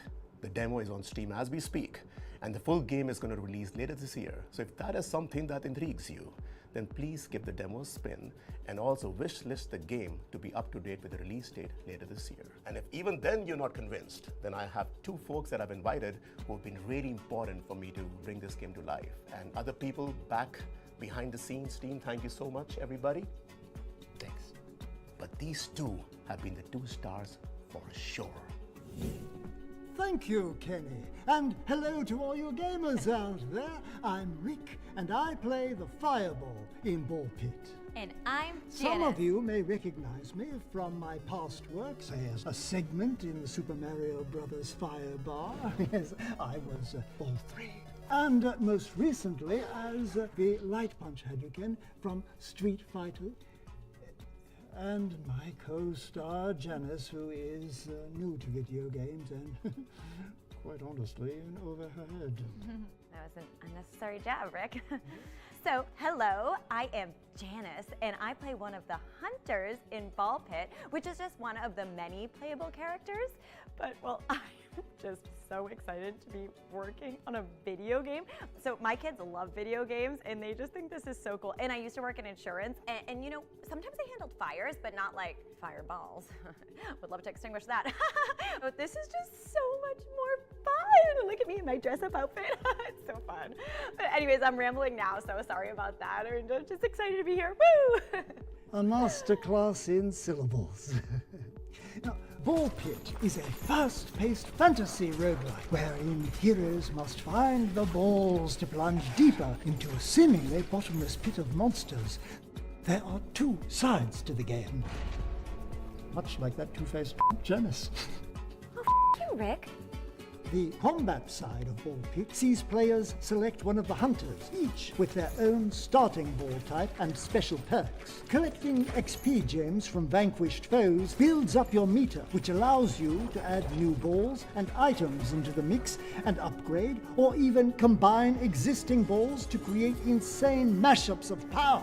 Each realm you visit has its own unique enemy tile set, pesky mini-bosses, and menacing final boss figure to clash with at the very end of the run. Win or lose, you can take some or all of your spoils of war back up the pit to base camp. Use those resources to build out new structures to your town and fields to harvest that unlock new playable hunter characters, each with their own flair in combat. Over time, your base will expand, giving way for more room for buildings, fields, and quarries to draw from, and improve your hunters' chances of survival.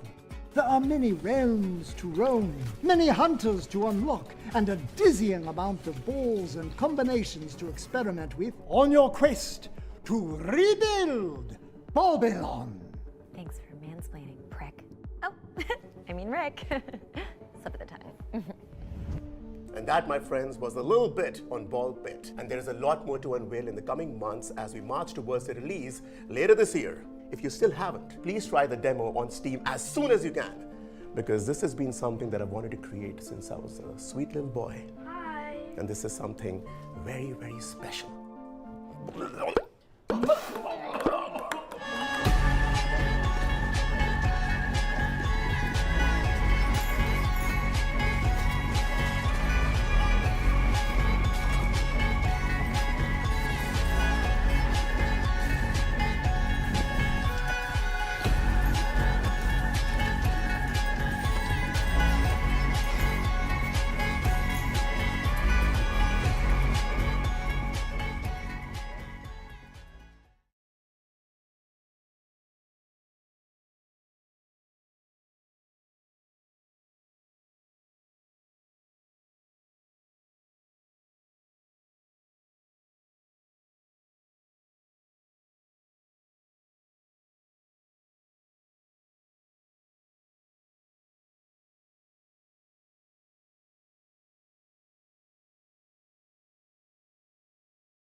Game of the year. All right, we're going to check out the IO Interactive Showcase. We got Hitman, 007 First Light, and MindsEye.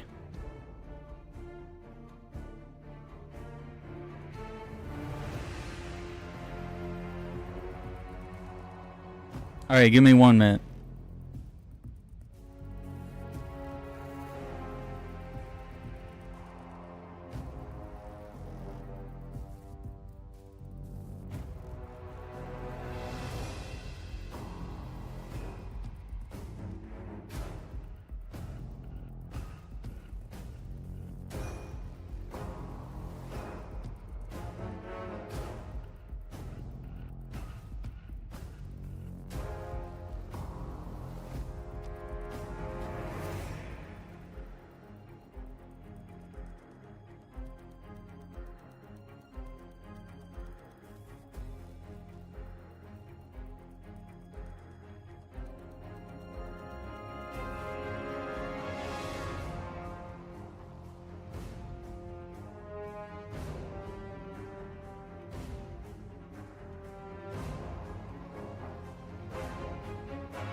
What? 20 minutes?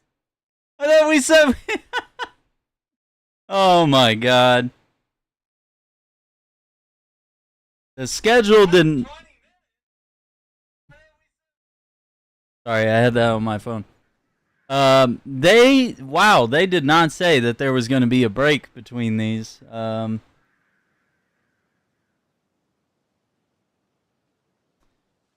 boy.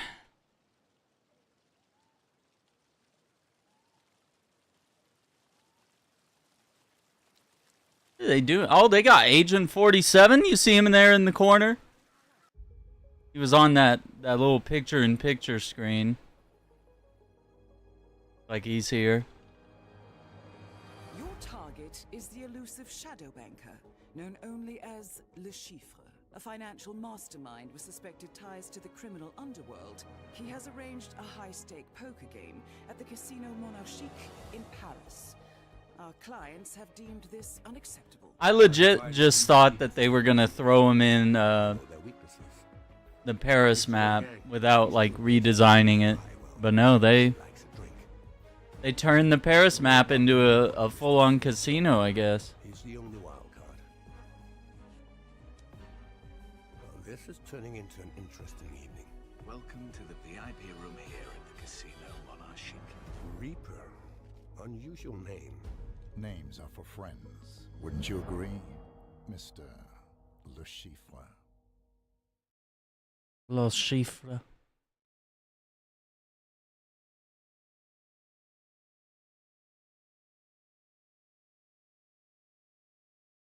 They're just chilling.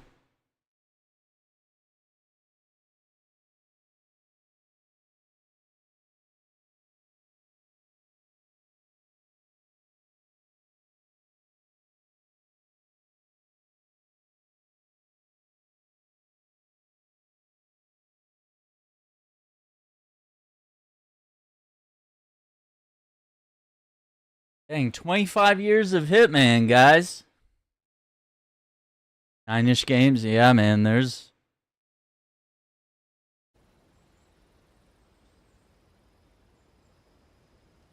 I got a whole page. Starting page 2.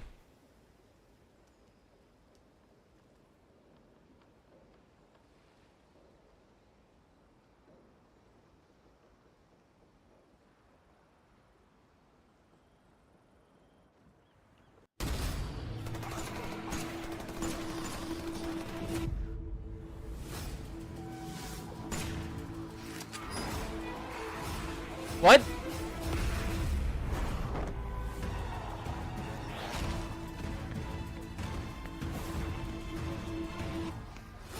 I haven't seen this.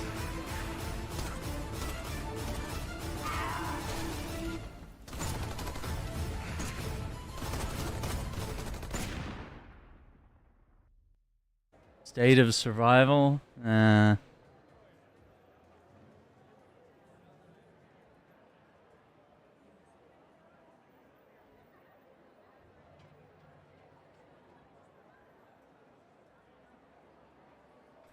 All right, I guess we'll relax for a bit and we'll tune in when they start dropping announcements. But yeah, we're gonna take a look at MindsEye and Hitman, whatever. I don't know what they're cooking for Hitman. Yeah, MindsEye comes out in 4 days, and then 007 First Light next year. But we might get some gameplay.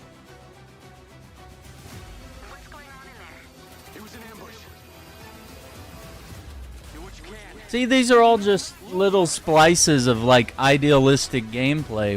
We gotta see more than this today. They can't just wow us with another minute-long, trailer.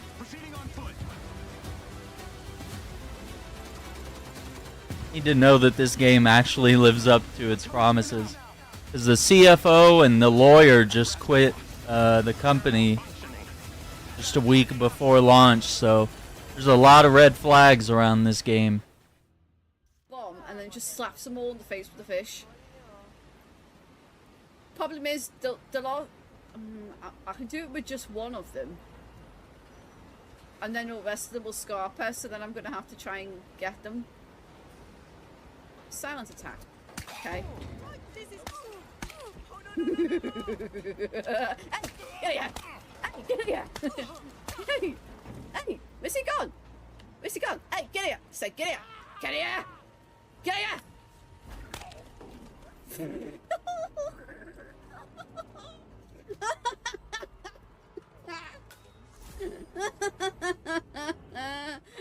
You got him with the fish. Finish fish up there.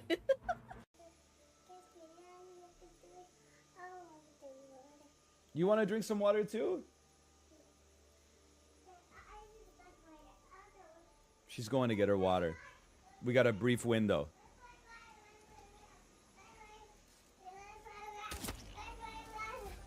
She didn't see it. She didn't see it. That's good parenting right there. And then I just put him in his crib, honey. Put him in his crib. That's crazy.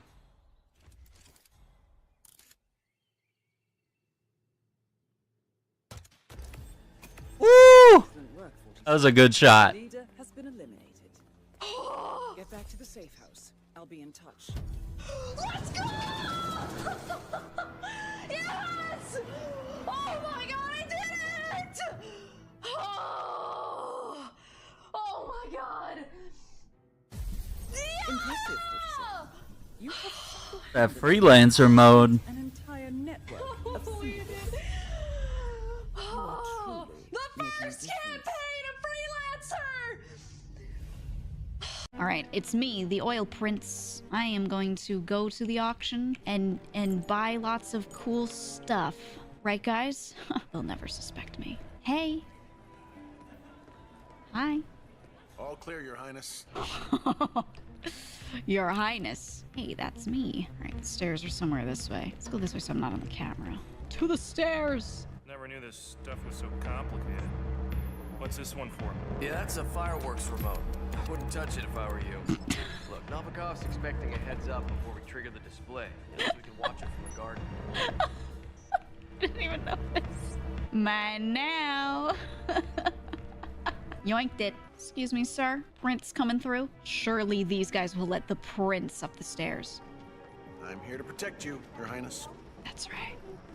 That's right. That's me. Your Highness. Oh my god. Oh my god.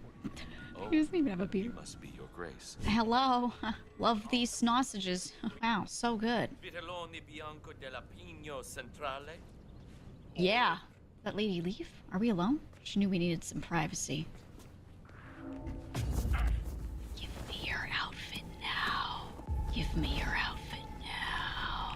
Come here. First kill of the day. Yes. Propane flask. Sure. I'll take it. Oh, I okay.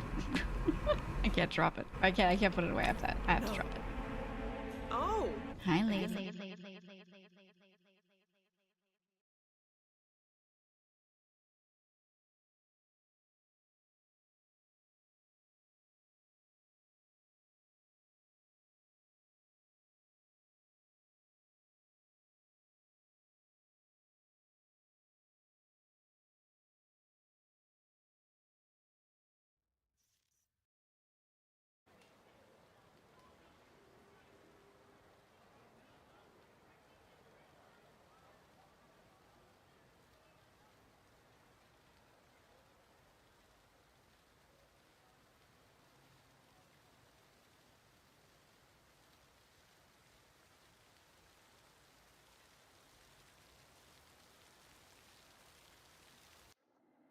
Good evening, 47.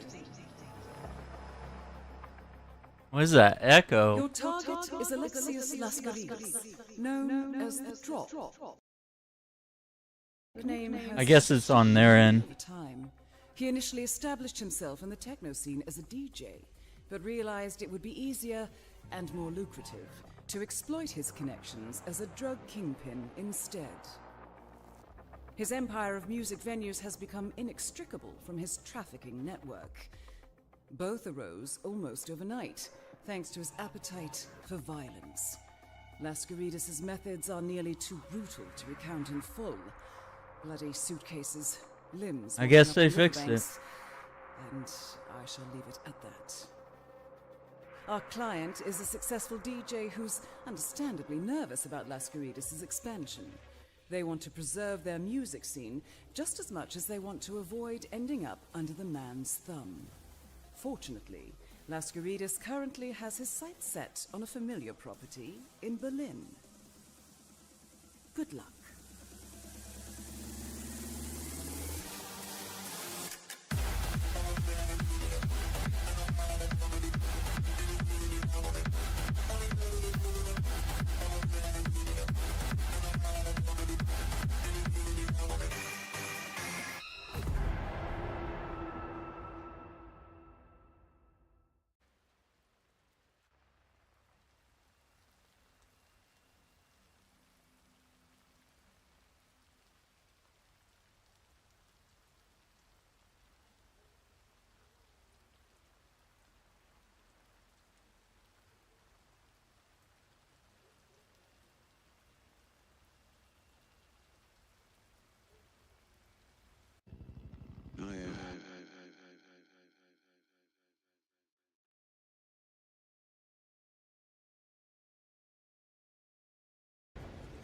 Diaz! Showtime! I have these gaps inside my head. Sound like it's a 10-minute window. You made it. That's just leftover hardware. It's been decommissioned.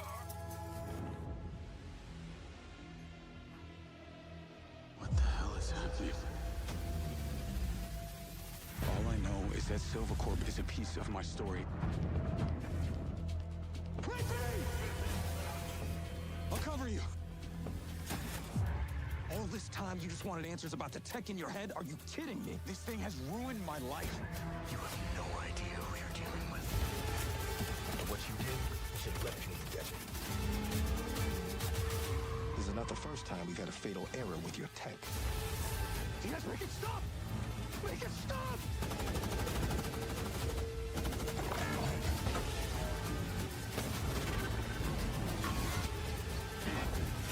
You know what I have to do? This is the only way.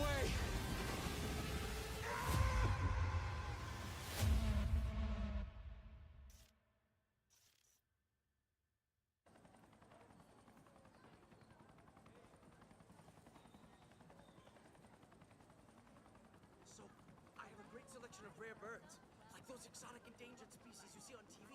Sold one to the king the other day. You want a crate of clementine? We have a special.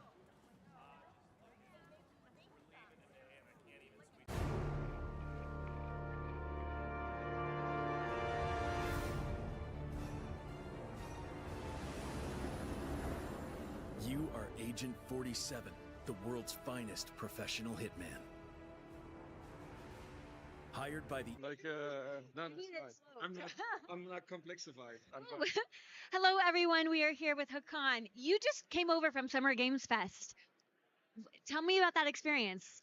Oh, it was very nice. I was all the way from the waiting room with Mads Mikkelsen.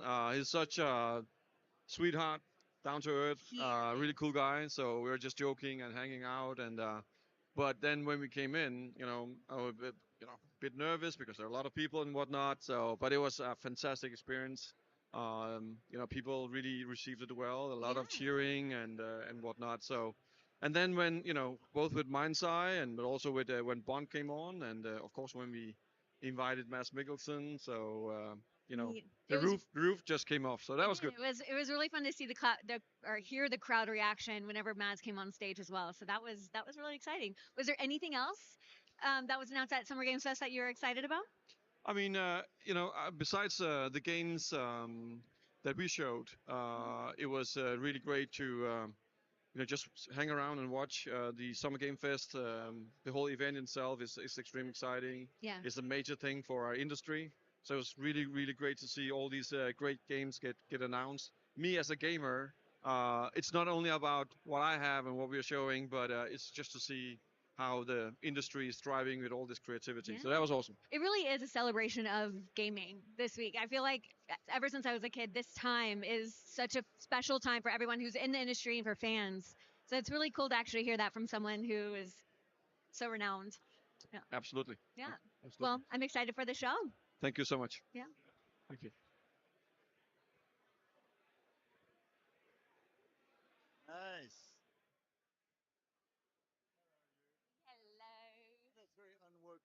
International contract agency to take on the most dangerous, high-profile targets of the world of assassination. In these 21 playgrounds of possibilities, there is no target out of your reach. Every decision is yours to make and impact the outcome of your mission.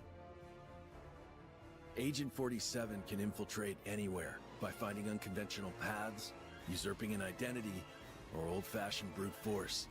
And sometimes, all you need is an invitation.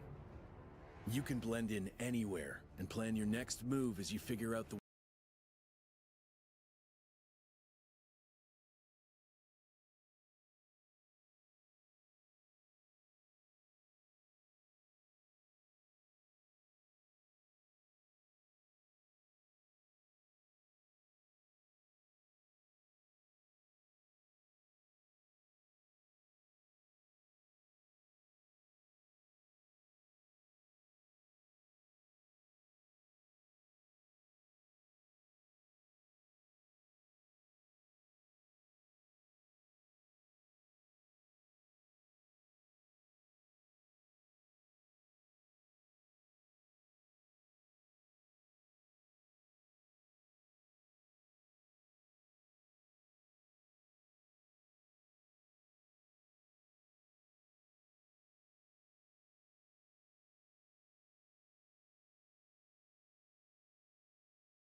Looks like got a lot of thunderstorm warnings in the region. Let me try to reset.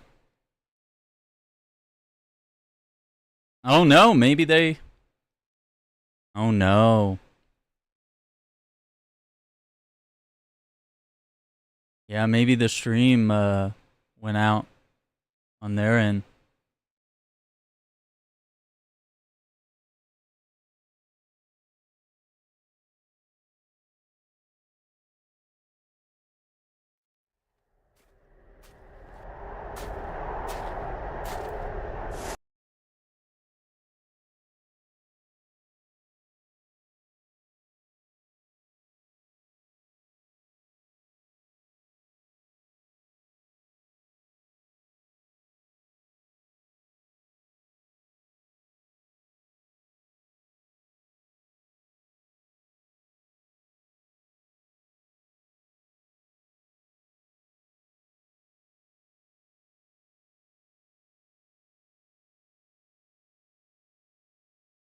Yeah.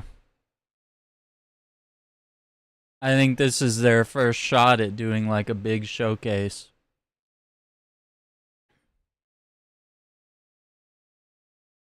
So yeah, they had like a bunch of issues like echoing and stuff, but I mean, nothing that can be fixed, you know? And it's possible maybe they're resetting on purpose. Maybe they want to make some changes to their settings and relaunch the stream, hopefully.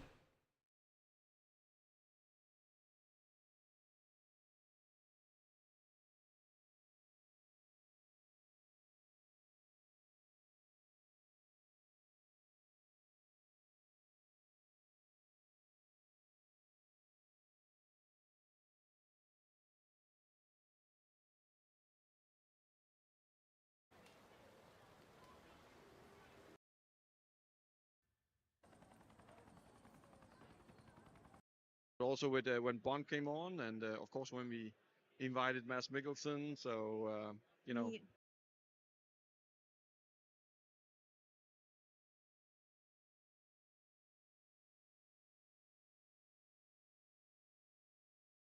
Yeah, we've been there. That's very true.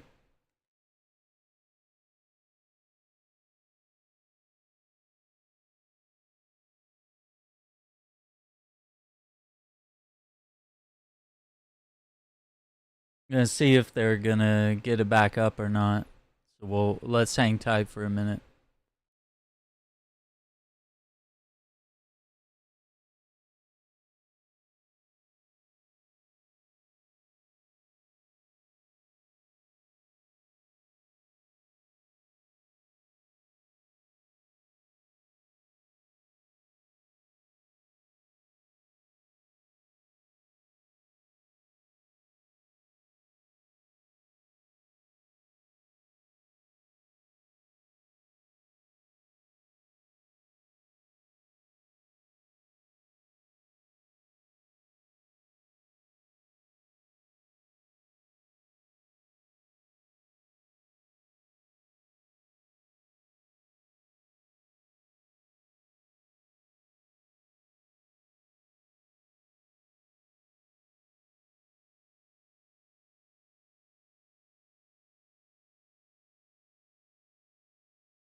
Hmm.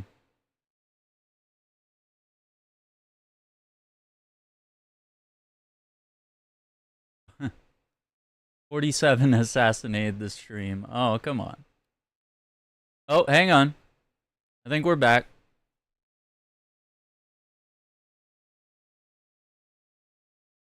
Oh, did they?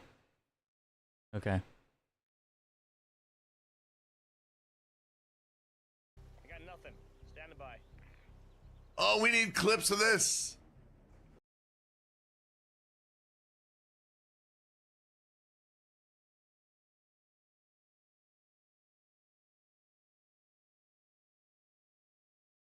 We need clips of this. He's fucking torched, but he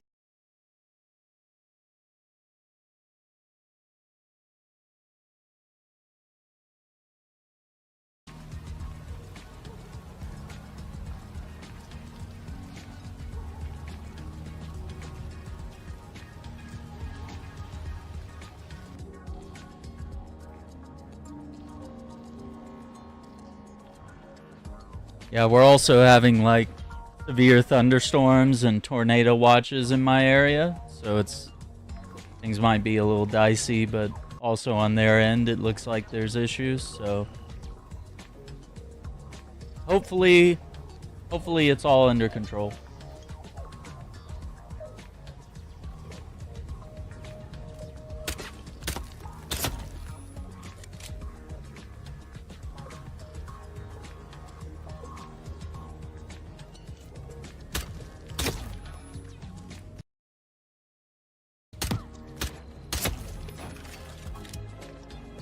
There you are. Feeling better, I hope. Yeah. Should I let HR know you're ready for the final interview? Yes. I feel like a new man. I'm ready. Wonderful. Follow me, please. It's right down here. Oh man. Okay, perfect. Ugh, can you just get away from me? Oh, you told me to. You've never heard of personal space? You told me to follow you.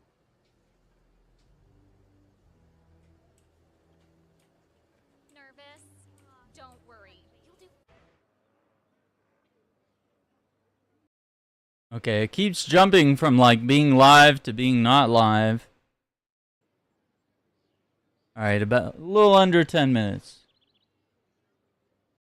Man, I really hope this showcase goes well. It's looking a little rough right now, but ugh.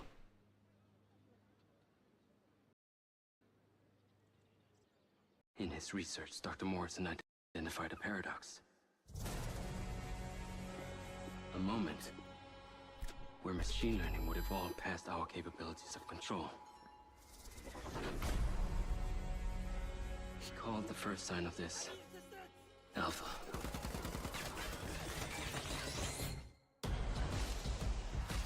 Welcome to Red Rock. Man, is it always this hot? You'll get used to it. Sort of. Not really. Wow. Yeah, not bad, huh? It's the latest model. Interesting.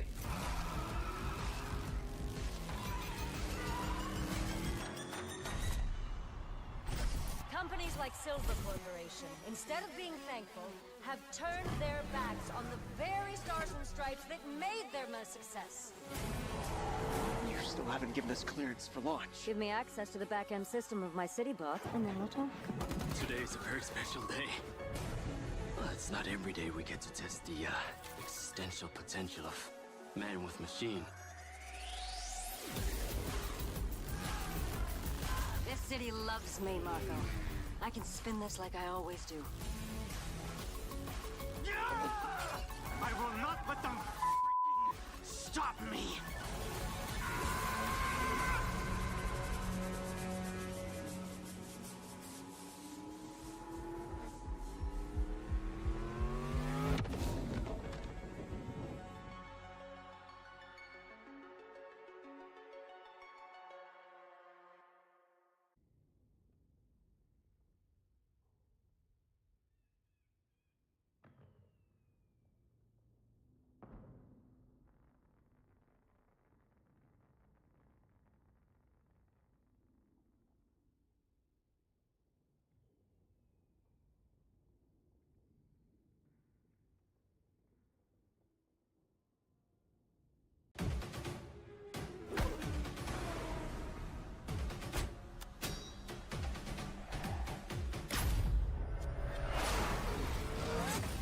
Welcome to Miami, 47. The innovation race is on its last day, and it is down to the wire. The Providence defectors are Robert and Sierra Knox. A day of high-octane thrills and two very public targets.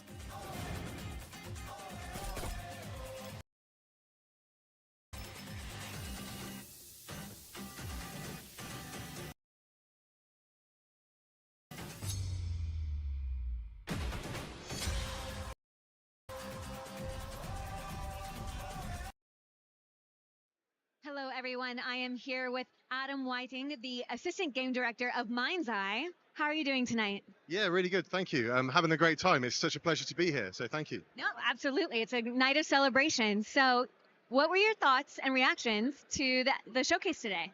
Yeah, I mean, wow, everything looks so good. I'm so excited to play the Shifra mission. I'm so excited for Bond as well. Yeah, pretty much excited for everything that I saw so far. I'm really excited that players got to see our final trailer for MindsEye. It must feel good to finally have your trailer out and to start seeing fans talk about it. Yeah, it's really exciting, like genuinely. But what's even more exciting than that is the fact the game comes out on Tuesday and players can actually play it for the first time. I mean, that's gonna be really cool. Yeah, that's actually huge news, and and really fun that you can come out of this and go straight into playing the game. Where most of the announcements, you're like, oh, I have to wait a year for that. So that's really cool. Yeah, very exciting. So yeah.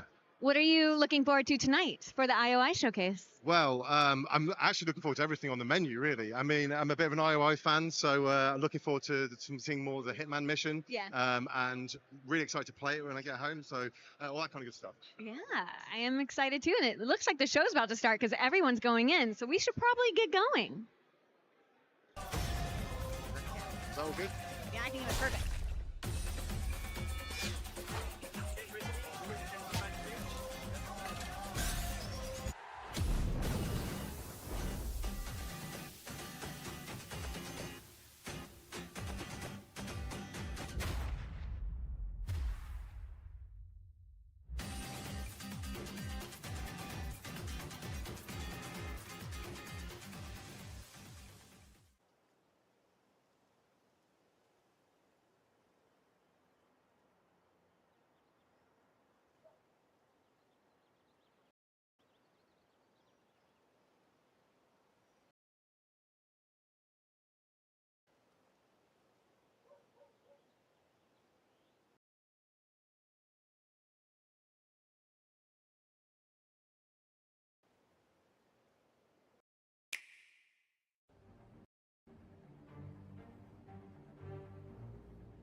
Alright, gamers, last showcase of the day, I believe.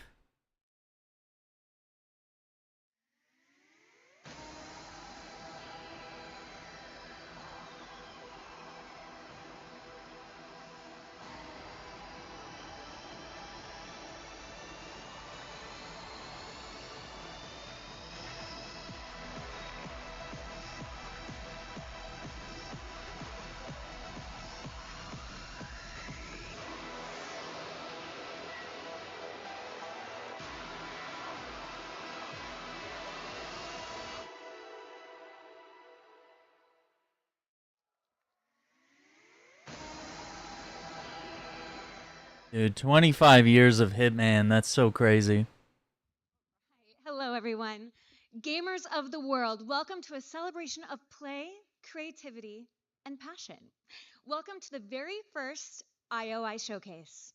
We are live from the Roosevelt Hotel in Hollywood, and I am Brittany Johnson. I'm going to be your host for the night. Boy, the levels are We are going to everywhere. have a really fun night talking about games, first looks, deep dives, and yes, sprinkle in a couple surprises. But, you know, we'll finally get to meet the creators of the magic and have a panel at the end of the show, too. So buckle up, power up, and lock in. Our Oh first boy. guest is none other than the CEO That mic of is IO Interactive, super tuned. Hakan Like, Abrak. she's got to keep it like right here, otherwise it's gone. If she like looks this way and talks, like, no, it's gone. We're trying to keep everything like hyper tuned This up year here. marks the 25th anniversary of Hitman. From a team of Yeah, Hitman exactly. tech It's their pioneers, first like IOI major grew to build stream more here. Ambitious So projects such as Hitman, World of Assassination, which just created like its own us, you genre know, with a it's like single-player where game were we on our first stream, you know? Mic muted, talking into the side of Our it, mission and to bring why Hitman can't people everywhere, hear me? Whether it's by bringing Hitman to new platforms or by collaborating with celebrities as elusive targets, we just reached a new milestone. It's difficult. As we It's really count difficult to do at 80 this level million players and do it in live. Assassination. Not as easy as everybody makes it look. And 25 million units sold. A lot of in gamers. 2016. Our fans have supported us all these years, whether they recently joined. Yeah, I think I Devolver muted or mine during joined part of the as showcase, early as but I did. only for a minute or Just wanna so. say But yikes. thanks.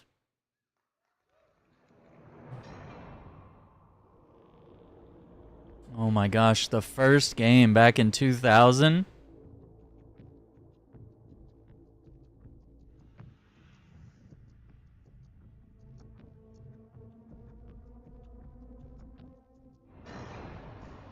Hitman 2 is a banger. I need to go back and play that. I have a lot of fond memories of that one.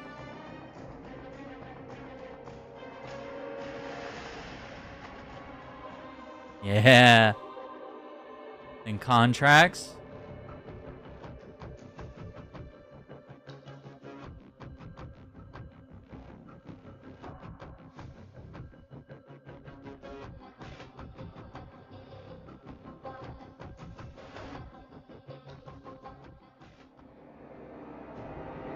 Dude, they were spinning out Hitman games like every 2 years.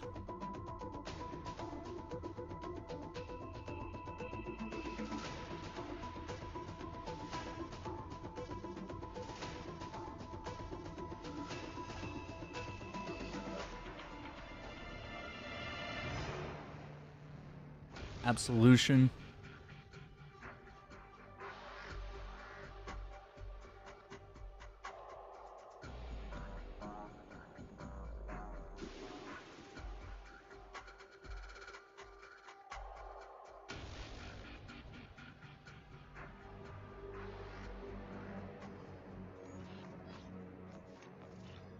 In 2016, 2018, 2021.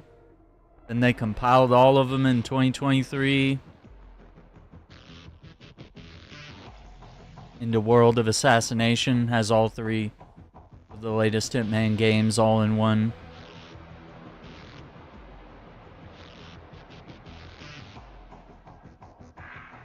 It's huge having the last 3 Hitman games running in Hitman 3's engine, like, so clean.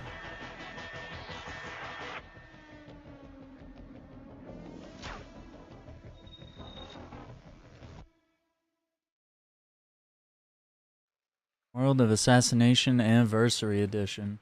Okay. Good evening, everyone. I'm Christian, Chief Creative Officer at IO. Hitman and the World of Assassination launched in 2016. So we're coming up on almost a decade of a live and ever-expanding game, including our very popular elusive targets. Yeah. Back then, we created the opening level in Paris as a sophisticated, high-stakes location for a classic international spy thriller. And today, it becomes the perfect backdrop for a crossover between Hitman and James Bond. We're introducing the iconic Bond villain Le Chiffre as an elusive target, and it's a perfect fit for Hitman and Paris, and we are immensely proud to team up with Denmark's own Mads Mikkelsen for a And that reprisal drops of his today. iconic role. So it's time to look at some gameplay. Please welcome IO designers Eskil and Martin.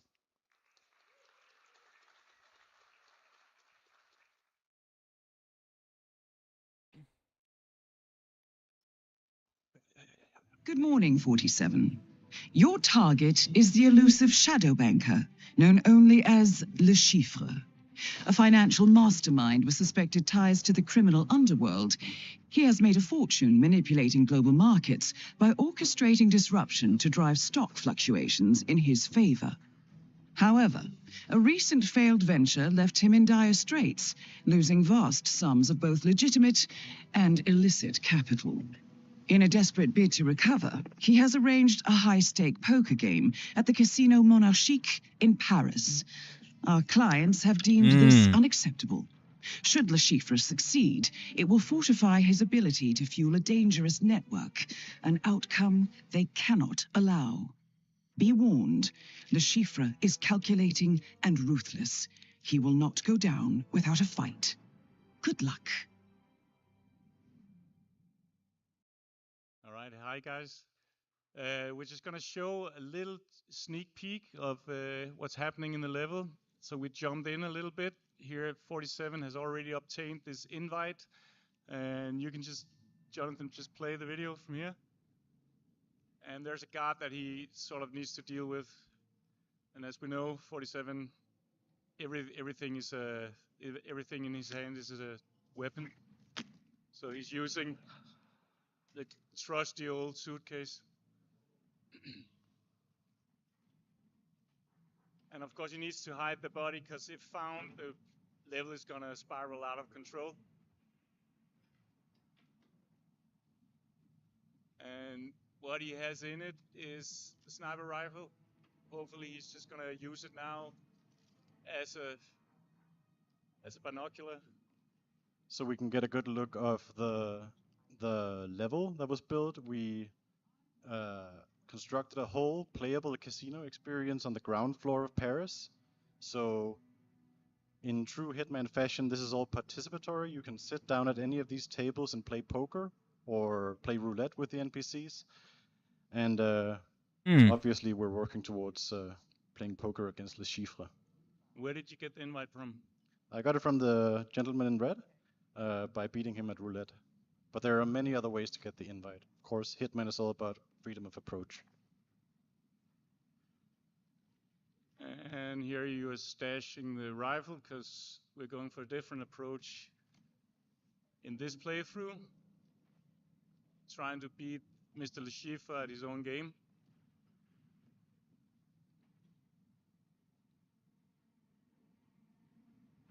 I think he's just in the next room, and we're gonna get a chance to see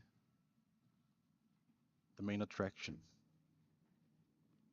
That is Le Chiffre, shadow banker and mathematical genius. You need to stay on your toes. He has never been defeated in a poker game. And there we have Mads, or Le Chiffre, in all his beautiful 3D glory. He was so amazing to work with. I was at the voice recordings and Mr. Le Chiffre. True. I'm just not fond of unexpected guests. I like to know who I'm dealing with. Me too. Shall we begin? After you. Dude, the levels are so low. He's still doing a very solid job as Mr. 47.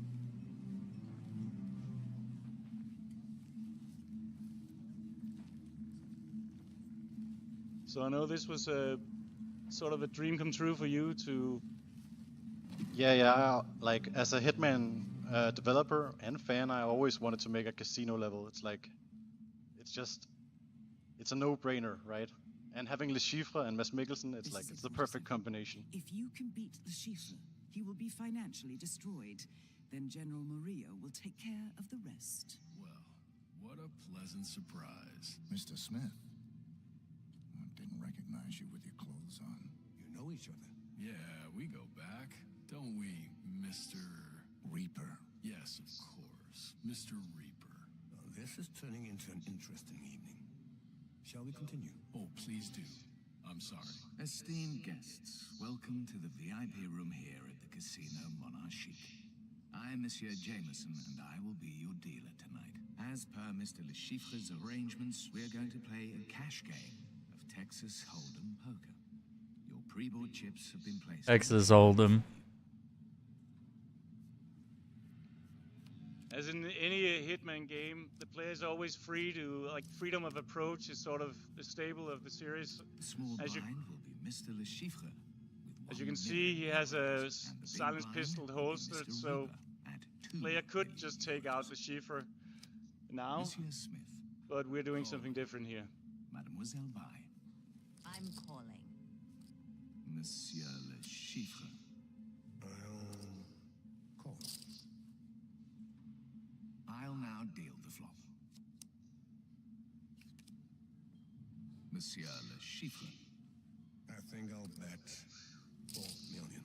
It's not a bad hand, two pairs. 47, your hand is strong. Lure the other players into betting big. I wonder how random this is. 65% odds. I think I'm gonna call. Raise him.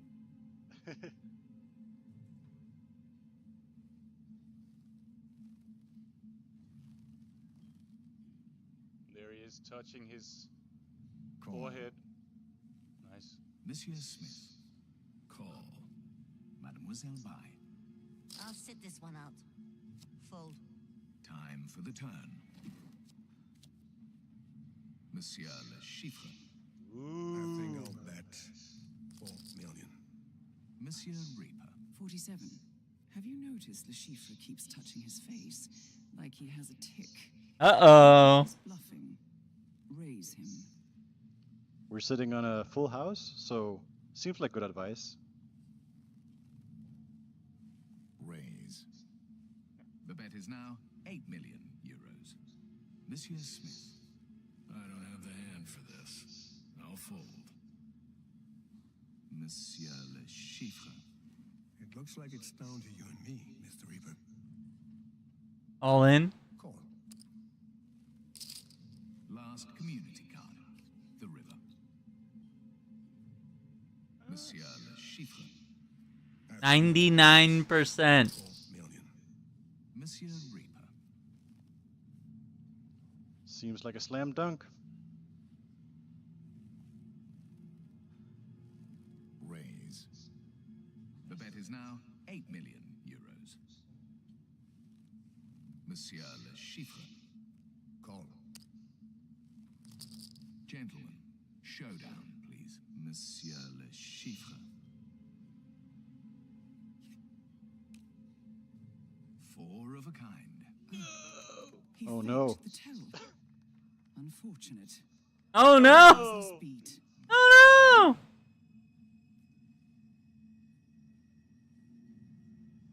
Show your hand. Show your hand. Monsieur Le Chiffre wins. Well played, Mr. Reaper. But alas, not good. Four of a kind. Are you feeling okay? You look a little pale. You should never accept a drink from a stranger. 47. I detect poison on your biomarkers. Le Chiffre's signature poison. Keep calm. We've prepared for this. We have an antidote in the stash point in the parking lot. Now go. I need to use the bathroom. All right. If you insist. We will take a 30-minute break and then resume. Just walk out of there calmly. Sound of fucking juice. Okay. You'll take it from here? Yeah. All right. All right, babe. Clock is ticking. When we were playing this, Eskil was giving me instructions where to go. He's like, go left, go right, go down the stairs. Run! And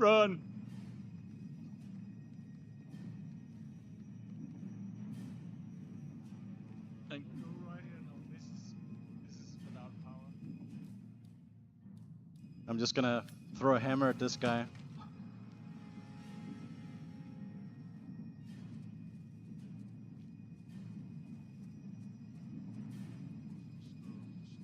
Okay, interesting route there.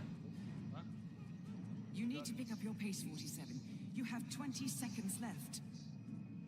Doesn't seem viable. I hope the poison isn't lethal.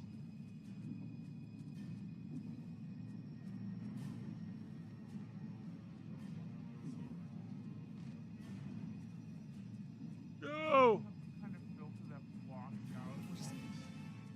47, can you hear me? 47. 47, come in, please. Maybe they just don't want to spoil it. I don't know. It's just a minor snag. Or was that intended? Could be anyone. Oh, he'll talk.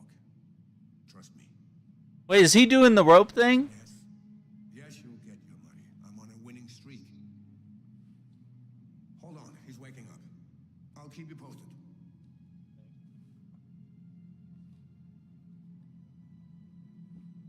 You're awake. Good. How are you feeling, Mr. Reaper? Constricted. Well, I felt it was a necessity, one I must confess I rather enjoyed. Do you know why I'm good at cards, Mr. Reaper? I can read people. I could spot Mr. Smith a mile away, and the two others I know. But you? Nothing. What can I say? I just have one of those faces. Yeah, well, I have a lot riding on the game tonight, so I get nervous when a total stranger suddenly turns up, and I just can't work him out. Okay. Let's not waste each other's time. Who are you? CIA? MI6? FSB? Does it matter? Well, it matters to me. Are you here to kill me? I was hoping to outsource that part to Murillo. So you do know something. I assure you the General will not be killing anyone tonight. So tell me who you are and what you're doing here. Right. If that's how it's gonna be, you are giving me no option but to take more extreme measure. I'm sure I can handle it. Don't be too sure. I've picked up a thing or two over the years that have proven quite effective. Why don't you show me? You are something. Chief, you got a game to play. The General won't be happy if you don't. Yes, I know. Shame. Guess we'll just have to wait. I will be back. Can't wait. Keep an eye on him. Don't do anything stupid. Right.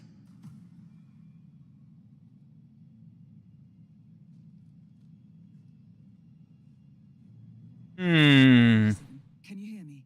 The Shifra is going to come back and kill you. You need to get out of there. Use any means possible. We're it off there, and if you want to find out how to get out of that pickle, you can play it right now because it's out. That's pretty cool.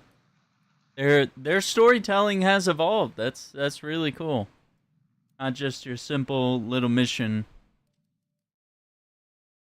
Guys, all right. I hope you guys all enjoyed that little sneak peek of Lashith. And for everyone that's in the room, that will be playable out in the lounge. But what's even better, for everyone watching online, it is free to play right now.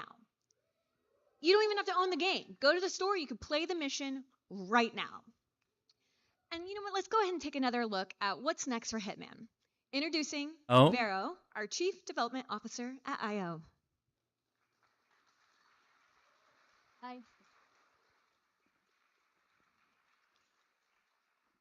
Hello. We are celebrating 25 years of Hitman. Beyond the Chief return, we have two new incredible elusive targets coming to the world of assassination.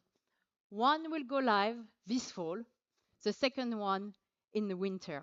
And these will come to the world of assassination with a lot of different new challenges, but also feature contract and twist drop.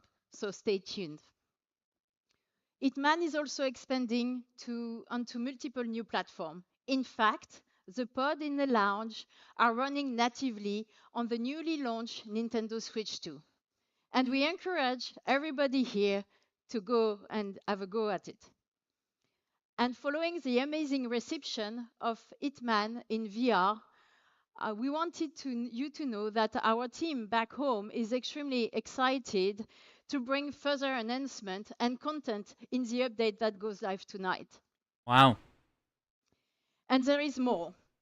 Hitman, the World of Assassination, is a globe-trotting action fantasy. And now you can truly travel Hitman in your pocket. In the lounge, you can already experience the game running natively on iOS. Hitman promises the freedom to play however you want. You can now That's choose crazy. the platform To that play it fits on the the moment. phone. So from PC, console, VR, and mobile.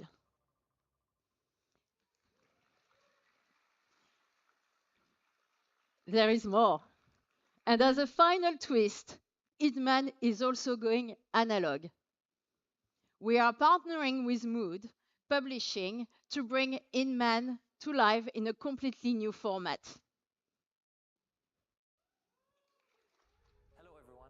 A board game. At Mood, we specialize in making memorable board games. And today, I am beyond excited to share with you that we're teaming up with our close friends at IO Interactive to bring a dream project of ours to life. Hitman, the board game, is coming to Kickstarter later this year. In this one-of-a-kind multiplayer board game, players take on the role as master assassins traveling the world to take on high-stakes targets. Every time you play, you compete against other players on the same job. Whoever can take down the target in whatever way they seem fit gets the payout and wins the game. Just like in the video games, every board you play on invites you into an immersive world filled with culture and storytelling, providing a perfect backdrop for the globe-trotting assassin. Fans will recognize many iconic weapons, memorable moments, and familiar characters. Hitman the board game promises to be a fun, competitive experience and the essential assassin game in every fan's collection. That's it for now. That's The cool. best thing you can do to stay All right. is to follow our page over on Kickstarter today. Oh, and if you'll excuse me, I have to get out of here before I'm compromised. Bye.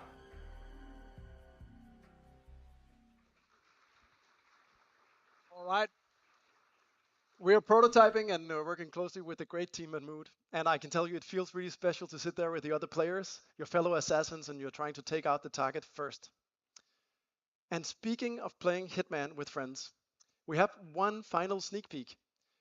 We want you to team up with a friend and enjoy Hitman in co-op. What? So 2 new playable characters, Stolen Knight, return from their appearance in our sniper co-op mode to a full-blown Hitman co-op experience. We invite you to play a set of exciting missions across our world of assassination, challenge you to rethink your approach now that you're going to play as a duo. So, it's still early days, but we can't wait to be back with more news on Hitman Co-op soon. Thank you.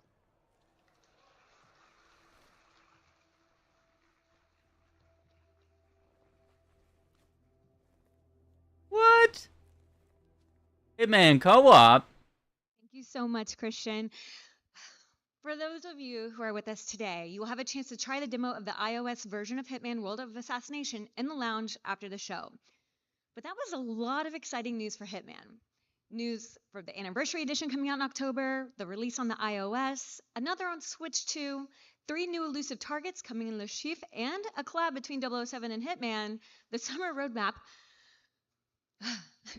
and the cherry on top of the cake, Hitman Co-op. But now, let's dial in.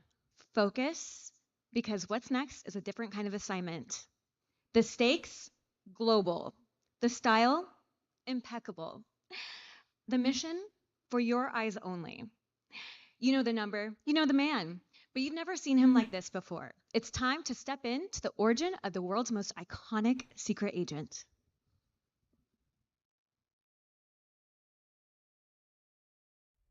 His parents cut their own rope to save him. He watched them fall, then found his way off that mountain. He was 11 years old. He then started a grand tour of every major boarding school in Britain. Always at the top of his class. Always at odds with authority. Same thing in the Navy. His superiors all praise his instincts. And they're all in need of early retirement. Nobody knows what to do with him, Mom. No, and I suspect he feels the same way. But what he did in Iceland... What he did in Iceland was insubordination. It was ill-disciplined, utterly reckless. He only survived thanks to blind luck. Give me one good reason to put him in the program, Mom. I think you just covered them all, Greenway. It's really quite simple. Bond is a bullet without a target. Let's give him one.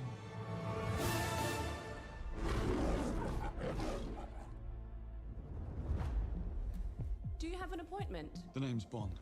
James Bond. He's with me. And you are? Don't think we've had the pleasure. Now let's not get ahead of ourselves, James.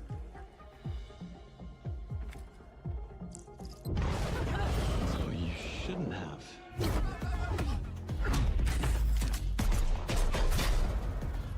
We're facing a situation of the utmost delicacy.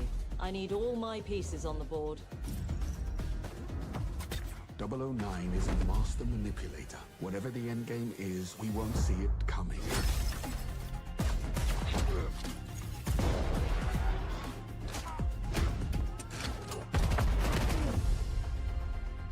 Jet lag gets me every time. She's not your friend, Bond. She's an asset. With respect, Mom. To hell with that.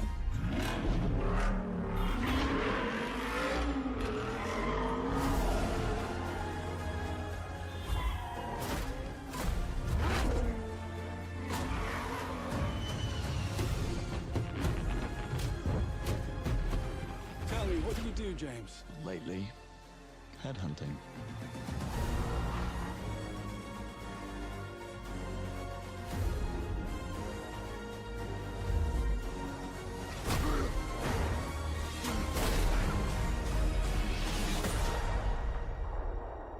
Banger. Got the On Her Majesty's Secret Service theme. John Barry. I suppose this is another teachable moment.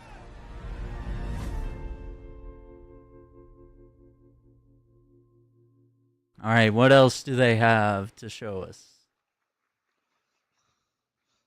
You liked it? Not too bad.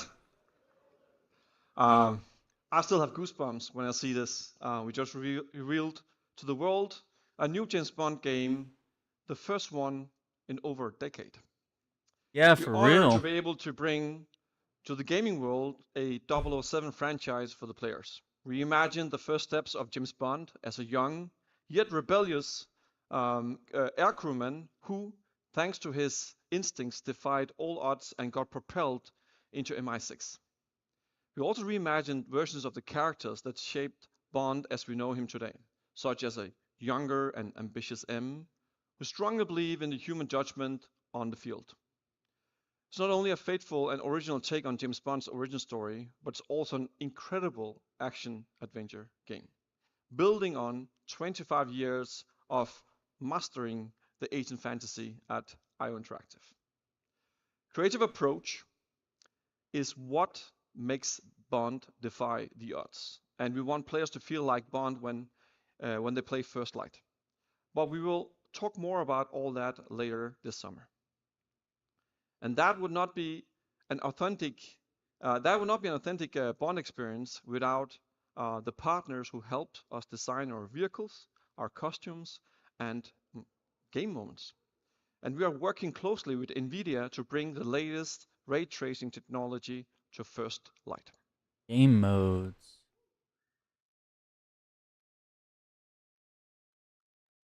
Why do you just randomly step off? Right. What an exciting adventure. 007 First Light will release in 2026, so please sign up to your IOI account and get free rewards in Hitman and 007 First Light, and wishlist a game on your favorite platform. But that's not all. As always at IOI, we want to reward our community for showing their unwavering support. With every significant milestone in our wishlist numbers, we will grant players additional rewards on day one. Ooh, I'm sure everyone's speculating what those tiers will be. Well, I can't wait to know more about 007 First Light. When are we going to get more news? We'll be back with a full gameplay reveal later this summer. All right. Thank you, Hakan. Thank you so much. Everyone, mark this in your calendars. And Bond returns later this summer with an actual gameplay. That's going to be absolutely incredible. So, now let's see. I guess we gotta wait. At IOI. Please I thought they might Ulas, show more tonight. Chief Technical Officer.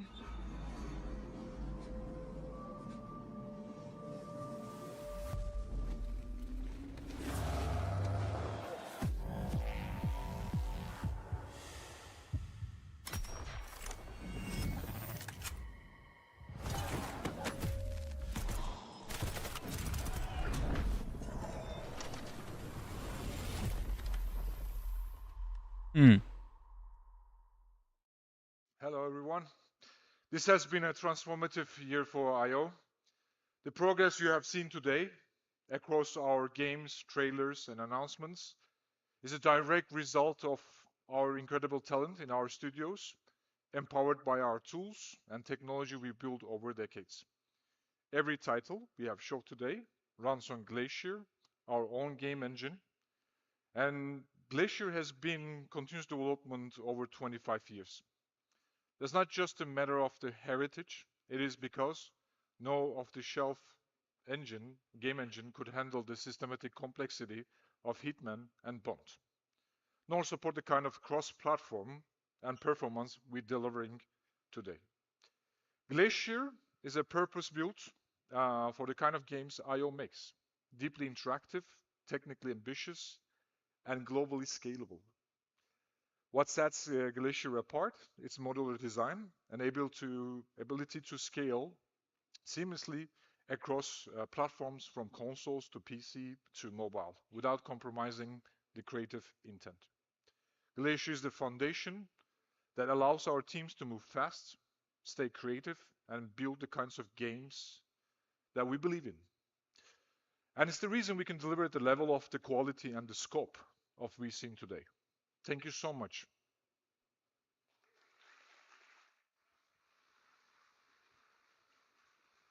All right, MindsEye. There's a lot of IOI games made with Glacier Engine, and I think it's safe to say they're all absolutely gorgeous. Well, now a few months ago, IOI announced a new publishing division. IOI partners with their first title, MindsEye, developed by Builder Rocket Boy. So, let's dive into another world, a world that feels strangely close to home sometimes. We've seen the jaw-dropping trailers for MindsEye, the blockbusting thriller produced by Leslie Benzies and his team. Please welcome Adam Whiting.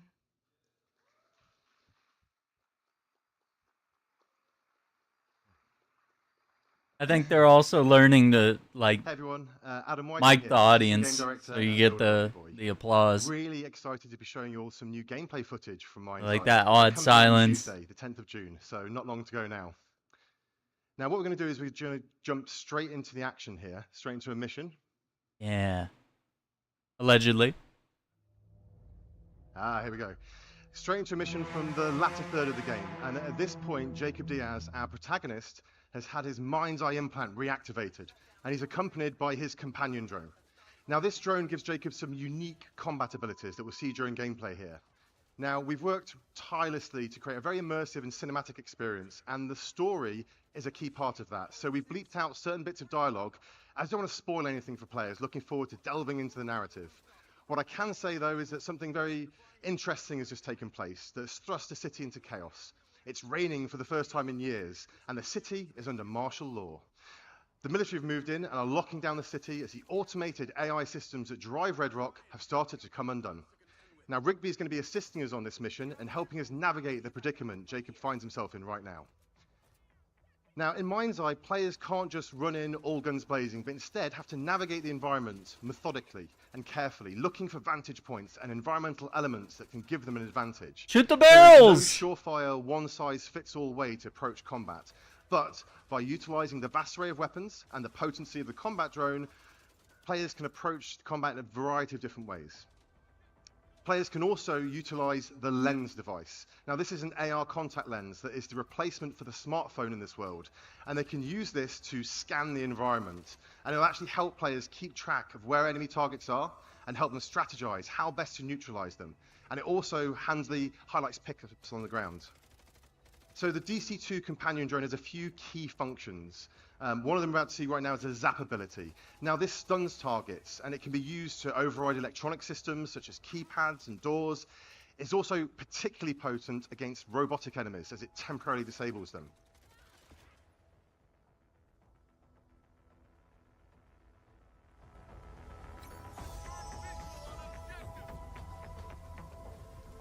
Now we try and keep players immersed in the narrative. So we have many cinematic moments, and players seamlessly transition in and out of these throughout the course of the game. Get in the drone, okay. Navigate to Perez Mines.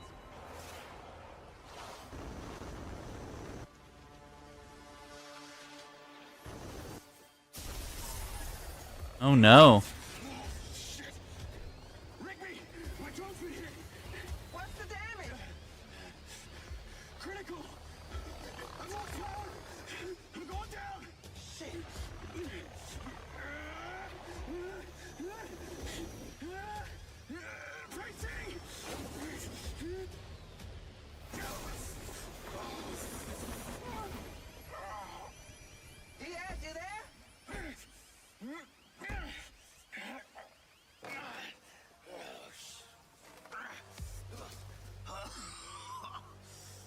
I think I'm alright. Those sky cars can withstand a lot of force. Well, it's not the drone I'm worried about, Rigby. It's me. I'm glad you're okay. Yeah. Right.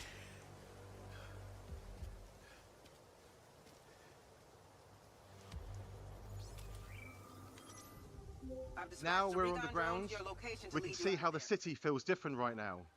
Under martial law, the citizens of Red Rock have fled from the streets, and very few remain. This is in stark contrast to the other times players have navigated through this downtown area on previous missions, where it's full of life. The streets now have an almost eerie quality to them, as the main thing inhabiting them are the patrolling military vehicles and soldiers subjugating the residents of Red Rock. Wow. However, the military group that have taken over here are called Black Box. They aren't operating with the best interests of Red Rock City at heart. They have a different agenda. And as such, the robotic forces patrolling the streets are answering to them and are fighting against Jacob. They're not really doing a good job of showing the skills. Like, I think there's a lot of skills. Like, is there melee combat? Like, they're just showing us shooting people, which is as players cool and progress all, through the story, they face increasingly difficult enemies that are more tactically adept as well as better armed. And as or Jacob is there encounters blind these new fire? factions, You know, he gains access and then to blind their fire weapons, from cover. adding to the player's ever-expanding arsenal.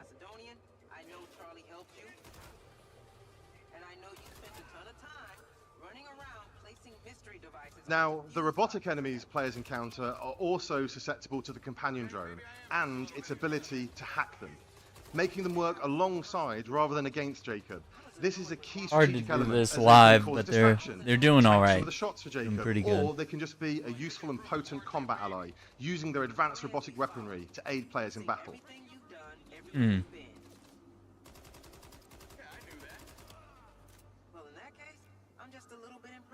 Yeah, we know about hacking the robots so that we can, like, have them join us on our side and fight the enemies. As we've seen, the DC-2 drone also allows Jacob to use it to scout ahead, seeing through its eyes, so players can plan ahead and approach each combat encounter in a more tactical way if they choose to.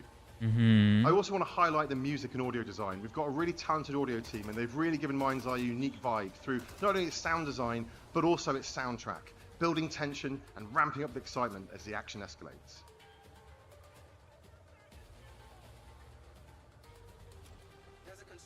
Now we're just going to jump ahead here a little bit as we're just about to approach a construction site, and Rigby is trying to help us navigate to a vehicle that she's having auto drive its way over to us. She's our eyes and ears right now, helping us navigate through this area.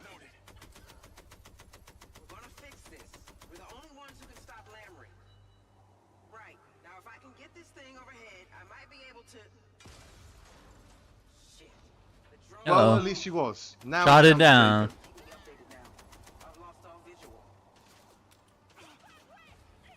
Now, whilst MindsEye is a linear narrative-driven experience, we have built an entire city, and we use this in various ways. In situations like this, players can navigate through the terrain how they see fit, and they can find different ways to get to their objective. Some may be more fraught with peril than others, and players can use a DC-2 drone to figure out their best path forward.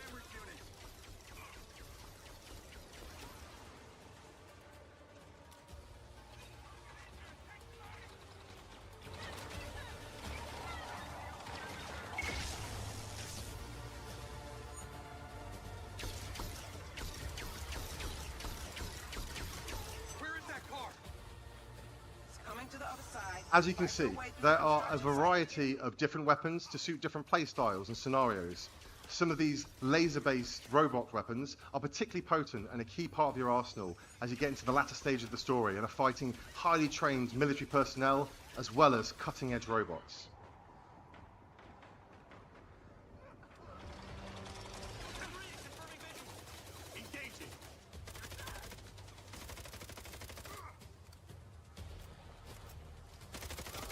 We have a huge variety of different environments and locations that change things up, from slick urban environments to isolated desert locations, beautiful skylines to sumptuous vistas. MindsEye is full of spectacle and surprise, and we're really excited for you all to be able to play it next week.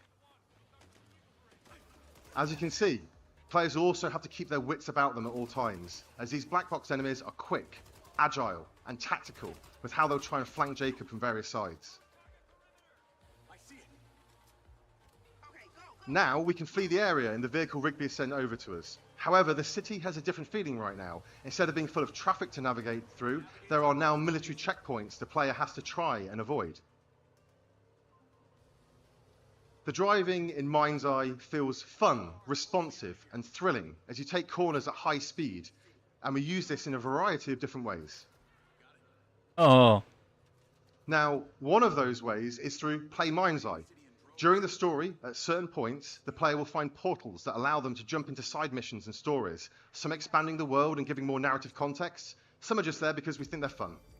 And players can also bring up the pause menu at any time and launch one of a variety of different missions, races, and other gameplay experiences, built by our team using our special no-code editor tools that make game creation accessible to anyone. And players on PC can select the Build MindsEye option to start building their own content and share it with everyone else at the press of a button.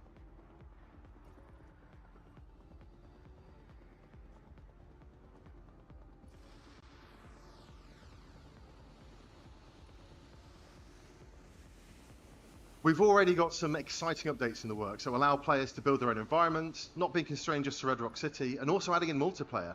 And when we add new functionality and features, we'll not just be highlighting it with our own Play MindsEye content, but allowing players to use these additions within their own content and tell their own stories through Build MindsEye. We're really excited about the opportunity Play and Build will give us to keep players engaged with new content on a very regular basis, and we're committed to the long-term vision of MindsEye, and are looking forward to you all joining us on this exciting journey together. So you can pre-order MindsEye now to gain access to our deluxe edition for free, and we're excited to see you all in Red Rock City on the 10th of June. Thank you.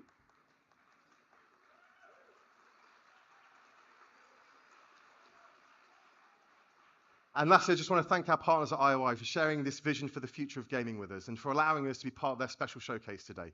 Adam, thank you so much. And thank you for all your hard work and efforts, and thank you for the team back at Barb, and thank you, Leslie. You've created an amazingly ambitious, awesome game, and we couldn't be more proud to work with you as partners, and we're looking forward to get this game out to the fans. I have to say, they just keep showing, like, shooting and blowing stuff up, like...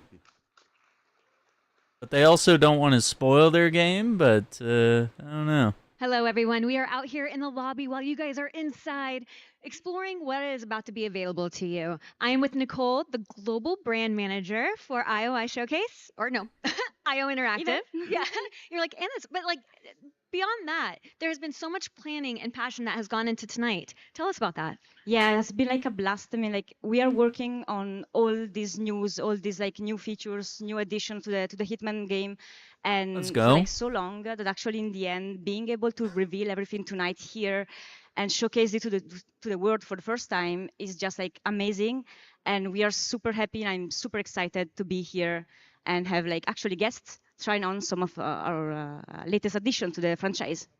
Yes, and speaking of everything that's been revealed tonight, if you come out to the lobby after the showcase, sorry for everyone at home, even though you're able to try it out too, we'll have different pods where you can actually try out the Switch 2 and iOS version, right? Yes, exactly. So let's show us around a little Yeah, bit. so we are gonna have here the Switch 2 version of the game with like Eskil, our game designer, giving you a bit of tips and tricks on the game. And over there, we're gonna have mobile pods ready. And the game is coming this summer, runs natively on iOS. And for everyone online and in the showroom, we have a surprise coming up for you. Oh yeah, my memory's still a bit blurry.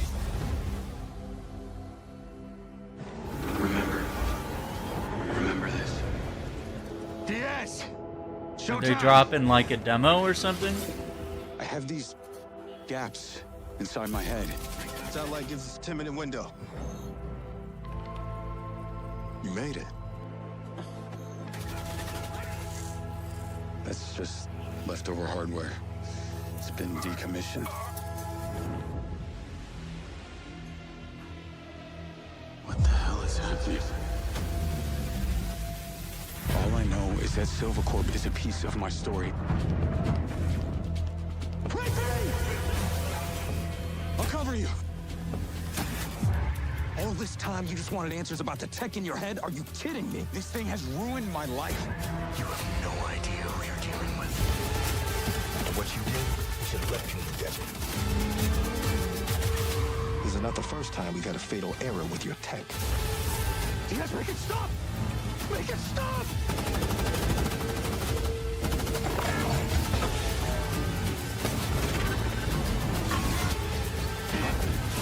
You know what I have to do? This is the only way.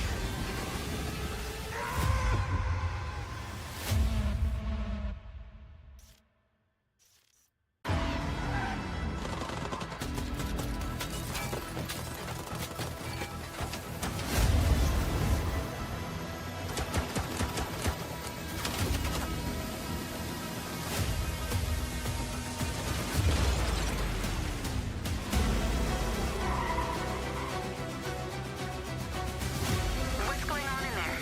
It was an ambush. Do what you can. Do not lose her.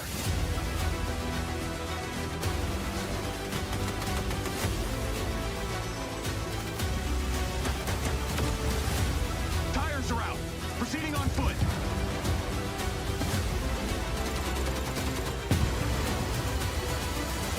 I'm coming to you now. The search and rescue pods. They're malfunctioning. They're attacking us.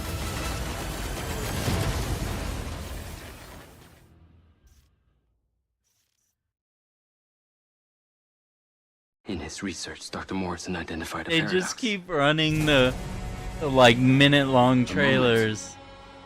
Where machine learning would evolve Oh, past our man. capabilities of control. What's the surprise, though? It's called the first sign of this. Alpha.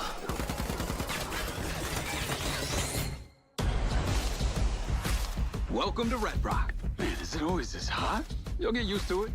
Sort of. Not really. Wow. Yeah, not bad, huh? It's the latest model. Interesting.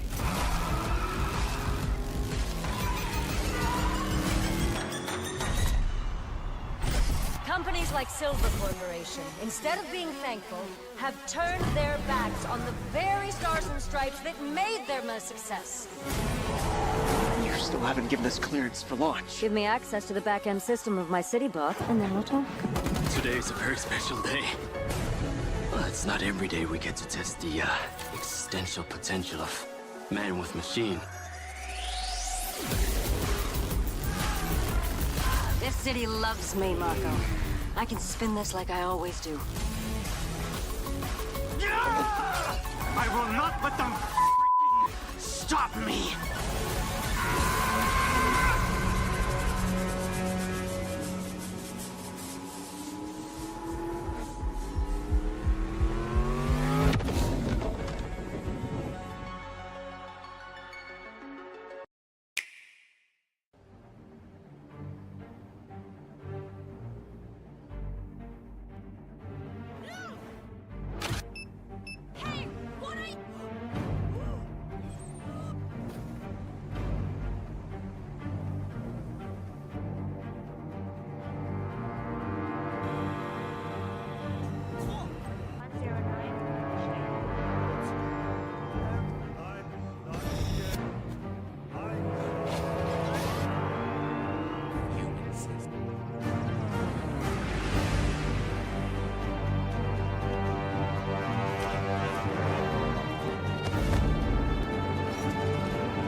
That's pretty cool.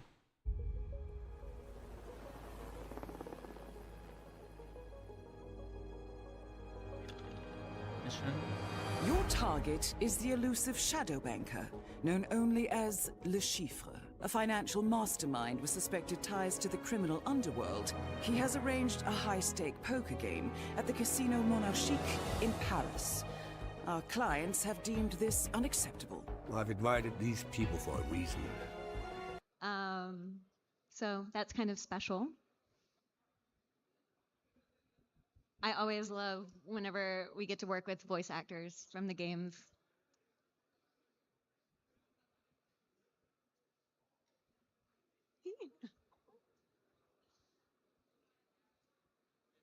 We're back. Oh no. Oh no. Nah, it's all right. Everyone really did go to the bar. They're doing pretty good. This is their first time, but you know. It's like telling her, "You're live, lady." Do we know what order they're coming out? Can I give a warning to everyone to come back in? Like, are they coming in? Are they coming out now? Okay.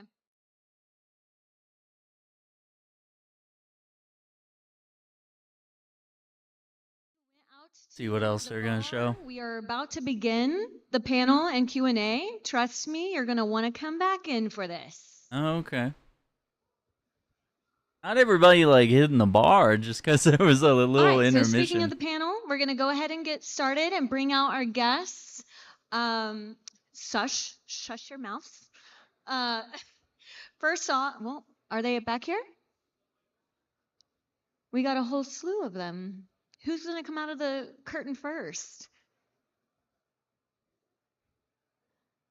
All right, we have Adam, who you saw earlier, David Bateson, our voice of Agent 47, Mads Mikkelsen, everybody. Oh, let's go. Woo! Hakan. Oh, yeah, we have Christian and Ula. So we have everyone, the whole team here today. See, told you wanted to stick around.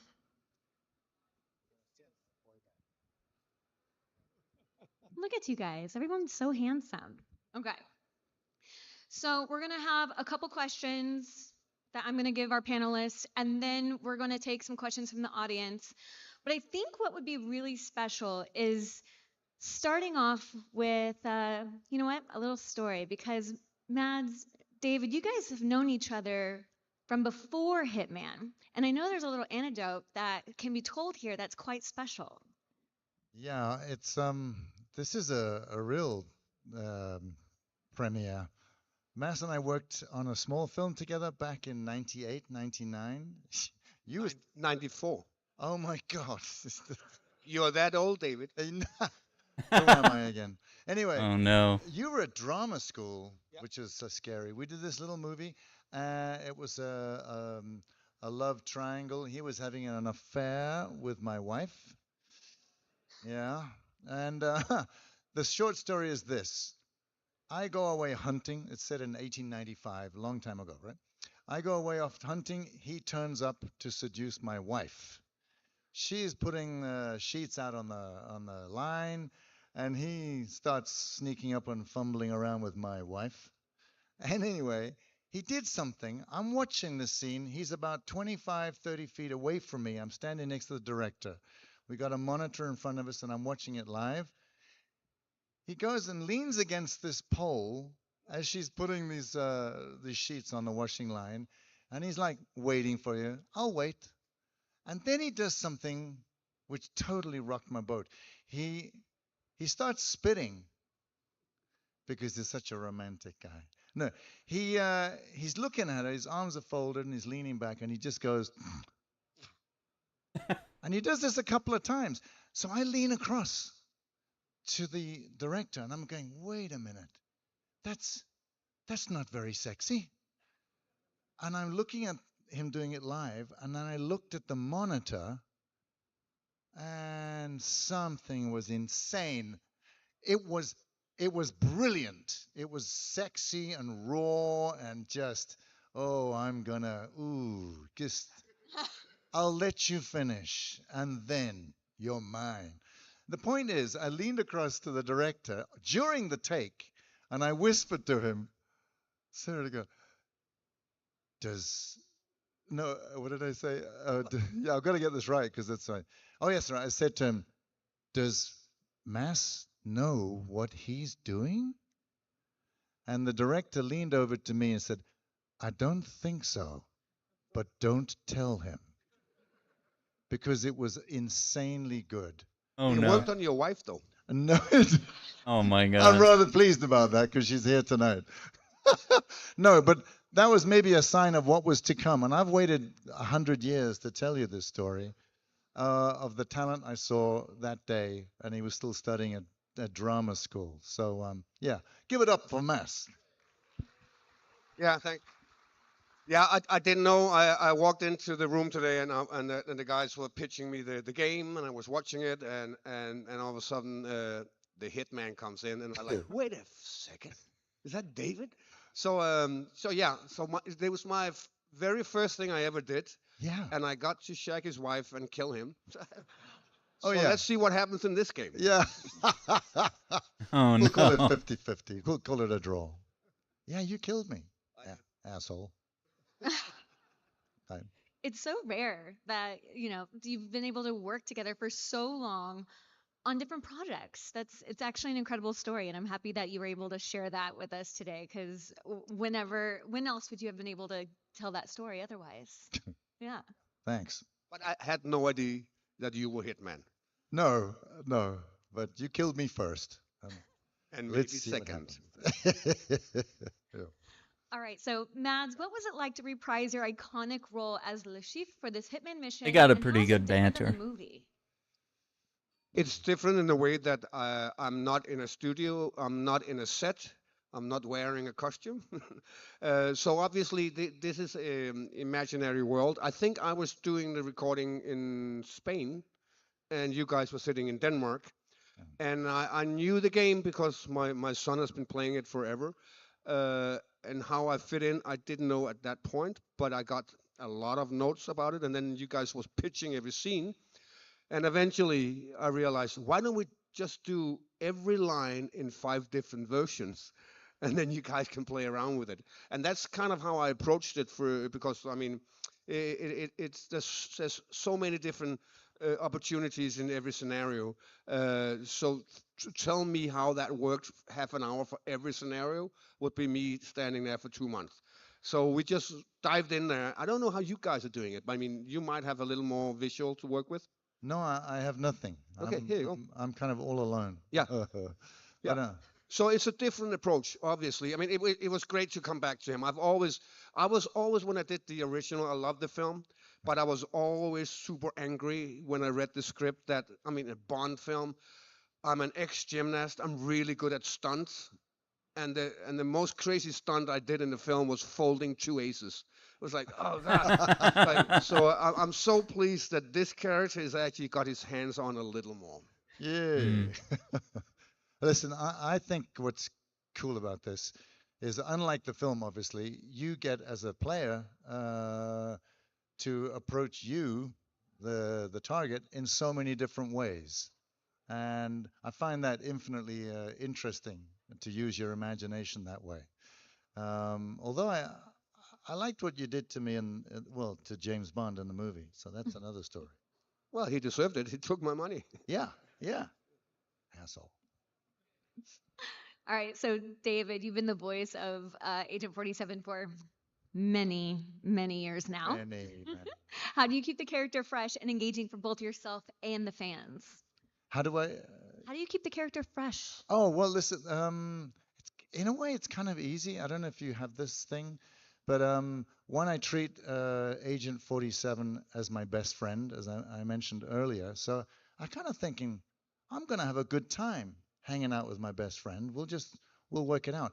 He really just sounds like 47 when he's talking, except like a little more upbeat, without feelings and without moral. He's a a killer. little more bouncy. But I treat him sort of like a Frankenstein's monster, in a way that he's somewhere deep down inside. He's looking for some kind of humanity. And though the dialogue is written very ice cold, and it should be delivered that way, I try to sneak in some kind of curiosity about how it might feel and to kill, or to what's this person going through. And secondly, I think of his backstory about wanting to know where he comes from. So it's a primitive thing, but I just keep having that in my head. That's really cool. And Mads, you already talked about the difference between voice acting, being in the booth, and then being on set. Did you enjoy the experience? Yeah, it was super fun. Both of the things were fun.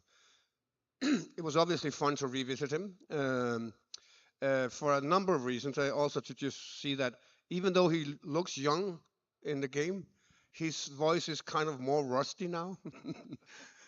It's apparently my mistake. No, it was super fun. I mean, you rarely get the chance to revisit a character in the movie business. You might do it on theater, but in the movie business, it's over, it's done. And then, what is it? Is it 18 years? Yeah. 18 years ago, I did that character. And then he looked good, and I was happy to see him again. Oh, you still look good. All right, so you face off Agent 47. Who is the world's best assassin? Ooh. In another high-stake poker game, how would Le Chiffre go about destabilizing such a fearsome opponent? Well, obviously, Le Chiffre normally has henchmen and people to do the dirty work. So in terms of assassin, it's obviously Hitman. But if you face him in his environment, I think it's going to be a little uphill battle for Hitman. Yeah, I think you're right. I mean, you mentioned earlier to me that it's not just about me trying to kill you by winning at poker. There's a lot more going on. And I think, I don't know, when James Bond stands there, you're kind of going, yeah, it's going to end well. But I think it feels more even. The playing field feels much more even, which is cool. Yeah, and if you were playing Hitman yourself, Mads. If I'm playing Le yeah, Chiffre? if you were playing the game yourself. Or if I was playing Hitman trying to kill myself? Yeah. Would you go in head on, or would you be stealthy about it? I really can't answer that, but I know who's going to really enjoy killing me, my son. I mean, there's like a ton of ways to get past my character. Oh, no. I can't wait to see his face going like, I have to do this again. So that's going to be fun. I mean, yeah, I mean, you're obviously playing Hitman, and it's a strange suicidal process for me to imagine that. Well, I'll download it. I'll play it. We'll see where it goes. So if you had to give Agent 47 one piece of advice for his mission against you, what would it be? Yeah, give Agent 47 an advice. Oh. Why would I? Yeah, I think it would be a smart choice to beat me at poker. That would be the easiest way for him. And if he can't do that, it's an uphill battle. Yeah, I think you're right. It's not going to be easy killing this guy. I would just say this. I never thought of that before. Your son's going to be out there killing you. Well, I have news. Probably playing right now. Oh, no. Well, listen, I walked in on my daughter when she was playing Absolution some years ago, and she turned around and said, Dad, it's so cool hearing your voice in my ears as I strangle this nun. And I thought, can we just keep that inside the room? Yeah, so good luck. That was a pretty wild moment, yeah, from Absolution. Christian, what core themes or tone did you want to capture in the Bond story that sets it apart from previous interpretations of the film or the games? Well, first of all, we're changing subject here. Oh, yeah, But getting serious. Absolutely, I just want to say it's absolutely a blessing to just see the two of you together, and like for us to dream about it, Hakan and I, as you can probably imagine, it's been a really, really special mission for us, and it's been really enjoyable. Regarding a Bond, I think what we really wanted to find at the core was a young version. We kind of talked about the difference between who's 007 and who's James Bond as a concept. Trying to find out how does he become the number? How does he, as we also talk about, the game is about earning the number, but it comes at a price. So we needed to figure out who is he in his sort of his raw form, and what does being an agent actually do to him. And I think that's what we're really interested and curious about in the game as well. That's really cool. So can you tease any unique mechanics or innovations that set this game apart from any other stealth or action titles? Well, I think we're combining some really interesting elements. Like, we're well known from Hitman games with a lot of freedom of approach, and obviously Bond is a little bit different, but he has a really big layer of improvisation, and just he happens to get in trouble, but he also happens to have a lot of different solutions. So we wanted to capture that. But I think the biggest leap for us was to make this seamless interplay between, physical melee action and, really good shooting combat. So it feels like you have a lot of options, whether you're in sort of an action part of the game, or whether you're more like, using your skills as a spy. To be honest, I can't imagine another duo of games that fit more perfectly together, that share the same mechanics and everything. Yeah. So let's switch it a little bit. Adam, MindsEye looks like it blends narrative depth with action. What's the core experience you want players to walk away with? Yeah, I mean, we've really strived to make a very immersive and cinematic story. I think the kind of key experience one players have is kind of feel like they're playing through their favorite action movie, but they get to be the protagonist. They get to be in control of the action, and they get to go between these wonderful action set pieces. They get to immerse themselves and kind of meet interesting characters, and then just like high action, tension, and drama and spectacle. And we're really excited to get players in Red Rock on Tuesday. That's exactly Tuesday. That's wild. And what would you say sets MindsEye apart from other narrative-led games in terms of gameplay or structure? Yeah, I mean, certainly there's a kind of a few unique things, I'd say. I mean, in particular, we're trying to strike this balance between having a very well-paced story, but then also giving players lots of opportunities, have kind of excursions and adventures. And I think Play MindsEye is a really elegant way to do that. As you're playing the story, you encounter these portals, and they give you a glimpse into into characters' backstories. Sometimes they're just sliced of fun gameplay. But if you don't want to kind of break your immersion, or kind of you just want to press through the story, they're waiting for you in the Play MindsEye menu, and that's a place we're going to be populating with lots of great content. Every few weeks there'll be new stuff in there, new bits of gameplay, and I think it's going to be really exciting for players. Yeah, and Hakan, the man himself, with Hitman World of Assassination now seen as a modern classic in stealth gaming. How do you view the franchise's role in defining IOI as a studio today? Well, Hitman has been, without a doubt, our flagship franchise. It all started with Hitman in a cellar, and 25 years later, here we are. And I would say many good games we've done throughout the years. But Hitman: World of Assassination is kind of the culmination of long time coming of a franchise that really found itself, found its platform, and it's something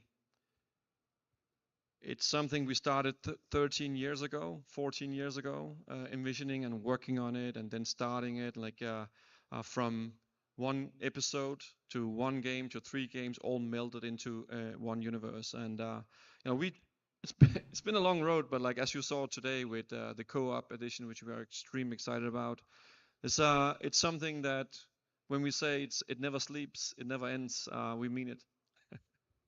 That's beautiful. So, with everything that has been said and everyone that's on this panel right now, thank you so much for today. I want to open it up to the room for any questions. I'm like, how do we do this? Oh, you have a mic. Okay, so Hands up and yeah, hands up if you have a question. We got one right here in the middle. In the middle. Oh. we got a mic. I guess Mic is not. moving. Okay, we're gonna start on the edge, I guess. Oh. Hi. So one of my questions is specifically for talking about the new Bond game. Bond has had different types of pacing depending on the era of film that he's in. So I wanted to know for First Light, are you all looking more towards a specific Bond? Are you moving faster or slower? And how are you all kind of drawing your inspirations from the different film eras of the character? Good question. I can take it. Well, I think we've been asking ourselves that question: what is actually the inspiration for our Bond? But I think from the get-go, we tried to kind of leave that out. There's so many good legacy from 60 years of this franchise, but we really the whole spirit and core of First Light is to create something original, something that stands on its own, something that we can call our Bond for the gamers. And so I think it's difficult to say he's more like Roger Moore or more like Sean Connery and whatnot. I think he is his own young man, and I think where he differs the most is he's not like on top of his game with very comfortable in tuxedos and with the martinis yet. This is actually something he will learn along the way, right? So it's a young man, very hopeful, very optimistic. That's gonna grow through this experience. So I like to say that hopefully you'll feel that as well when you get the game in your hands. That we created something unique and on its own.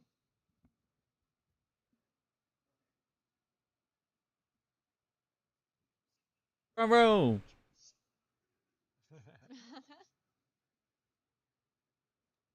Hello? Hello, hi. All right. First of all, first Hitman I ever played was on Dreamcast. I'm aging myself here. You guys are amazing. Yes, the Sega Dreamcast. So thank you. And Mads, I just got done playing Death Stranding. You are amazing. It's awesome to see you in another game. So Always. I had questions as far as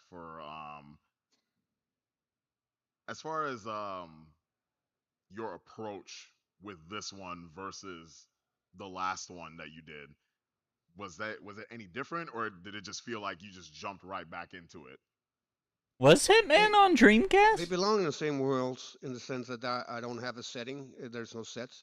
But the other one was more physical. The first one? We were dressed up in green tights and had dots on our faces and a camera up here. I think this guy might be wrong. I don't know. So and here it was it was a pitch a couple of months before I did it, and we talked back and forth about it. And then I went into the studio and I did the voice for it. So there was a difference for sure. Both had one thing in common: I had no idea what was going on. I had a hunch, but so what I saw today was just mind-blowing fun because I in a film I will be in the midst of it.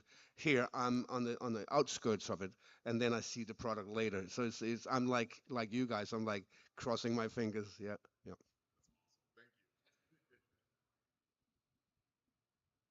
Hmm. Thank you all for your time this evening. Very much appreciated. I want to get to the topic earlier about how Bond and Hitman share a lot of connective tissue, a lot of similarities. While that is an advantage, it also creates a bit of a pitfall. You don't want to make a Bond game that resembles Hitman a little too much. So what is the team doing to kind of avoid that and make sure that the two can stand by themselves Good question, too. as two now new pillars for IO? So I think you're absolutely spot on. The journey we went on to even imagine building a Bond game was a journey of trying to figure out where is it not Hitman and where can we lean in on the strengths we do have. And also to Mass's point, just talking about the experience of actually being in a Hitman game. Hitman is a lot about like almost absolute freedom of choice. I know that probably stretching it a little bit too far, but we really want you to be able to like imagine all sorts of scenarios as a player, and you can then do them on your own terms, which makes it extremely hard for actors to actually know, wait, what's going on? Like and as the guys talked about, you have to record a lot of different reactions. Writers typically have to accept that what they write might not ever see daylight. People might not see it. They can miss it. I think Bond is like natively different there because obviously we're telling a story. We're telling a story about a young hero, and obviously Agent 47 is an anti-hero, and we are driven by the story. We're driven by the plot, and that sets a certain type of pacing for the game. And so if we leaned 100% into Hitman, that pacing and that drama would kind of not really be there because, well, I mean, most of you who've played Hitman know it stands still sometimes, right? You're just there in the middle of a level. You can just stand there and take it in and nothing happens. And that wouldn't really be great if we were doing James Bond. So I think you need to imagine that, yeah, we learned a lot about freedom of approach. We learned a lot about being creative with Hitman, and we want to inject as much of that as possible into a Bond universe and into a Bond story, but it's not the same thing. Okay, we're going to take one more question because we want to give everyone time to go play the demos out in the lobby, okay? Hello. Can you all hear me? Okay, there you go. Quick question about the characterization of some of the kind of iconic characters in the 007 franchise. We see a new take on not only Bond, but a new take on all of those characters as well. Can you talk a little bit about how important it was to kind of change that up as well for the team and give a new, fresh take on some of the iconic characters that we've seen in that series? All right. Okay, yeah, I'll Good question from obviously, Khalif. like, as you can imagine, there is a vast legacy with those characters, and there are so many interactions that people expect and they want to see in the game, and so we're obviously very mindful of that. And obviously, in the future, like not for now, we'll dig into how that unfolds. I'm sure you saw in the graphic behind Hakan when he was talking about Bond, we introduced a new character to the mix between Moneypenny, M and Q, and so we're obviously super excited to talk a little bit about that as we move forward. But for now, you know, we'll save some of that ammo. I'd like to remind everyone that we're going to continue to do interviews in the lounge and I think in here as well, but we are going to conclude that for the night. Thank you guys so much, and thank you for everyone who's watching to celebrate this with us. They deserve it all. Thank you so much. That was pretty cool. I wasn't expecting the Q&A, but they Oh, and it's free to play. they did really well. Yeah, it is free to play.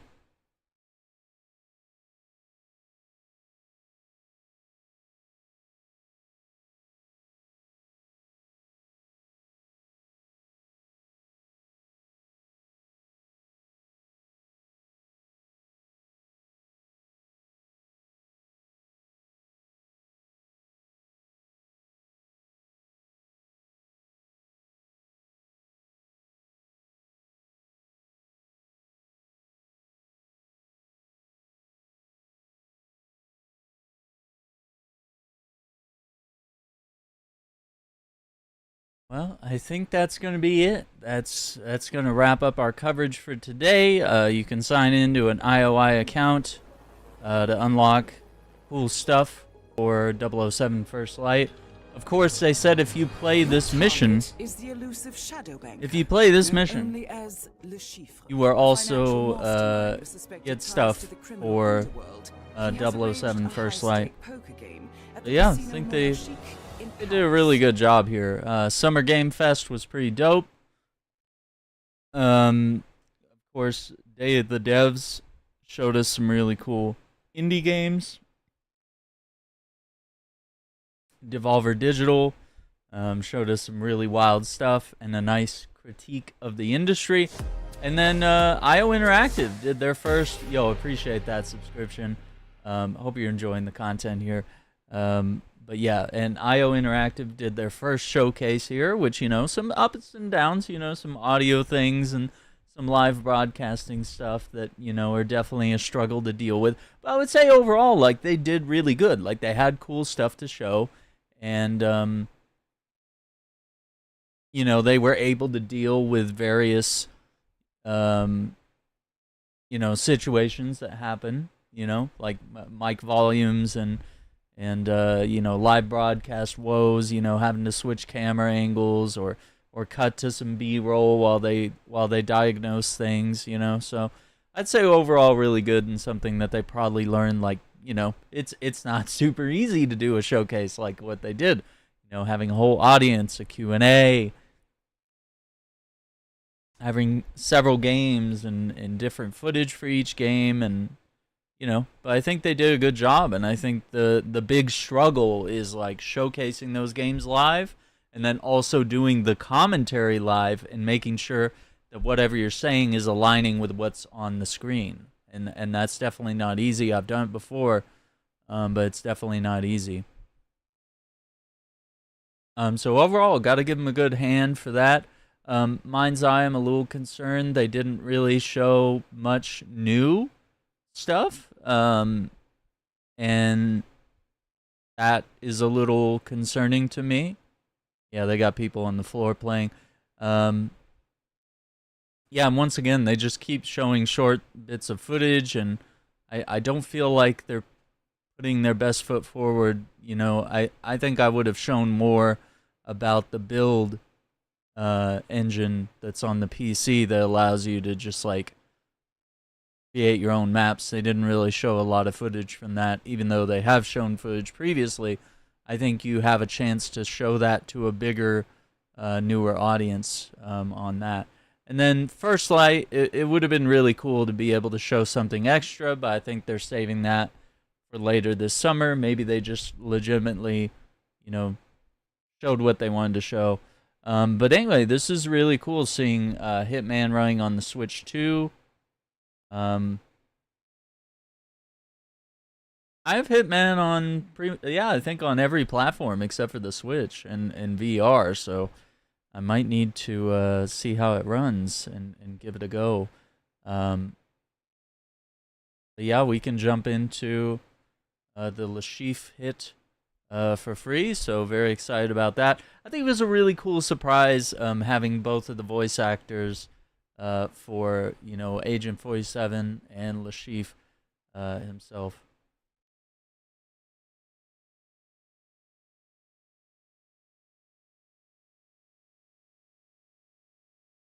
That is a little awkward having to wait in line, but maybe they're talking to each other a little bit, conversing while they're playing. Be kind of difficult, just like watching someone else play, filming them. But yeah, this is a really cool place, really cool showcase. They did a good job. So overall, I think it's been a great day. I have just like a whole list of stuff. I think what caught me off guard was the Stone and Knight thing, the Hitman co-op. They're going to have a couple missions. They're going to be 2-player co-op, and I want to see, like, how does that go? How does it play? And if it is well accepted, could they expand that to where more missions could be done that way? Or maybe even elusive contracts could be attempted by 2 players? That could be really cool. So we'll have to wait and see. So I want to thank you all for watching. I hope you all enjoyed this. I need to go get some rest, try to feel better. I'm getting a little sick. So I'm going to take it easy, but we'll catch you guys Sunday for the Xbox Showcase, and we'll go from there. Take care, everyone. Good night.